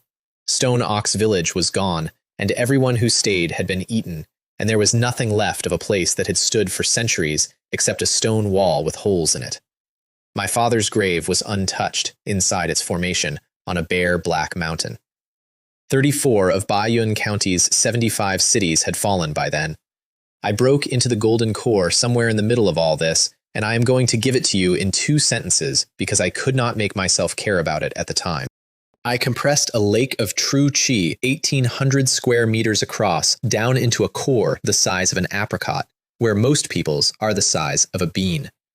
Lifespan from 296 to 996 years.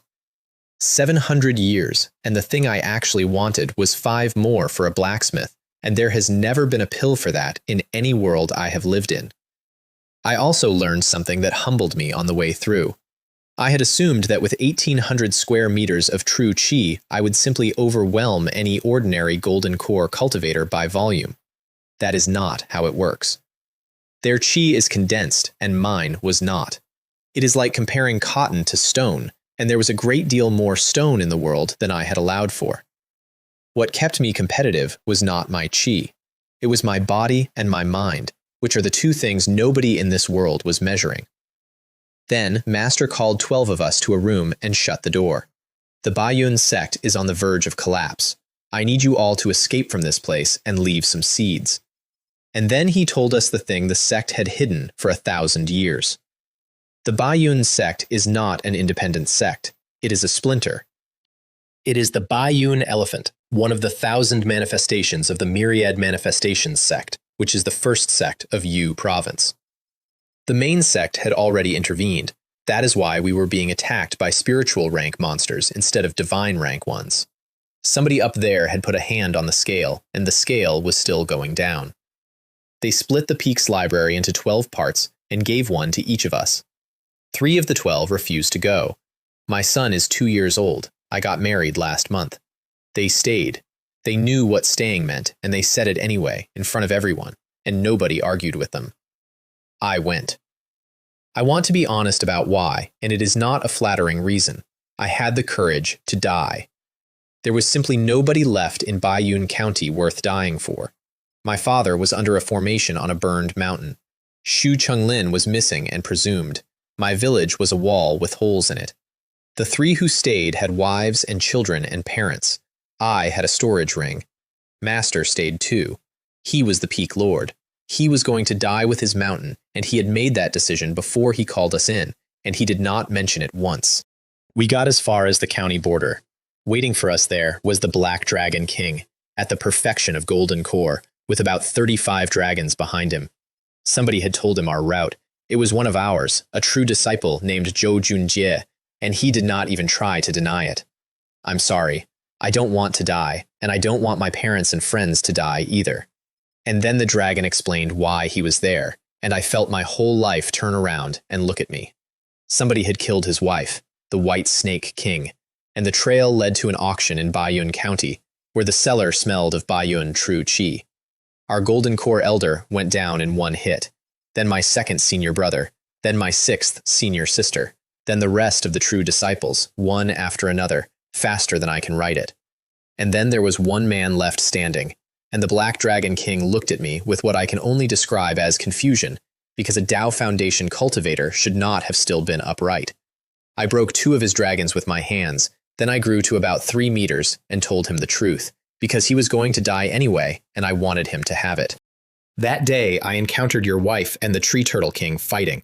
I ate several thousand kilograms of it, and I took a piece of her out of my storage ring and showed him. He went insane, and I broke him. Not with a saber, with my hands, over and over, the same move dozens of times, and then I finished him with my fingers through his eyes. 35 dragons, 1 strike each. When it was over, Elder Gu Yuze, a Golden Core cultivator who is top 10 on our entire peak, was standing there with his mouth open and actual drool on his chin. I said something modest about having had a few insights recently. Nobody believed me. Nobody has believed that line since the first time I used it in a village forge, and I keep saying it because the alternative is explaining. And after that, the survivors started calling me Junior Marshal Uncle, which meant that the people who had been my senior brothers and sisters that morning were now formally below me. Rank in that sect follows power. It changed in an afternoon, in the road, over corpses. We kept moving. Weeks of it. And in the ruins of a temple, the ground started to shake, and Elder Chen gave an order in a whisper.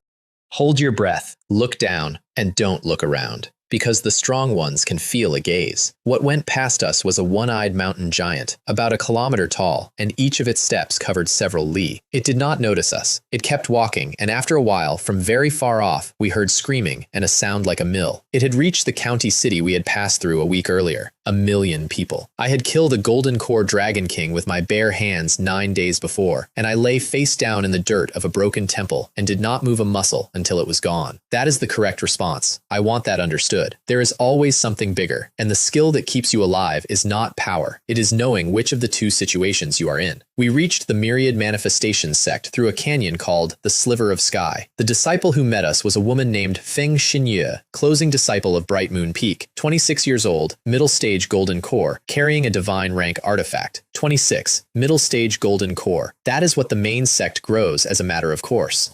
She met 100 filthy refugees at the mouth of a canyon and was polite to every single one of them, which I noticed and which I did not expect. Then we came out of the canyon and I stopped walking. Wenshang City has no wall. I asked about that because I had spent my entire life in this world inside walls. A village with a stone ring and men on it in shifts. A city with a wall tens of meters high. A county with a wall you could see from a day's travel away. Somebody answered me without looking around. The wall is the several million cultivators who live here. It sits on a plain of 90,000 square kilometers. There are 3,600 archways around the edge of it, which is not a defensive structure, it is a door count. Inside are 10 concentric rings, and when we walked into the third one, I stopped breathing properly for a second because the air was wrong. It was not air.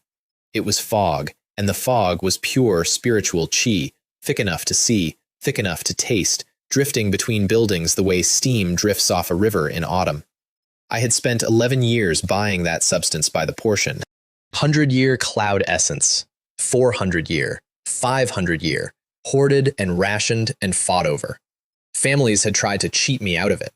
I had emptied a warehouse over 5 portions of it. In the third ring of Wangshang City, it is the weather.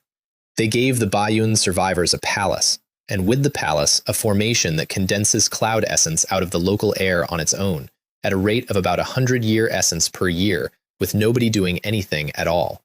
Free, as a courtesy, to refugees. The children of that sect grow up in that fog and think nothing of it, the way I grew up thinking nothing of tap water. 10 years to rest and settle. Then a mandatory tournament, and everyone understood what that meant without it being said, which is that the rest was not charity. It was a grace period before an assessment. I found a corner of the palace, sat down in it, and did not come out for a long time. Of the tens of thousands of people who had been in the Baiyun sect, about 100 arrived. 6 peaks out of 13. We held a memorial, and then we held an election, because the manifestation needed a lord.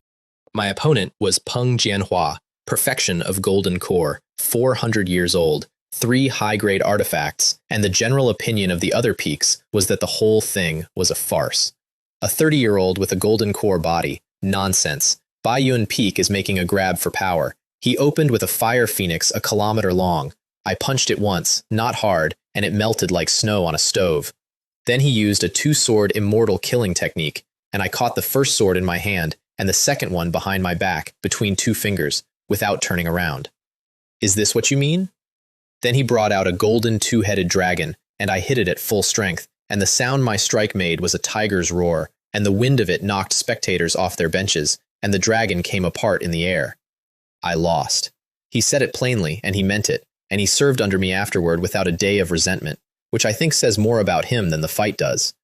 And then it snowed, and there were 2 new tablets in the ancestral hall, the Peak Lord of Baiyun Peak, and the Sect Master. The Baiyun sect had been destroyed by the 1,000-headed demon dragon, divine rank. The reason was that one of its 3,000 offspring had gotten curious about the fighting, joined in, and been killed. 1 of 3,000. The Myriad Manifestations sect issued a condemnation, and then it did nothing, because nobody wanted to fight a divine rank demon over a splinter sect on a border. Baiyun held that border for 1,000 years. That is what the 1,000 years bought. I understood it cleanly and without any heat, sitting in that hall looking at my master's name on a piece of wood. For the main sect, preserving the balance was worth more than avenging us. That is not evil. That is arithmetic, and I have done enough of it myself to recognize the handwriting. Then I went into cultivation and did not come out for 10 years, late-stage golden core. Lifespan, 1,024 years. My core is no longer the size of an apricot. It is the size of a hut, and its output is somewhere around 200 times that of cultivators at my own level. And in those 10 years, I finally took the merging trick as far as it goes.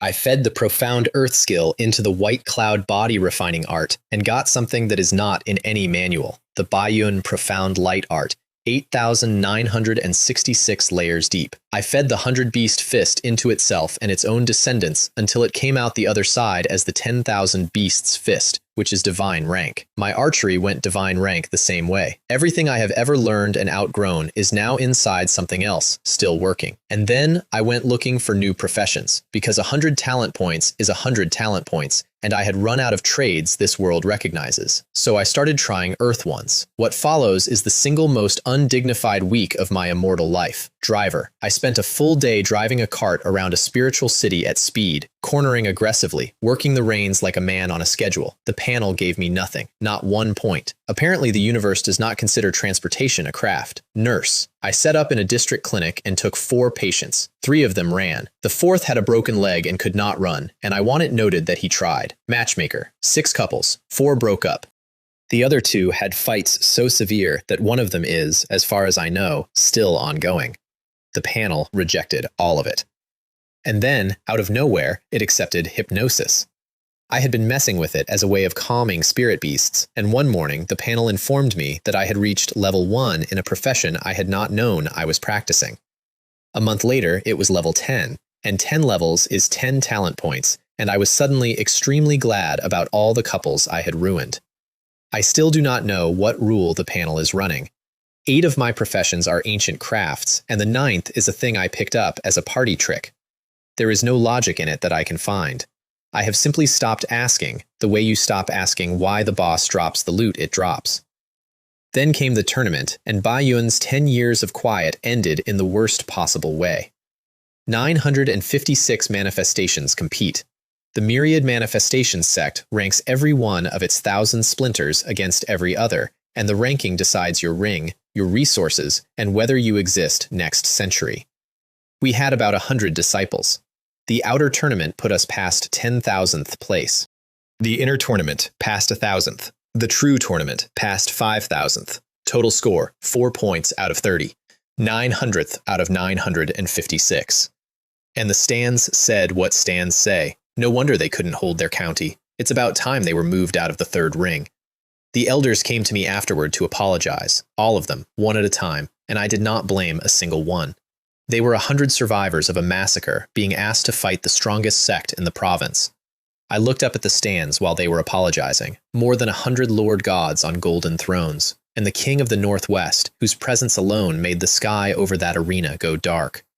I had killed a golden core dragon king with my hands, and I sat there and understood, precisely and without drama, that the distance between me and those people was not a gap I could see the other side of. Then the free challenge round opened, and the rule is that you may challenge anyone up to 30 places above you, and you get 9 attempts. The deputy lord stood up to go first. I put a hand on his shoulder and sat him back down. White Cloud Elephant hasn't appeared for 1,000 years, so the first battle must be better. 870, 840, 810. 1 fireball each, most of them. I am not exaggerating for effect. I would walk out, cast once, and walk back, and the ring official would call the next name. 780, 750, 600, 500, 400, 210. The stands changed 3 separate times by then, and I could hear all of it. For the first 10 challenges, nothing. A 900th place manifestation working through the bottom of the ladder is not entertainment, it is administration. By the 30th, the arena had gone quiet in the specific way an arena goes quiet when a large number of people have simultaneously stopped talking to each other. By the 50th, they were placing bets on how many seconds. At 210, I finally met somebody I had to think about. The Flying Eagle manifestation sent out their strongest body-cultivating elder, a man built like a load-bearing wall, and he came at me with a technique that would have opened a golden core cultivator from shoulder to hip. He could not touch my clothes, not once in several minutes. Not because I was dodging, although I was. Because when he did land something, it stopped at the outer layers of my body, and nothing happened. And I could watch him working out what that meant while he kept swinging. And I got bored. That is the honest version. I was standing in front of 10 million spectators with a man I could not lose to, in the middle of the most important week in my sect's 1,000-year history, and I was bored. So I started talking. Not trash talk, advertising. I stood in the middle of an arena in front of an audience I have been told numbered around 10 million, with a man throwing everything he had at me, and I explained the White Cloud system out loud. The structure of it, which spell feeds which, why the body-refining art pairs with the light art, what the smoke does and why it is not a smokescreen. How dare you humiliate me, you brat. Don't run away, you brat. He was not wrong to be upset. I was using him as a lectern. At 183, I fought a manifestation of spellmasters, and I demonstrated all 8 of my books in one match, with the reactions between them, and I named each one as it went off. Vaporize, bloom, melt, superconduct. At 158, I fought spirit masters and put down 5 dragons with 5 different spells, 1 each, because using the same spell twice would have taught the audience nothing new. My own disciples were watching this from our box with expressions of dawning horror. Since when is our system complete? Lord, are you making this up? Because our system was not complete. It had holes in it, hundreds of years of holes, entire links missing between the lower and upper arts, which is exactly why nobody could practice the Baiyun true scripture without giving up their life to it. I had filled the holes myself, with merging, over 10 years, quietly in a courtyard, and I told 10 million people that it had always been that way, and that I had merely had a 3-day insight. The effect was immediate, and it was worth more than the trophy. Spectators started asking where the White Cloud manifestation recruits. Whole factions decided to send children to us. A 1,000-year-old sect could not have bought that with a century of work, and I got it by talking while punching. At 91, I ran into the thing I had been waiting for, which was a hard counter. the law banishing manifestation. Their entire discipline is dispelling other people's spells. Fireblade, fire dispel. Waterblade, water dispel. Palm thunder, lightning dispel. The stands got loud because everybody loves watching a system meet its ceiling. And there it is. That's the limit of White Cloud.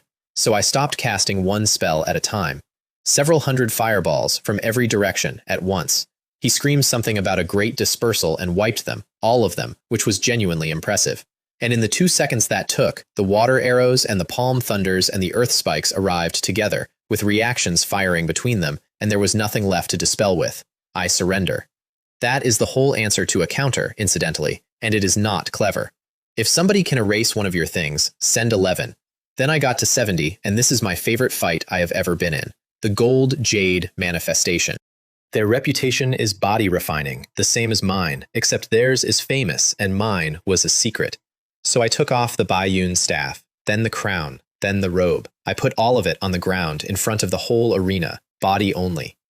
Guopeng swelled to about 4 meters, muscle stacked on muscle, until he looked like a stone quarry with a face. I went to 3.6, and I stayed proportional because I have opinions about aesthetics that I refuse to justify. 8,986 layers of profound light came up over my skin.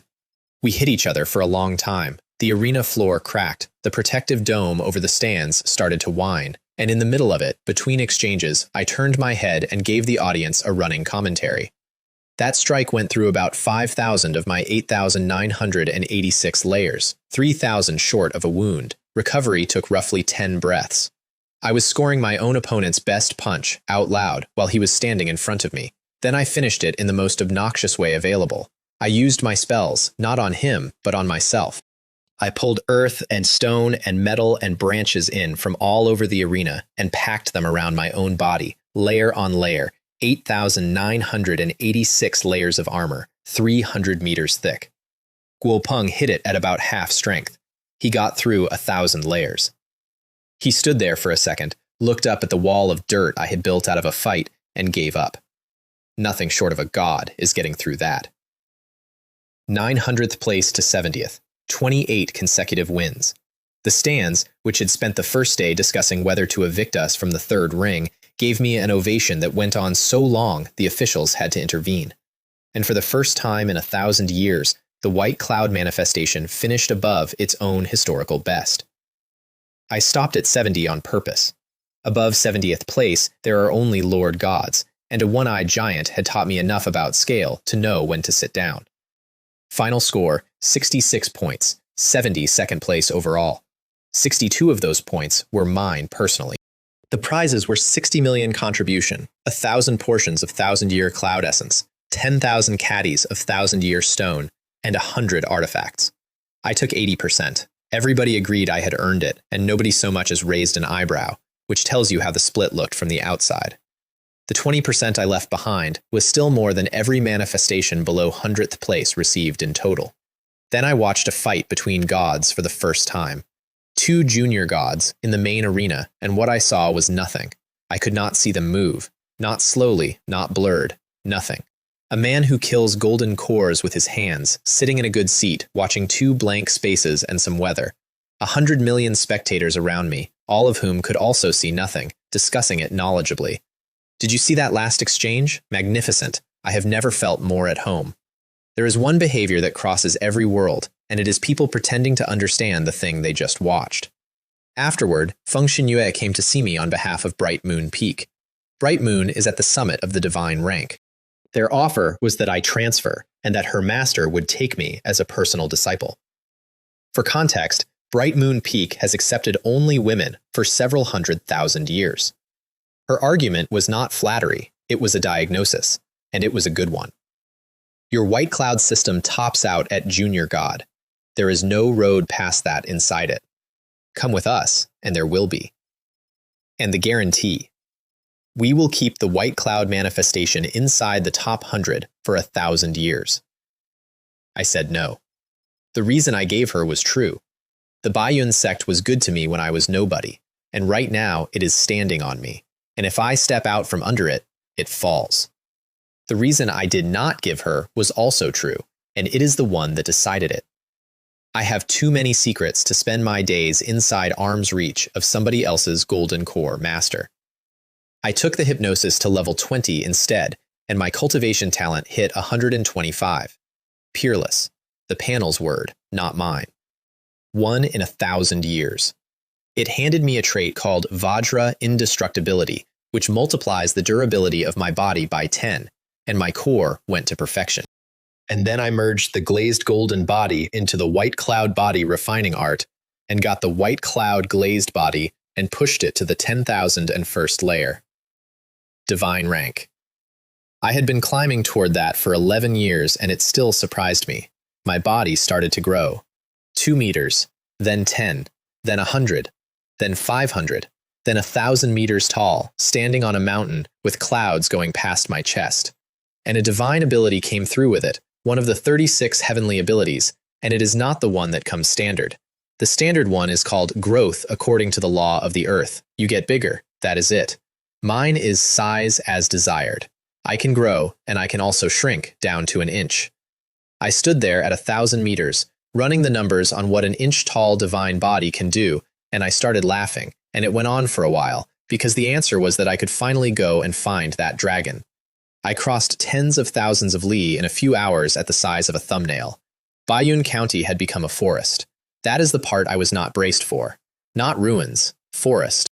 Trees growing up through the roofs of towns, roads gone, whole cities under green, and bones on the surface everywhere, because there had been nobody to bury anyone for years. Demons had built nests in the sect. In the buildings I had walked through as a servant carrying a task token. The 1,000-headed demon dragon was in Dragonpool Gorge, which is the holiest ground the Bayun sect had, where the spiritual water collects, and where only sect masters had ever been permitted to cultivate. It was drinking out of it with 1,000 mouths at once. My first strike took the central head off, and the head turned out to be a decoy. So I hid, and I waited, and I looked, and I found the real one. Heavenly clouds, flow interruption. Hundreds of heads came off in a single sweep.